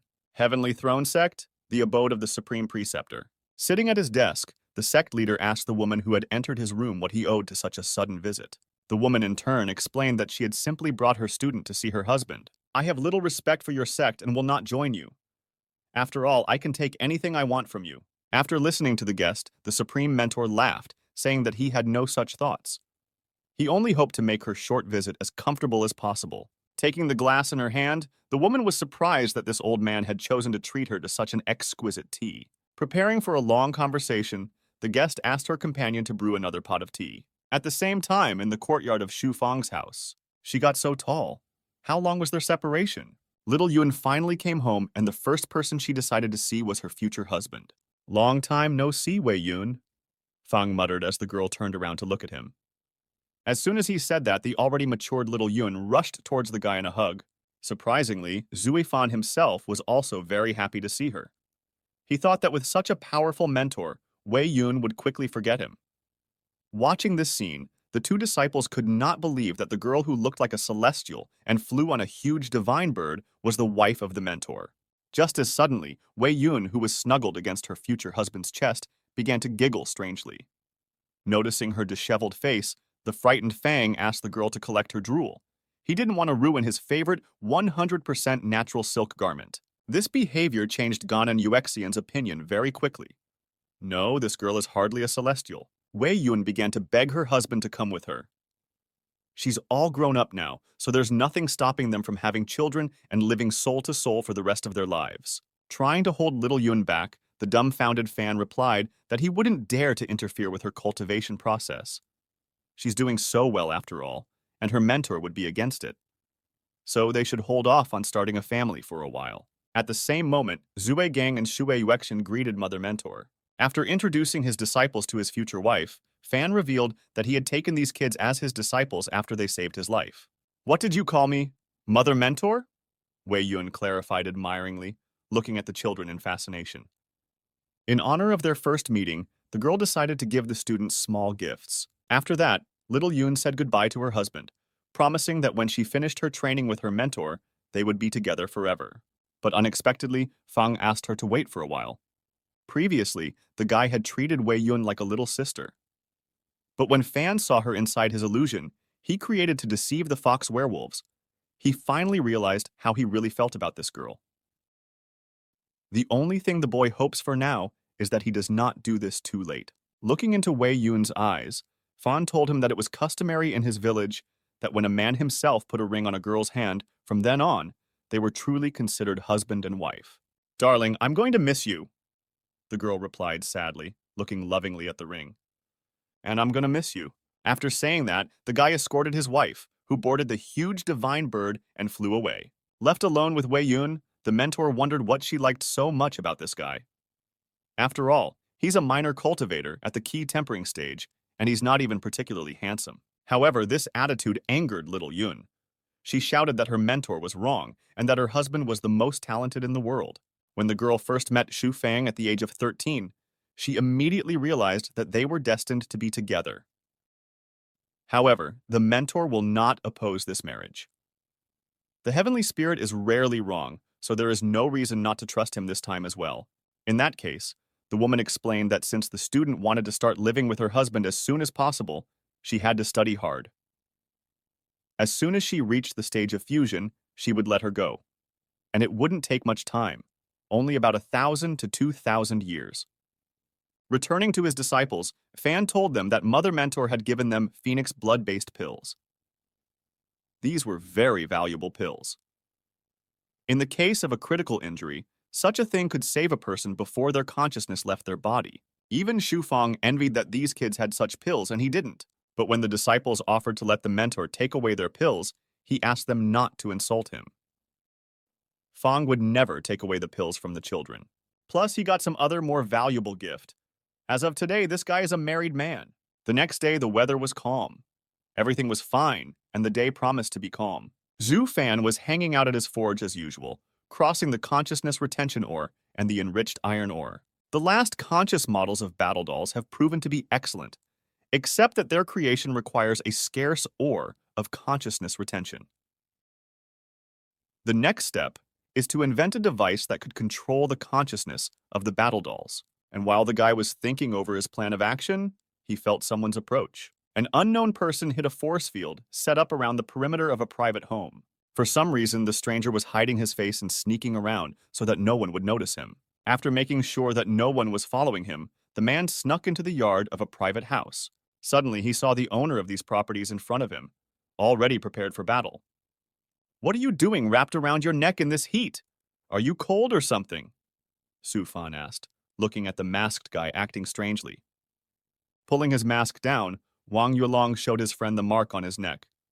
He had come here so that Brother Shu could help him solve this problem. And when Yulong said that his conscience remained clear at the end of the business trip, Fang remarked that if one looked at his buddy's neck, the validity of those words was faintly believable. Kneeling down, the guy explained that he didn't come empty-handed, then handed Brother Shu some gizmo that he had purchased at the Taoist Hermit Fair for 10,000 spiritual stones. Although Wang Yulong himself doesn't know what's inside this box, however, Fang noticed that it's not the first time that this boy's attractiveness has benefited him.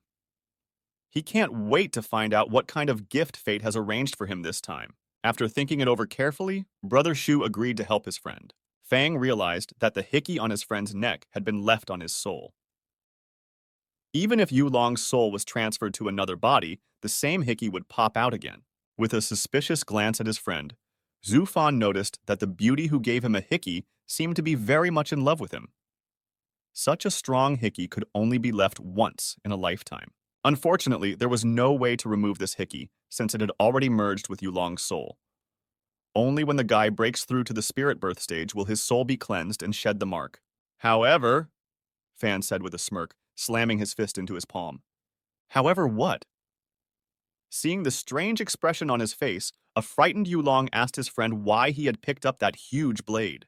Bringing his sword above his head, Zhu Fan explained that since this hickey couldn't be eliminated, there was only one option left, and his friend would definitely not like it. At the same instant, a hoarse scream was heard in the mountains.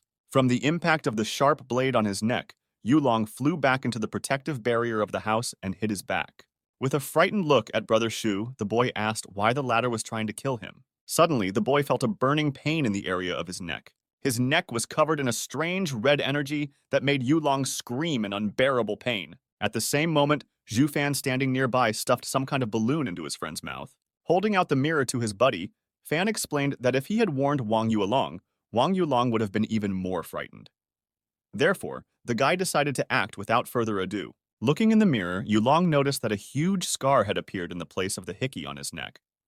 On the whole, it was not bad. Helping his friend up, Zhu Fan asked him not to worry, promising that the scar would go away along with the hickey when he broke through to the spirit birth stage. Although this was only a hypothesis, and so it was impossible to accurately predict whether it would happen.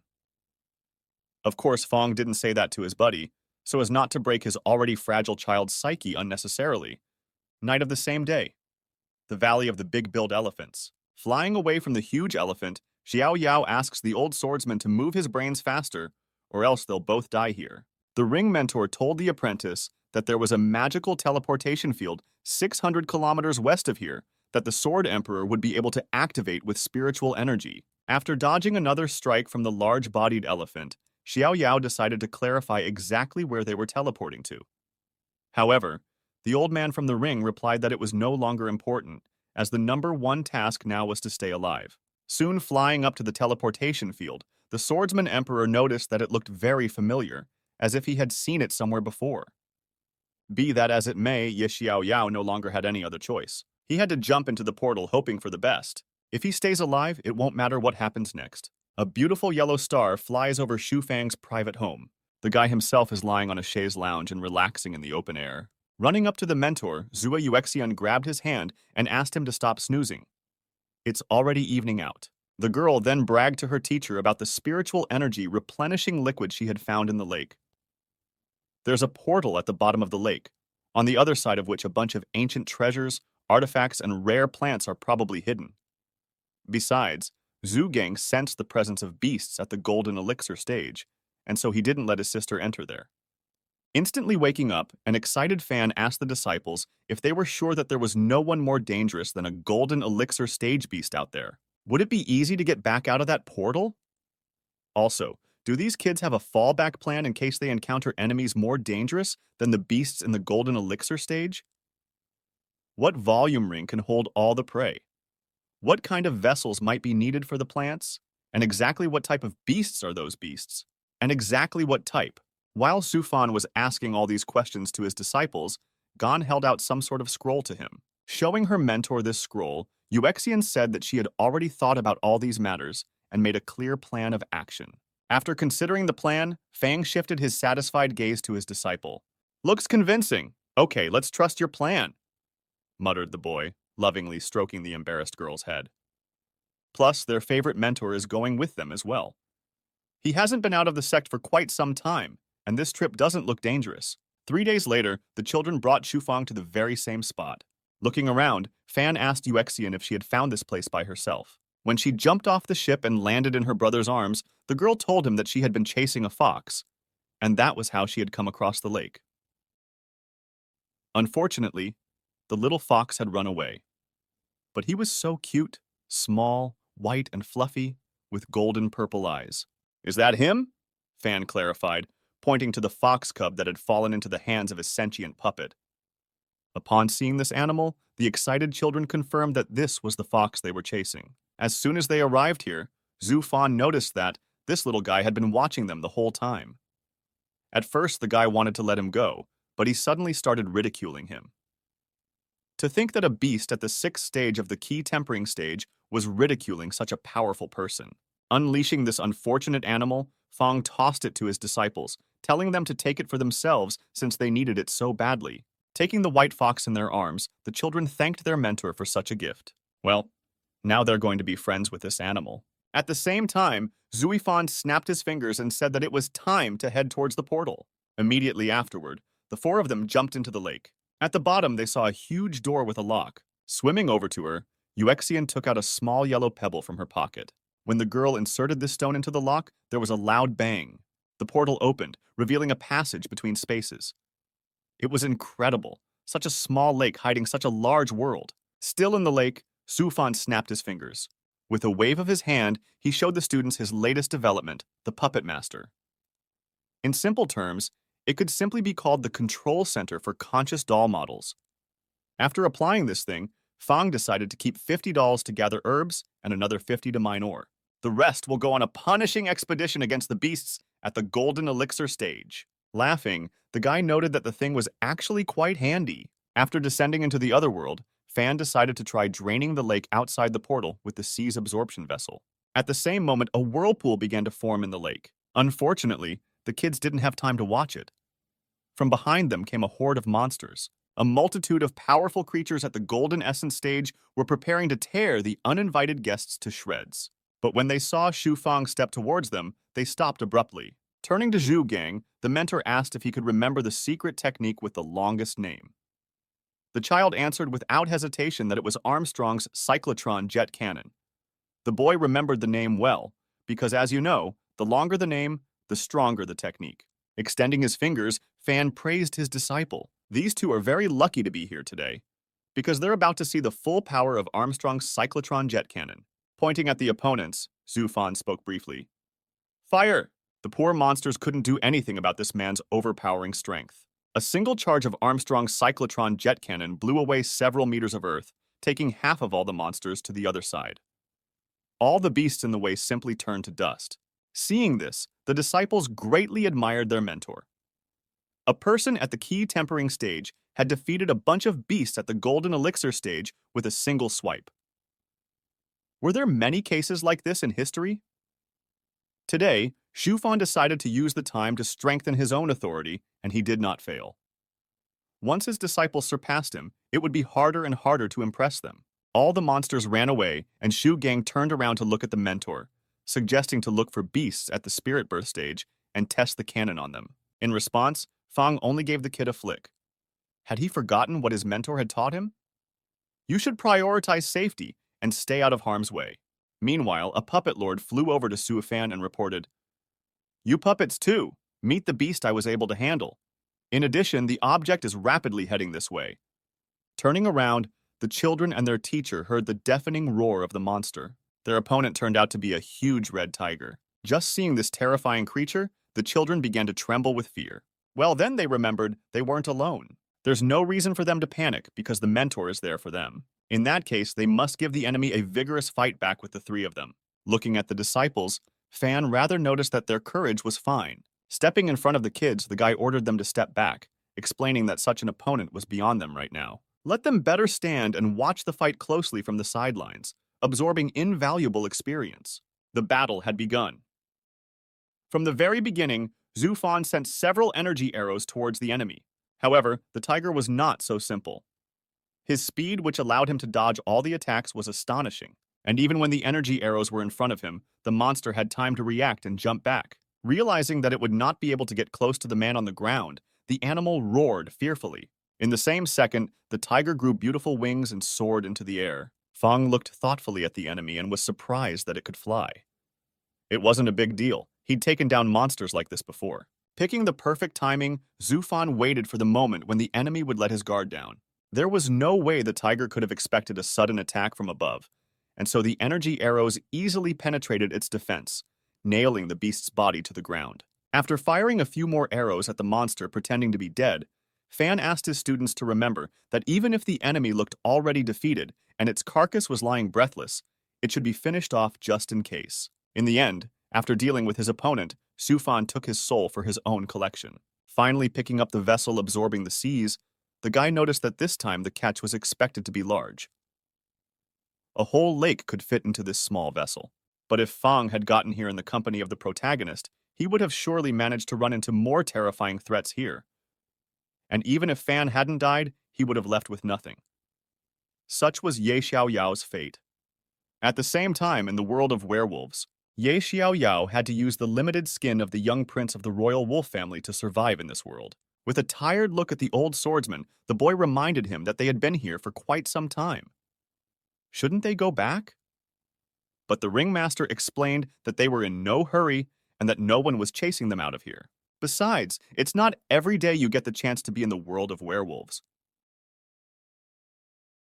So why not make the most of this chance? In order to disguise Xiao Yao, the old swordsman used a technique from the Great Heliocosm, so even the strongest werewolves in this world wouldn't recognize him as a human. So it's time to start searching for treasure and other useful resources. The protagonist still needs a lot more swords than he has now. When Xiao Yao is at the Mahayana stage, his mentor will give him information that will require as many as 10,000 swords. That's when the boy will be unrivaled even in the heavens. In other words, Ye Xiaoyao would become the lord of all celestials. Of course, the guy liked such an offer. But after a while, when he thought it over carefully, something confused him. Wait a minute, 10,000? Where do you think I'm going to get them? If you're talking about simple iron swords, you can buy them from a lay blacksmith. What good are they? The old swordsman explained that he was referring to flying swords. When the boy was at the crossing stage, the mentor would take him to his hiding place at the junction of the worlds. Even a fraction of the treasure there would be enough to cover the cost of making 10,000 flying balls. Hearing this, Xiao Yao couldn't believe his ears. His mentor turned out to be so rich. Suddenly, the conversation between the master and his disciple was interrupted by a huge hand that appeared high in the sky. Unfortunately, the protagonist didn't have time to react to the attack at all. A hand grabbed Ye Xiaoyao, and his mentor, noticing this, decided to leave his disciple, advising him to act according to the situation.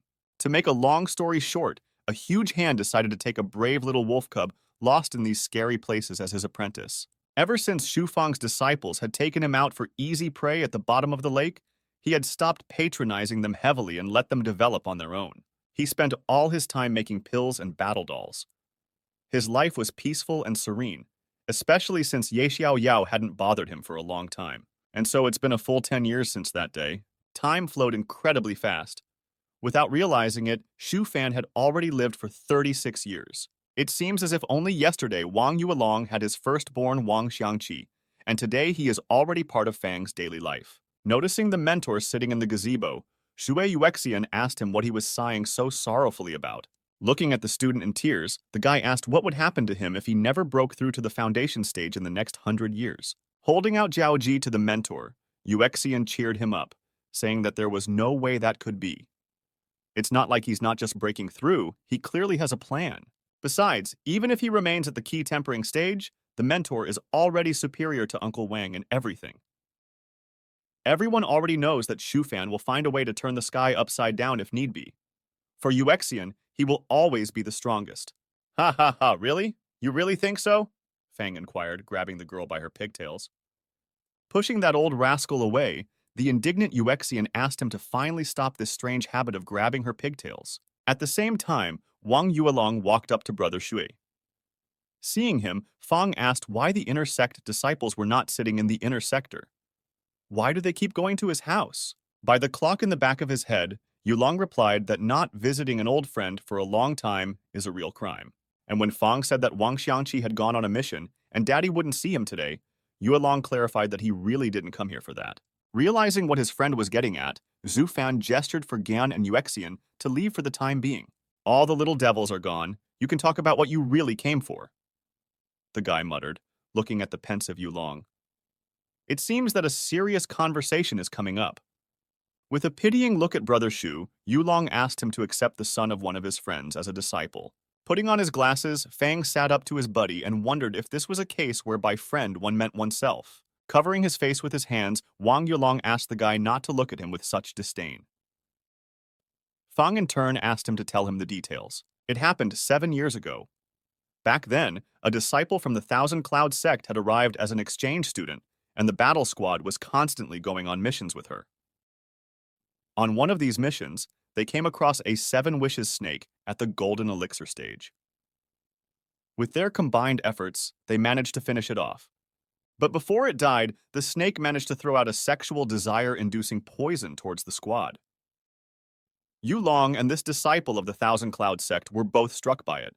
Of course, the guy fought hard to keep his chastity. Grasping his head, Yulong asked Brother Shu if he had ever heard of interspiritual conception. After being struck by snake venom, the two desperately resisted the growing desire for physical coitus within them. But they did not realize how at the same time the essences of their souls were merging together, resulting in the birth of new life. Undoubtedly, it was almost impossible to believe such a story. Yulong himself would never have believed such a story if it hadn't happened to him. However, Fang realized that if it was indeed true, a child born under such unusual circumstances must be very special. It would be foolish of him to reject such a disciple. Okay, let's say I believed you. Where is his mother? Is she willing to give him to me as an apprentice? Brother Shu asked his friend. Shaking his head, Yulong said that unfortunately, the girl had passed away 2 years ago after returning to his sect. Standing up from the table, Fang agreed to help his buddy, then asked him to show him this boy as soon as possible. As he stepped outside the property, he saw a child sitting by a tree. Standing in front of him, Shu Fan said hello to the boy and asked what his name was. This child's name is Li Xinqi, and he's 6 years old. He already knows 1,000 characters. Looking at the boy contentedly, Fang asked if he wanted to apprentice with him. Smiling happily, Xingzi replied that he wanted it very badly. Uncle Wang said that if the boy studied under Master Shu, he could one day become an invincible cultivator. And when Fan asked the child why he wanted to become an invincible cultivator, Li Xinqi explained that his desire was to find his father and make him repent at his mother's grave. With a smirk, Shu Fang remarked that it was rumored that the boy's father was a victim of circumstances himself. But in any case, it was a worthy goal. Walking with the child to his garden and sitting down with him on the bench, Master Shu explained that there was one last step left. If this boy passes the test, then Fan will accept him as an apprentice. When the master touched his forehead with his finger, Li Xinqi immediately fell into slumber. The child lay down on the bed and the two boys began to watch what would happen next. The majestic white wolf broke through into the human world. The cross-border portal that Ye Xiaoyao used to enter the werewolf world opened from the other side. Stepping out into the unknown world, the perplexed werewolves asked their bear commander what they should do next. The bear, meanwhile, had also crossed the boundary of worlds. And the first thing the commander decided to do was to find out exactly where he and his subordinates had gotten to. With a sharp flip of his hand, he finished off a nearby flying bird. Using a memory retrieval from his victim, the werewolf commander confirmed that they had indeed entered the human world. Laughing evilly, the bear shouted that he needed to report this hunt to the commander-in-chief immediately. The werewolves had finally made a major breakthrough. With a teleportation point, the return of their race's hegemony was a matter of the near future. At this time, sitting with a stone face, Ye Xiao Yao, still disguised as a werewolf, sits and listens to his mentor. Is he the only one who has the feeling that he and the old swordsman are up to their necks in shit? However, the ringmaster advised him to look at the world positively. The boy was lucky to be a disciple of a mentor at the Mahayana stage. He knows a lot about killing people, so Xiao Yao should listen to him carefully and take his advice to heart. After a few days, Xu Feng finally managed to produce a sniper rifle of decent quality. It wasn't easy. He will give this prototype to Daxian. If the rifle performs well, then the guy will make one for himself. At the same moment, a worried Shu Gang ran into the workshop with his sister. The boy told his mentor that they were in trouble. A huge wave of werewolves that had suddenly appeared out of nowhere was approaching the borders of Xiangzhou. Their leaders are in the Mahayana stage. It is rumored that the enemies have already killed all the inhabitants of Xijin country. After thinking about it for a while, Zhu Fan realized that there was a big wave of werewolves against humans coming. But why did he feel as if the protagonist had something to do with it? After thinking it over properly, the guy sighed heavily. Looking at the children, Fang explained that if war came to these parts, his disciples would be called to the front as well. That was the last thing he wanted to do. These two had been growing up in front of Xu Fang's eyes since they were 6 and 7 years old. It was the same as if they were his own children. And since they're going to have to go to war, the guy decided to give these kids an instruction. From today onwards, they would give up all tasks. From now on, the disciples will only train at home, more specifically, in Xu Fan's newly built illusion hall. Also, the mentor will teach them the secret technique of escaping from the battlefield. This way, he would definitely be calm about their lives. But first, Daxian would go to the market and buy all the ingredients on the list. Meanwhile, Zhu Gong will bring his master the souls of the beasts at the foundation stage. The more the better. Once a large-scale war breaks out in their territory, the sect will mobilize all disciples above the key tempering stage. And of course, all alchemists and blacksmiths. With all this in mind, Fang and his disciples must approach this moment fully armed. 3 days later, the Hall of Illusions. The mentor explained to his students that he had created this hall to immerse them in astral illusions. The children would not be able to increase their cultivation, but they would be able to perfect their combat techniques and spells. The time inside the illusion would be different from the real time, so it could be dangerous to stay here for a long time. Holding out some balls to the students, Fan explained that they were tonic pills that would help avoid the side effects of the time limit. After the children take these pills, they will be here for 2 years. But don't let that scare them, because in the real world, it will only be a month. So these two had better not waste any time here and hurry up and start improving their skills. After saying goodbye to the disciples, Zhu Fan promised to visit them from time to time. Over the next month, several million werewolves accumulated near the Xiangzhou border, led by 5 individuals at the Mahayana stage. The werewolf race had already unleashed a destructive wave across a dozen small border countries. Rivers of blood flowed wherever they appeared. As news was received from the invaded countries, several Xiangzhou elders at the Mahayana stage decided that the magical teleportation field should be destroyed. At the same time, Xiangzhou's greatest swordsman didn't wait for the others and single-handedly destroyed the passage between worlds and 2 werewolves at the Mahayana stage. After that, he disappeared without a trace. After a month, the werewolves were pushed back to the forbidden zone on the border of Xiangzhou. But they sent a message to the humans that if the humans invaded the forbidden zone, then they would break the seal that restrains the return of the ancient giant werewolves. In the end, the parties made a pact that the humans would not attack the forbidden zone. But if the werewolves left the forbidden zone, they would suffer the consequences. A 3,000-kilometer defense line was built around the forbidden zone, and all passages through it were strictly guarded. 1 month later, Zhu Gang and Shu Yuexian made their way out of the Hall of Illusions and immediately began to show their mentor what they had learned in these 2 years. Demonstrating his fire strike to the master, Gan asked him to evaluate the skills he had acquired during this time. Laughing, Fang praised the students, saying how much he was pleased with them. Then the mentor told the children all the latest news.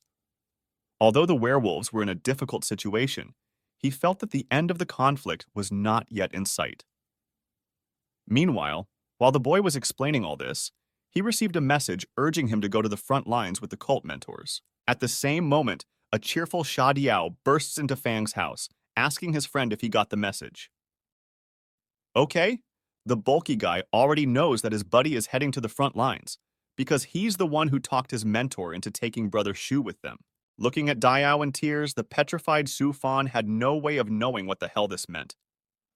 What bad evil had he done to this dude? Turning around contentedly, Sha Diao revealed that several sects had decided to jointly display the large caliber cannons of the 5 elements along the front. Soon, the best blacksmiths from all the neighboring sects will arrive there.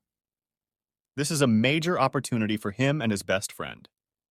That's why the bulky man persuaded his mentor to take Brother Shu to the front. They will be able to watch the best forging masters at work with their own eyes. Well, since that's the case, thanks anyway. Zhu Fan sarcastically muttered, struggling to restrain the urge to strangle this moron.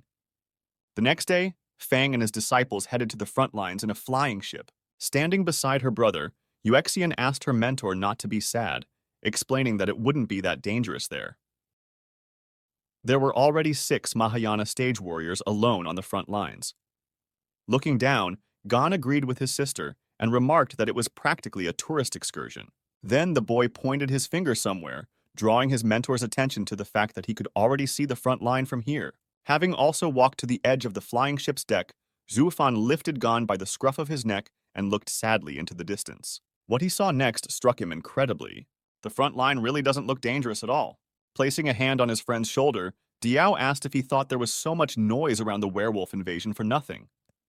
In fact, the fact that the werewolves were able to get here in such large numbers suggested that they had gained control of the spatial coordinates. By controlling spatial coordinates, werewolves can move towards humans in huge numbers at a price. All the more reason for them to recognize the heavenly will of this world. Several 100,000 years ago, werewolves were masters of this world. Although humans have managed to drive them away, the will of heaven still recognizes their full right to be here. At one time, the ancient werewolves dreamed of merging their original world with the human world to create a vast, unified world. When the process of merging the worlds was halfway through, the humans managed to rebel and drive the werewolves to their half. Then the merging of worlds was interrupted. But by then, the heavenly will had already perceived the 2 worlds as one, and that could no longer be changed. Therefore, neither the invasion of werewolves into the world of humans, nor the invasion of humans into the world of werewolves, will be perceived by the heavenly will as a violation of the world order. After listening to the lecture about the 2 worlds from his buddy, Zhu Fan realized that the danger of this bastard world had once again increased by several levels. Why didn't the guy even see this coming? Oh, because he had never encountered any manga with such a plot twist. Now it's safe to say that there isn't a single safe corner in this world. Suddenly, an alarm sounded, reaching everyone who was now on the front lines. Another group of werewolves left the restricted area. A multitude of monsters had broken out.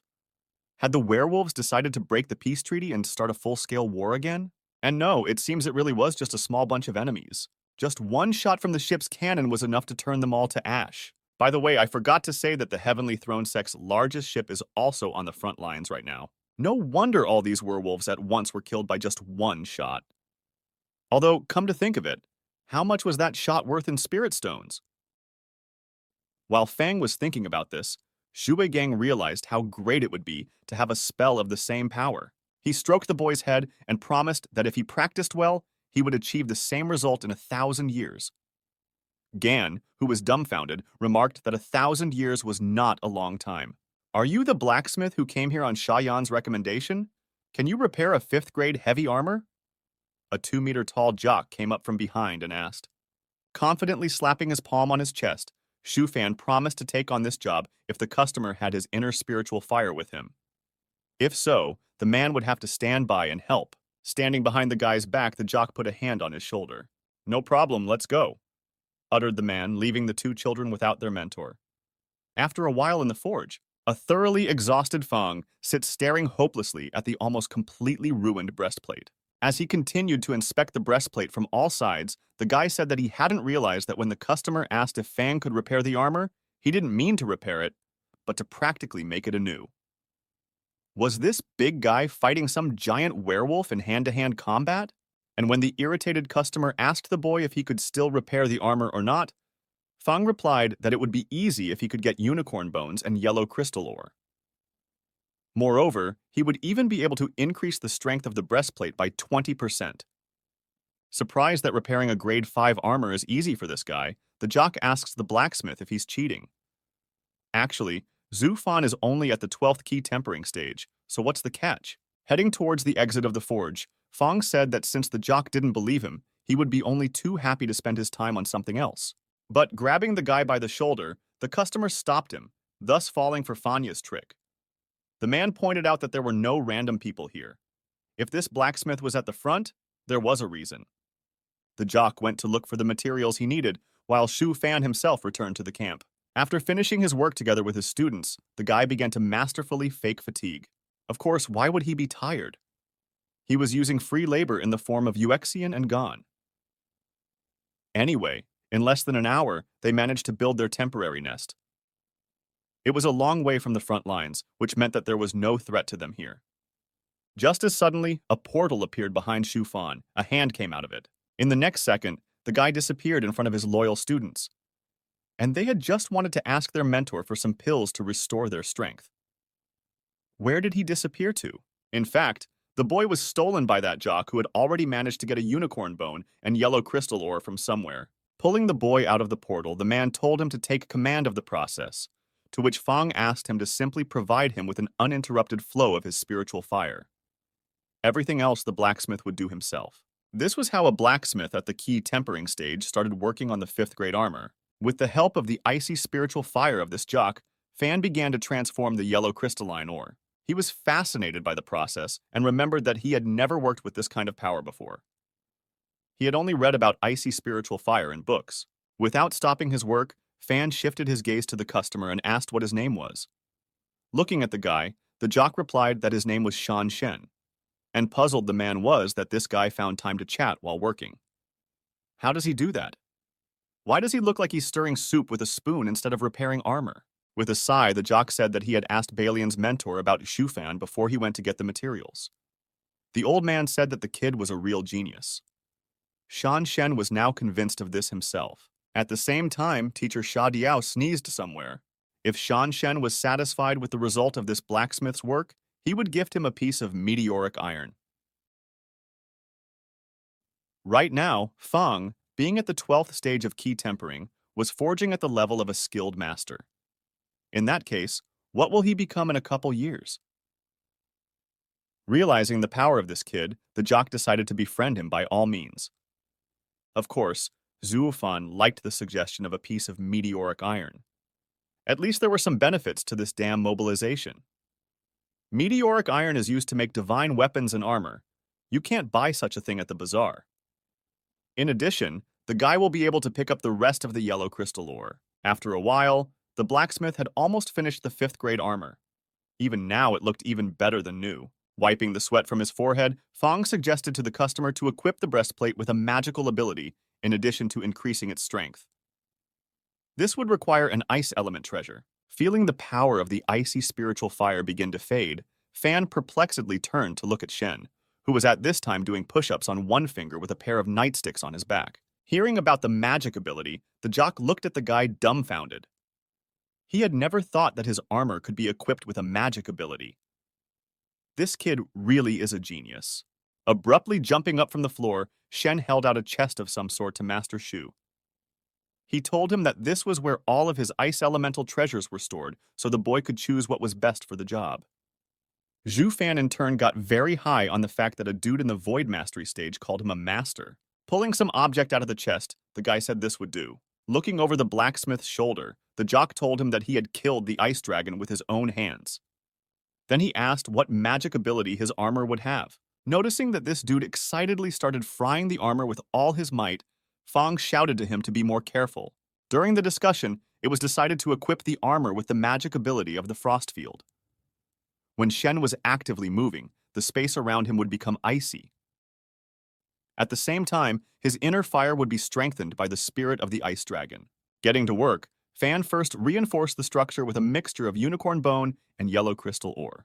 He made mascara from the leftover bone powder and applied it to the wounds. And with the last step, the guy inlaid an ice dragon into the very core of the breastplate. As soon as he did so, the power of the ice dragon filled the entire smithy. The people outside almost started to panic, but then they realized that it was only the ghost of a dragon. In gratitude for the work done, Shan Shen handed Master Shu the promised piece of meteoric iron and 200,000 spirit stones on top.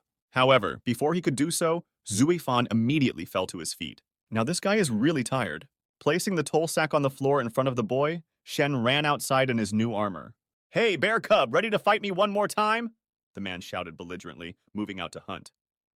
Seeing his opponent, the huge bear grinned and asked the jock if this upgraded armor had added to his courage.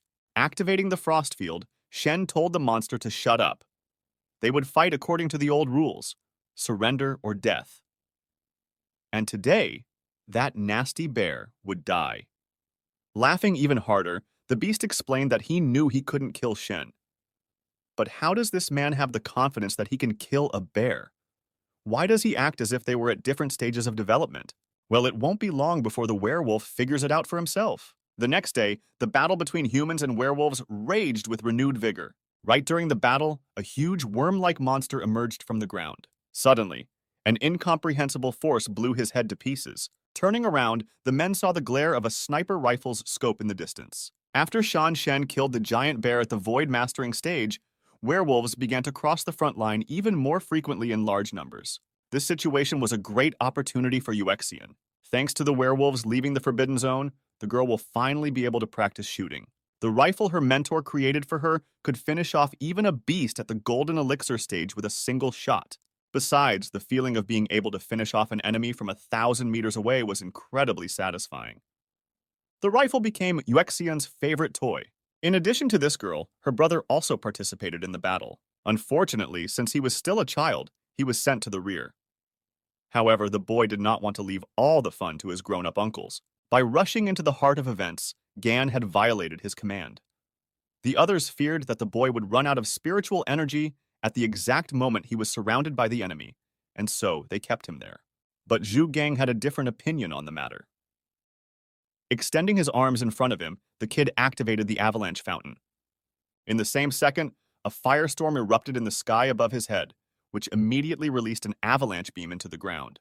The werewolves that came within range of this attack were burned to the ground in a matter of moments. It seemed that after this maneuver, Gan should have run out of spiritual energy, but it didn't. Immediately following the last attack, the boy activated the avalanche shafts and continued to burn the enemies. While the kid was fighting the monsters on the ground, birds flew up from above and started charging a powerful beam of energy. Without giving Gan a second thought, the monsters surrounded him, which is exactly what the commanders feared. However, this wasn't a problem for the boy, and he dodged all attacks with ease. Suddenly, a huge bird appeared behind the kid, which somehow managed to find his blind spot and close in on the target. Fortunately, Daxian was sitting in the distance with a sniper rifle, immediately covering her brother. But Zhu Gang didn't like the fact that his sister stole his loot. He had everything under control, and this girl just decided to mess with him. Well, it wasn't just Daxian who got the cool toy from the mentor. Zhu Gang also has a special weapon called Hurricane Core. The boy immediately activated the item from his pocket, causing a bright flash to appear in the sky. All the flying monsters died, starting to file like fall leaves. Watching this, Shan Shen sighed heavily, noting that he wasn't so fierce in their years. What a bunch of youngsters. The man with long gray hair standing next to him agreed with his buddy. However, he wondered whose disciple he was. His attacks weren't just powerful, they were systematic. Waving his hand, Shen suggested that the man should go and find out from the kid himself. Then, noting that he did not visit people for nothing, the jock asked his friend why he had come. Smiling, the gray-haired man explained that he wanted to know who forged the set of heavy armor for Shen that he had defeated that bear in. Nothing had changed in Shan Shen's cultivation, which meant that it was the armor that played a key role in the outcome of the confrontation between similarly powerful opponents. Waving his hands, the jock said he had no need to share information about such a valuable specialist. And when the uninvited guest explained that he had gathered all the necessary materials to create a divine-level armor and was only lacking a good blacksmith, Shen reminded him that his buddy was in line to see Master Balian, and his turn would come 200 years before Shen's. This dude was still mocking the jock about it, and now all of a sudden he wants to get his blacksmith? Why would Shan Shen do this in that case? What's his gain? Do you know what Sis Luo Ling is dreaming about right now? The gray-haired man said, causing the embarrassed jock to spit out his drink. Rubbing her nose, Shen wondered what she was dreaming about. Grinning, the intruder winked and said that he wouldn't tell. Sliding off the chair, Shen put a hand on his buddy's shoulder. While giving him a massage, the jock told him that his blacksmith is a modest guy and does not like extra attention. He's not even a master yet, just a talented beginner. First, Sheng needs to find out if this kid is okay with giving him away. Saying that he would wait for this talented newcomer's decision, the gray-haired man told what Shen was eager to hear. Luo Ling wants to go to Kayundao City and devote herself to learning the truth. But she has no one to go with and she doesn't dare to go alone. Momentarily vaporized, the jock yelled out that he ran to write a vacation request. Hey, love destroys the best of us, the gray-haired man said sadly, looking after him. Meanwhile, near the camp, Shu Fang's dwelling, Shu Fang could smell the scent of blood. Apparently, there was a serious fight going on at the front line. Deciding to see what was going on, the lad went downstairs. Wow, the guys did a great job. At the same moment, he noticed something unusual. What are his little devils doing there? Walking down to them, Fang asked the boys if they were going to make their mentor an omelet for the evening. After showing the master the egg, the children explained that they were just trying to figure out who was inside for now. They then suggested to the mentor that they take the egg home and go out until it hatches. Then their fox cub would have a friend. However, Fang had a different opinion about that. It would be better to make an omelet. This is an eagle soul expelling egg. Their maximum is the golden core stage. In general, they are of little use, and they also look ugly. And while a distraught Uexian told her mentor that they had found an egg inside the hollow bone of a giant bird, Gan danced on the sidelines, rejoicing in the omelet. Hollow bone. Good girl. I almost forgot about that, didn't I? Fang shouted in admiration as he ran up to his disciple. Once he had read somewhere that in ancient times there were also blacksmiths among the werewolves, only they were called something else. Back then, they had a complete system of runes. It is said that they even recorded all their knowledge of runes to pass on to the next generation. But since the rise of the human race, the transmission of rune knowledge has been cut off. Now, people own a certain set of runes, but there is no system in them. Most of it was simply found on antiquities. Beginning to tug on Uexian's pigtails again, Fang asked the children to thoroughly search him for items with runes the next time they slew a werewolf. After getting some kind of message, the guy let the girl go. Sha Diao decided to call his friend over to see how the giant 5-element cannon would be made. And from the looks of it, Su Fang was pleased with such a suggestion. On the border with the restricted area, Camp Number 2. Fan Yu had already met up with Diao, and they walked to the main square together. Stepping out in front of the crowd, the dark-haired man asked for silence. Looking at him, Fan whispered in his friend's ear that he thought Sha Diao's mentor was the coolest here. Spreading his hands, the bulky man confirmed that his mentor was good, but a little bit in other matters. And this man standing in front of the crowd is the first master blacksmith in Xiangzhou, Shan Bing. It is believed that he will eventually grow to the title of Great Master. Looking at the cannon that had just been removed, Fan asked Brother Sha how powerful the 5-element cannon would be. Diao in turn told him that this gun was probably a bit more powerful than the auxiliary cannons on warships. With a few of these things, one could severely injure a werewolf at the Mahayana stage. After thinking about it for a while, Zhu Fan realized that this thing wasn't that powerful, but it was noisy. Noticing his friend's perplexed face, Diao said that he knew what he had just thought. Fang had already seen auxiliary cannons in action, and now he expected to see something much more powerful. But he shouldn't forget that the battleships and the cannons on them were made by the Heaven Forge sect, and they were the best in the business. The fact that the Celestial Throne sect was able to make a cannon comparable to their auxiliary cannon by themselves was already a great achievement. While Fang was trying to figure out how this dude managed to count thoughts so accurately, just from the expression on his face, Shan Bing announced that the time had come. The people gathered here would now see this man and his assistants burn their rune billet complex. Saying that, the man extended 2 fingers forward and waved his hand. Along with him, the rest of the aides made the same gesture. The complex assembly was activated. Various runes began to be burned into the pre-prepared body of the weapon. Watching what was happening, Shu Fan realized why this Shan Bing was considered the best in Xiangzhou. He and his assistants apply rune blanks with industrial precision, like a lithographic machine in the production of integrated circuits. Fang himself would not be able to achieve such precision until he broke through to the foundation stage. Soon, the 5-element cannon was ready. The installation of the protective barrier was complete. Unless a major turnover tried to destroy this cannon, and they surely would, they would have to overcome the space barrier first. This outing brought Xu Fang a few useful insights. Even in terms of technological development, this world was superior to Fang's homeworld in some places. For example, this giant cannon can be shrunk down and carried around if desired. It can be called a desktop artillery. After finishing the show, Diao suggested that his friend go and watch the production of the next cannon. However, Fang refused, explaining that he already understood the basic idea. A few hours later, the front lines, a temporary settlement. Chufan walks down a busy street eating a burrito. Suddenly, the guy came across a strange establishment. The girls invited visitors to a strange tea party and offered to arrange a steamy cultivation. I can see why half the camp comes here at night. It's a real red light district. Meanwhile, some women are trying to lure Shu Gang into their establishment. Get the hell away from me! As my mentor says, women only hinder cultivation. Stay away from me, or else I won't stand on ceremony with you, shouted Gan, making a brutal JoJo reference. Seeing the disciple, a puzzled Fang tried to remember when he had said such a thing to him. When the annoying women got off his back, the annoyed Shu Gang headed somewhere. Coming out of the ambush, Zue Fan gave a flick to his disciple. Picking his head up, Gan perplexedly asked his mentor what he was doing here. But Shu Fang has the same question for the boy. What's he doing here? So Gan told me how some women came to him and tried to persuade him into a house with pink doors. And there are only girls inside. Sitting half naked saying they're not feeling well. Whether they had a fever or a fever, the boy didn't understand. What could he do to help them? He's not even a doctor or a pharmacist. That's why Shu Gang advised them to drink plenty of water if they had a fever. It's a simple truth that even children know.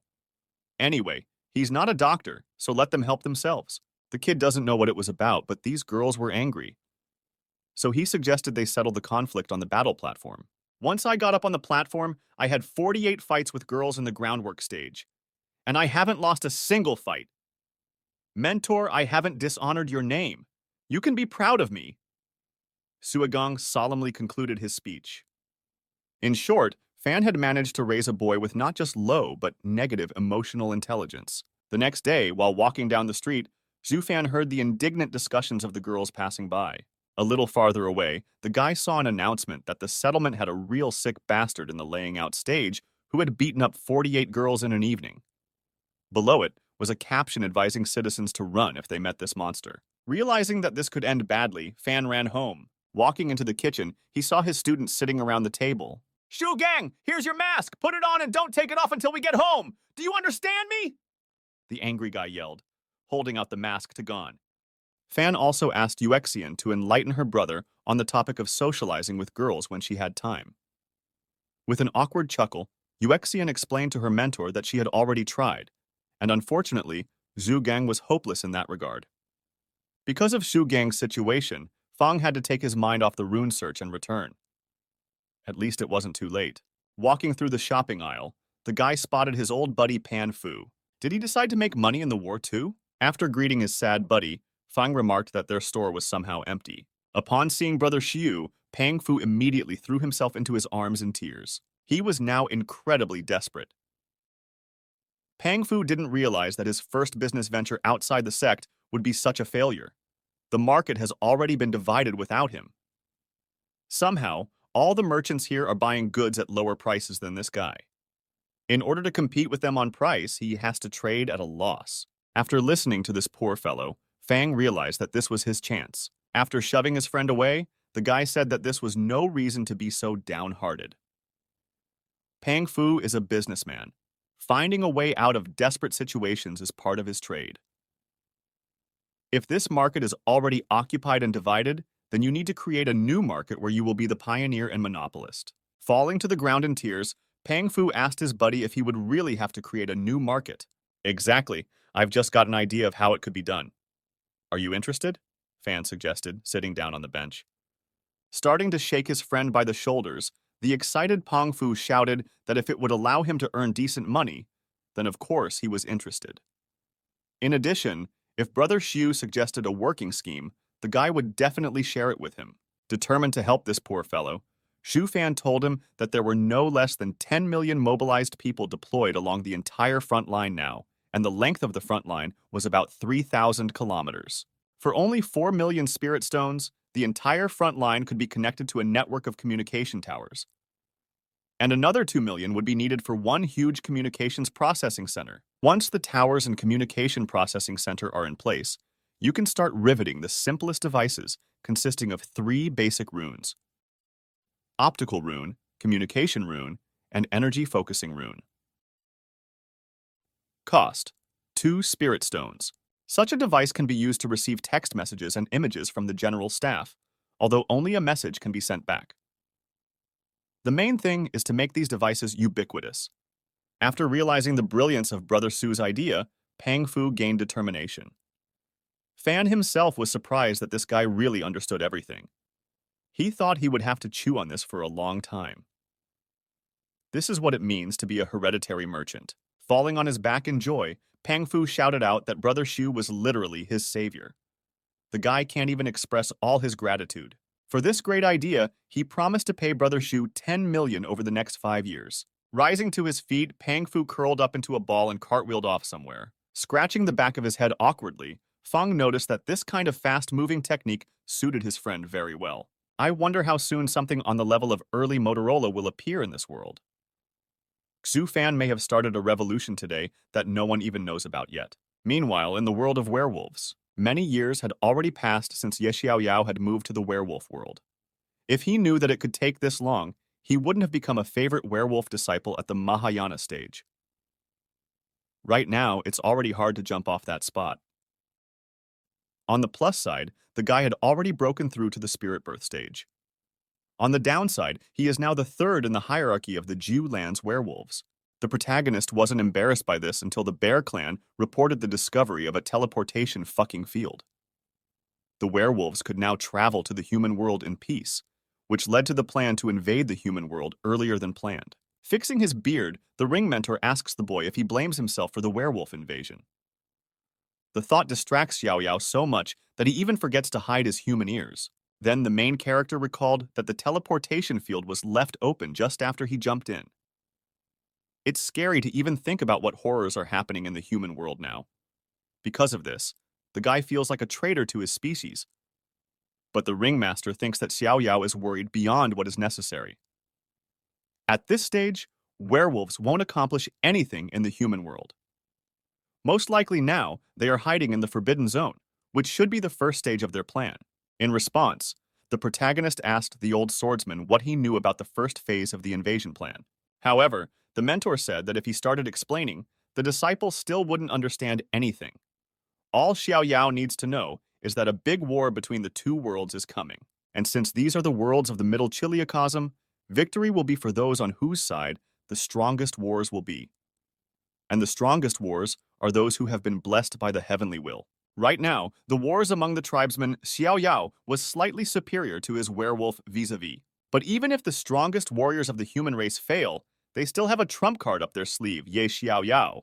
So all a guy has to do is wait, do his development, and don't think about anything else. And even more so, he must not think about the question of human lives.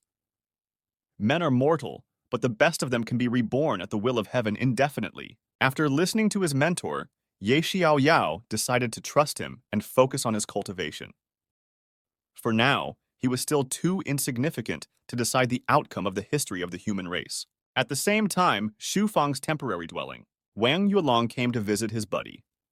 Remembering how Brother Xiu had complained about how he had searched for antiquities and gems with runes but found nothing of value, the guy decided to bring him a small gift.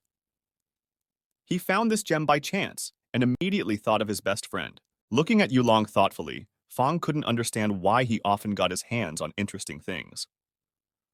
Fang could not understand why he was so often the recipient of interesting things. When his friend showed him the gem, the dumbfounded fan yelled that it was a light-bearing stone.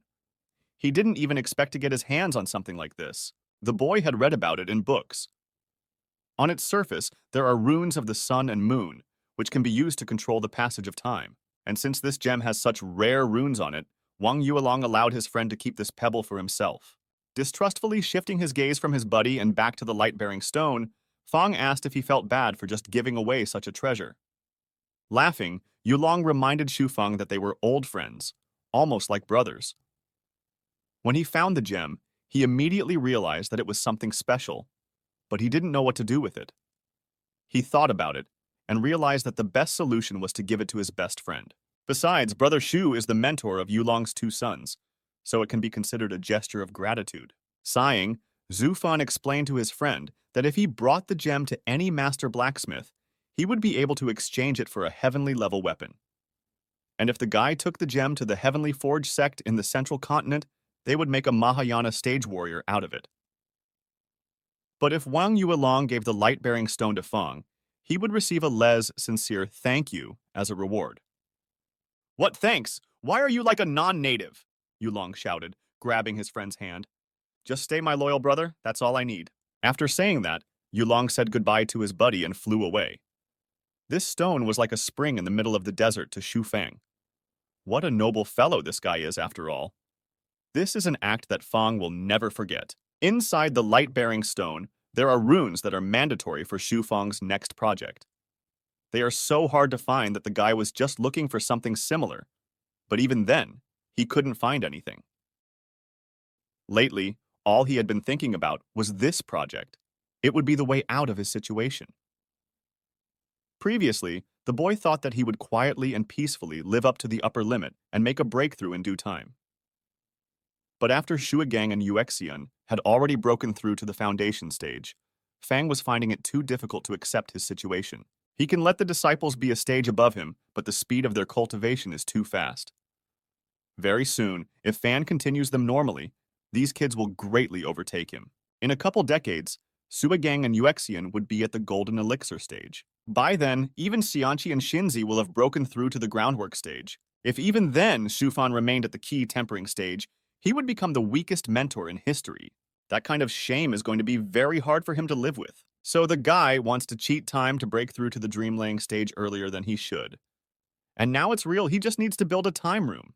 You can also manipulate time in the Hall of Illusions, but there is no cultivation progress there. In the time room, time can be accelerated twice as fast.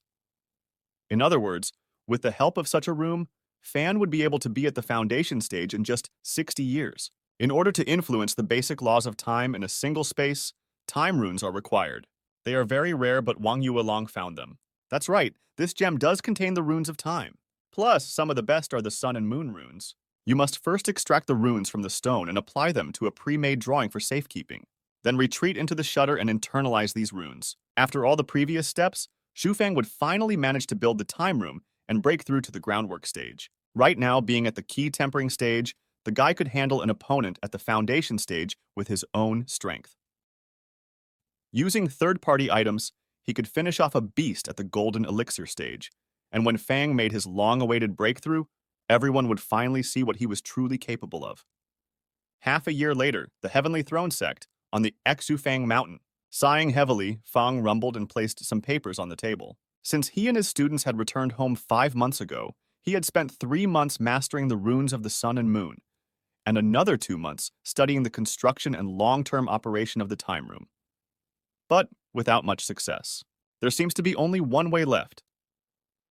Shufeng would have to use the space-time grains of sand as a mediator to trigger the time room. 1 kilogram of such grains of sand is worth about 10 million spirit stones.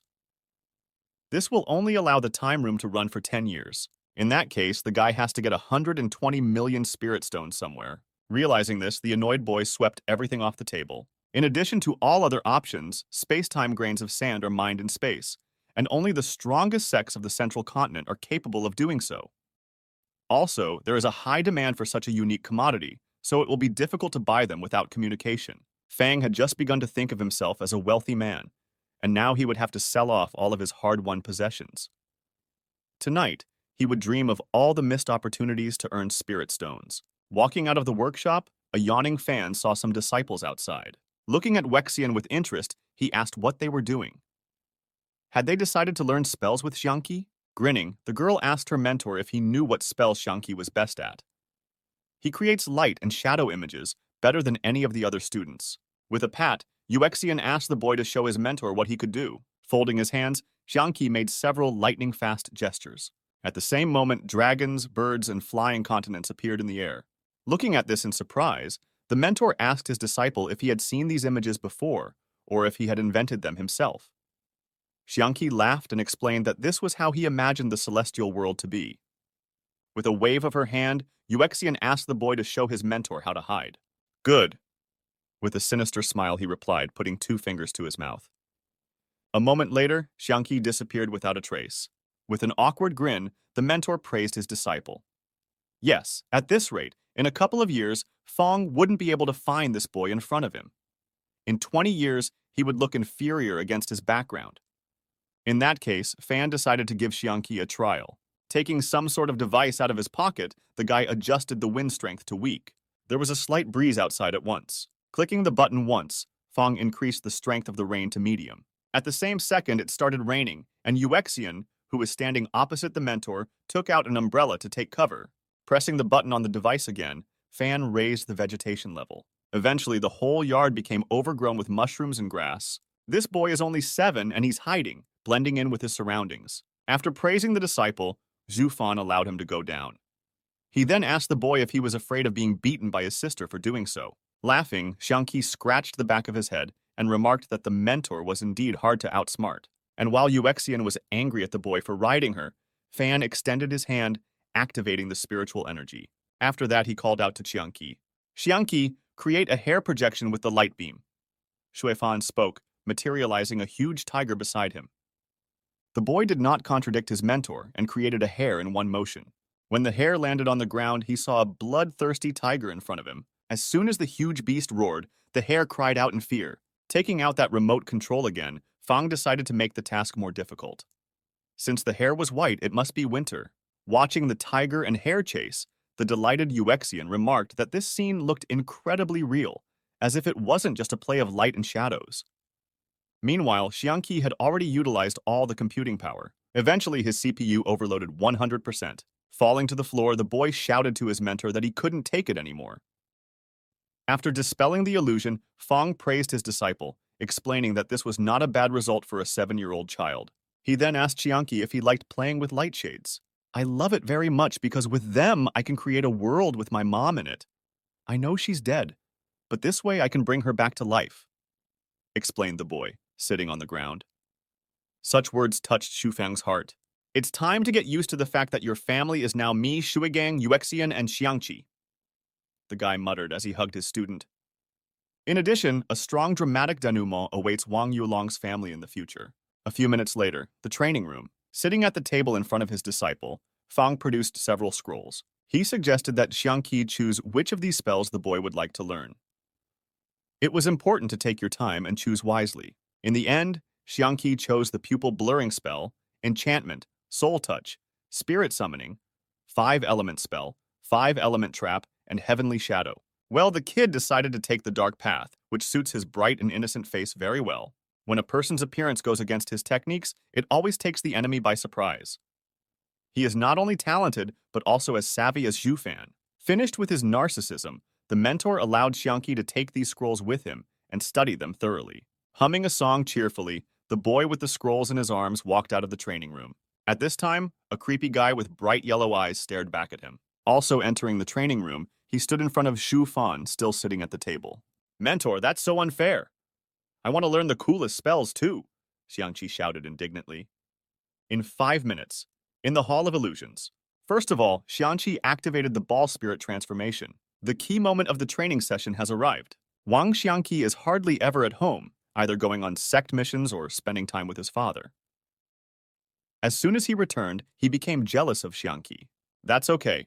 Now this boy will sweat so much that he won't think his mentor doesn't spend enough time with him anymore. As soon as Fan touched the protective dome, Xiangqi fell into the artificially created one. Standing in a field bounded by stone elevations, the boy found himself surrounded by 6 monsters. By then, he had been fighting for quite some time, and so he was already getting tired.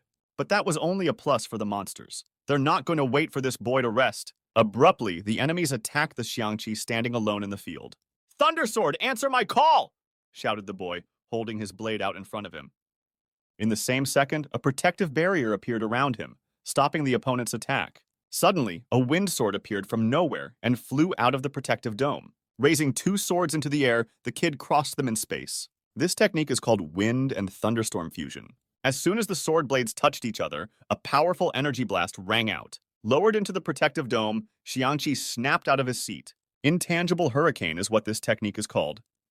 It first paralyzed the enemy and then finished him off. After padding such a great performance, Fang remarked that his disciple was a true virtuoso swordsman. He had mastered the secret wind and thunderstorm technique faster than Xu Fang's older disciples. However, Xiangqi should take into account that he would have to be just as decisive in real combat as well. These cat-type werewolves were at the 6th stage of key tempering, but their combined attack was at the 7th or 8th stage level. Embarrassed, Xiangqi said that he understood it. Today was the first time he succeeded. In order to use such a technique confidently, the boy still needed a lot of practice. Besides, he had been warned about the attack and was mentally prepared. In that case, Fan decided to make it a little more difficult. Opening the system, the guy changed the difficulty level of the bout. This time, there would be 10 werewolves fighting against his apprentice at the basic stage. Does it hurt a lot to die? Xiangqi inquired after seeing who his next opponent would be. In response, his mentor merely slapped him on the head with his finger. Looking at the kid with a puzzled look, Master Zhu asked him why he was so panicked. Okay, Fan will show him how to do it now. As soon as the attacking monster flew towards Xu Fan, it immediately vaporized.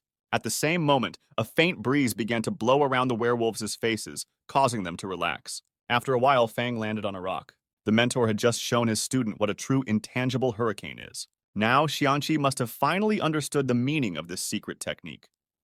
The faint, pleasant breeze had a relaxing and even soporific effect on the opponents. They don't even have time to realize and come out of their sluggish state. At the same time, it's hard to imagine a less energy-consuming technique. Fang looked back at his disciple and noticed that he had already entered a state of comprehension. But Fang himself had been the same when he was younger. Walking out, the guy rather remarked that it seemed like every one of his students would make a great cultivator. And that's another reason why their mentor shouldn't remain a failure. From tomorrow onwards, he would start collecting money for spatio-temporal grains of sand, even if he had to sell off all of his possessions altogether to do so. And by the way, Fan had once promised to give Xiao Yao an armor. It's been a while since he remembered the protagonist. Okay, in any case, the guy wasn't even going to think about it, because sometimes thoughts are material. Xu Fang wouldn't have seen this dude for another 1,000 years. In fact, he should be thinking about grains of sand right now, at the same time. The world of werewolves, the territory of the blood-drinking titans. Using encrypted negotiation, Xiao Yao asked the old swordsman when he would finally recover. If the guy lingers in this world, he'll turn into a werewolf himself after a while. The ring mentor, in turn, said that unless something extraordinary happened, he would need another 50 years. Besides, his apprentice has nothing to complain about. He only pretends not to like it. The remaining 50 years can be spent by the protagonist to accumulate spirit stones, treasures, and other valuables. Given his privileged position, it will be easier for him to do it here than in the human world. For the first time in a long time, Xiao Yao still agreed with the old swordsman. As a favorite disciple of a Mahayana stage werewolf, his status is comparable to the teachers of small clans. Even werewolves at the fusion stage treat the guy with piety. Although, on the other hand, the protagonist never got used to the ubiquitous thick odor of werewolves. Be that as it may, Xiao Yao should not be distracted by such trivial matters as he had a great future ahead of him. At one time, the ringmaster had spent 10,000 years among the demons to obtain the demon ball. After removing the cloth from his face, Ye Xiao Yao suspiciously asked his mentor why he had stayed there for so long. He had just ended up stealing that sword anyway.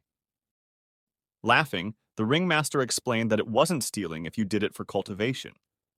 Especially since they were demons, and a crime committed against evil was a good deed. Abruptly rising from the bath, Xiao Yao decided that he would return to the human world after 50 years. As it is, he is never left with a premonition of impending disaster here. Oh, by the way, please cover your pencil. As we all know, time flows like sand in a clock. You probably didn't see this coming, did you?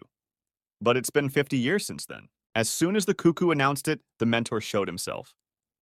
He came out of the shutter. Finally outside, Zhu Fan immediately asked who had tuned this cuckoo for 50 years. He didn't seem to have done it. Or did he? Running up to the old man, a worried Xiangxi took his hand. "Mentor, what is the matter with you? Is your death hour approaching?" The boy asked, to which Fang asked him not to worry. Master Shui doesn't feel death approaching at all, and his instincts rarely fail him. Besides, he's about to break through to the foundation stage. Stop treating him like a dying old man. The others also approached their mentor and asked him to finally break through to the foundation stage. They knew that Master Zhu had read somewhere about the perfect breakthrough through the 13th stage and was deliberately stalling. But he should forget about it.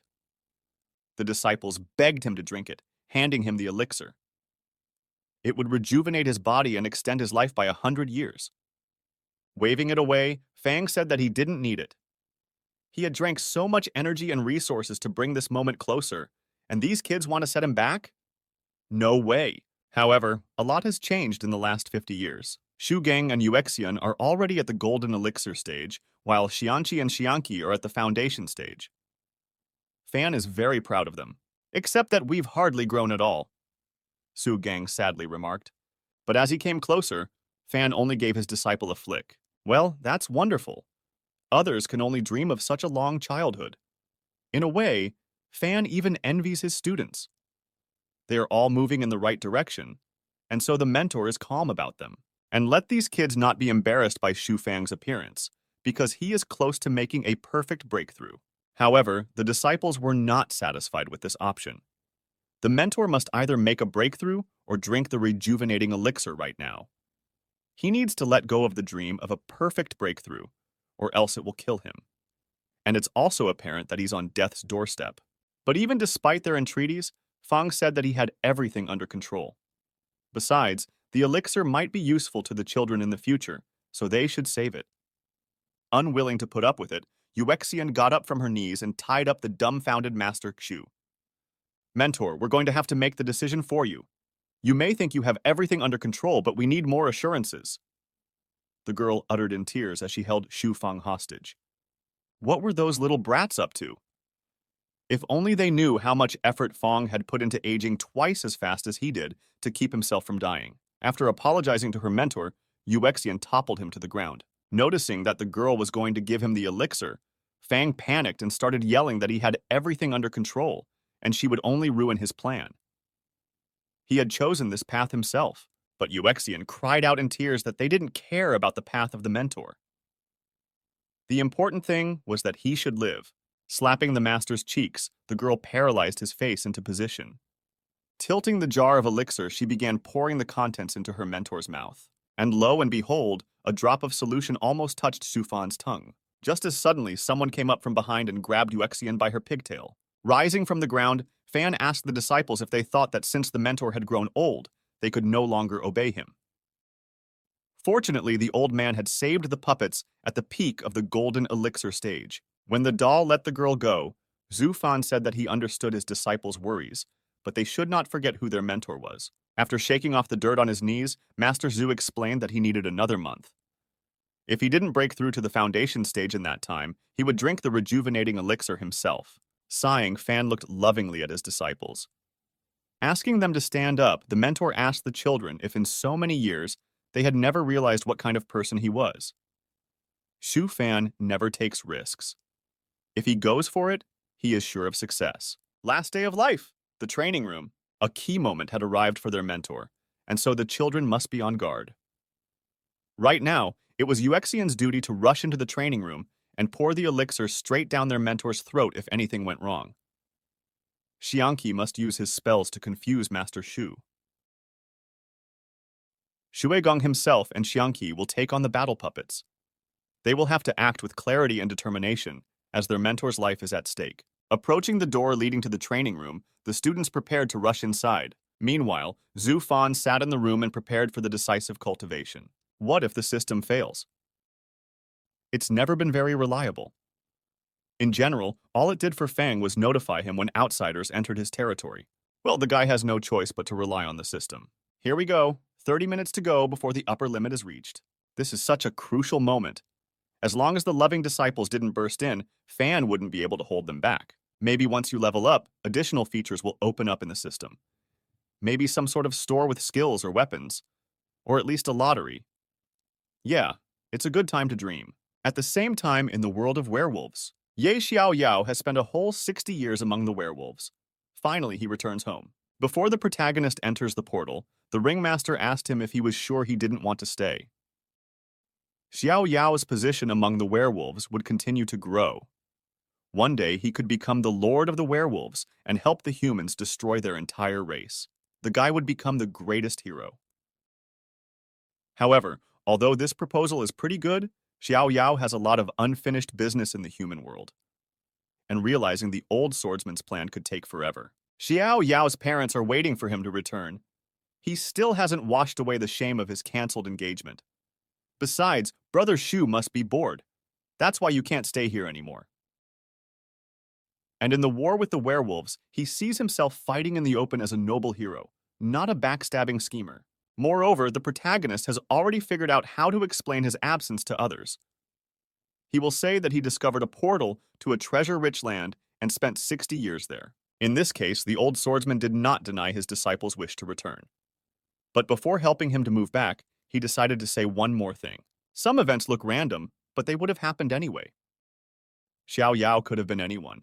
A few seconds later, a teleportation field opened up in the human world 10,000 kilometers away from the Heavenly Throne sect. At the same time, Xu Feng's disciples saw something unusual in the sky. The 5 colored clouds of good omen. They correspond to the path of the 5 elements of the mentor of these children. This means that Xu Feng is doing well. The diameter of the elixir field is 99 fathoms. The diameter of the elixir field is 399 fathoms. The diameter of the elixir field is 699 fathoms. And finally, the diameter of the elixir field is 999 fathoms. It's done, we can go back. As soon as the process was complete, an incredibly powerful energy compressed into a single point. Soon, Zhu Fan walked out to the waiting disciples. Mentor, congratulations on your breakthrough. Thanking his students for such words, the guy laughed and reminded them that he had told them he had everything under control. How dare they even dare to doubt their mentor? Now, being at the foundation stage, he could crush both Zhu Gan and Shui Yuexian into the floor with his bare hands without the help of battle puppets. And while Shui Fan was happily stroking his disciples, he sensed something terrible. A frosty chill ran sharply through his body. It could only mean that a bloodbath was coming. Pet the cat.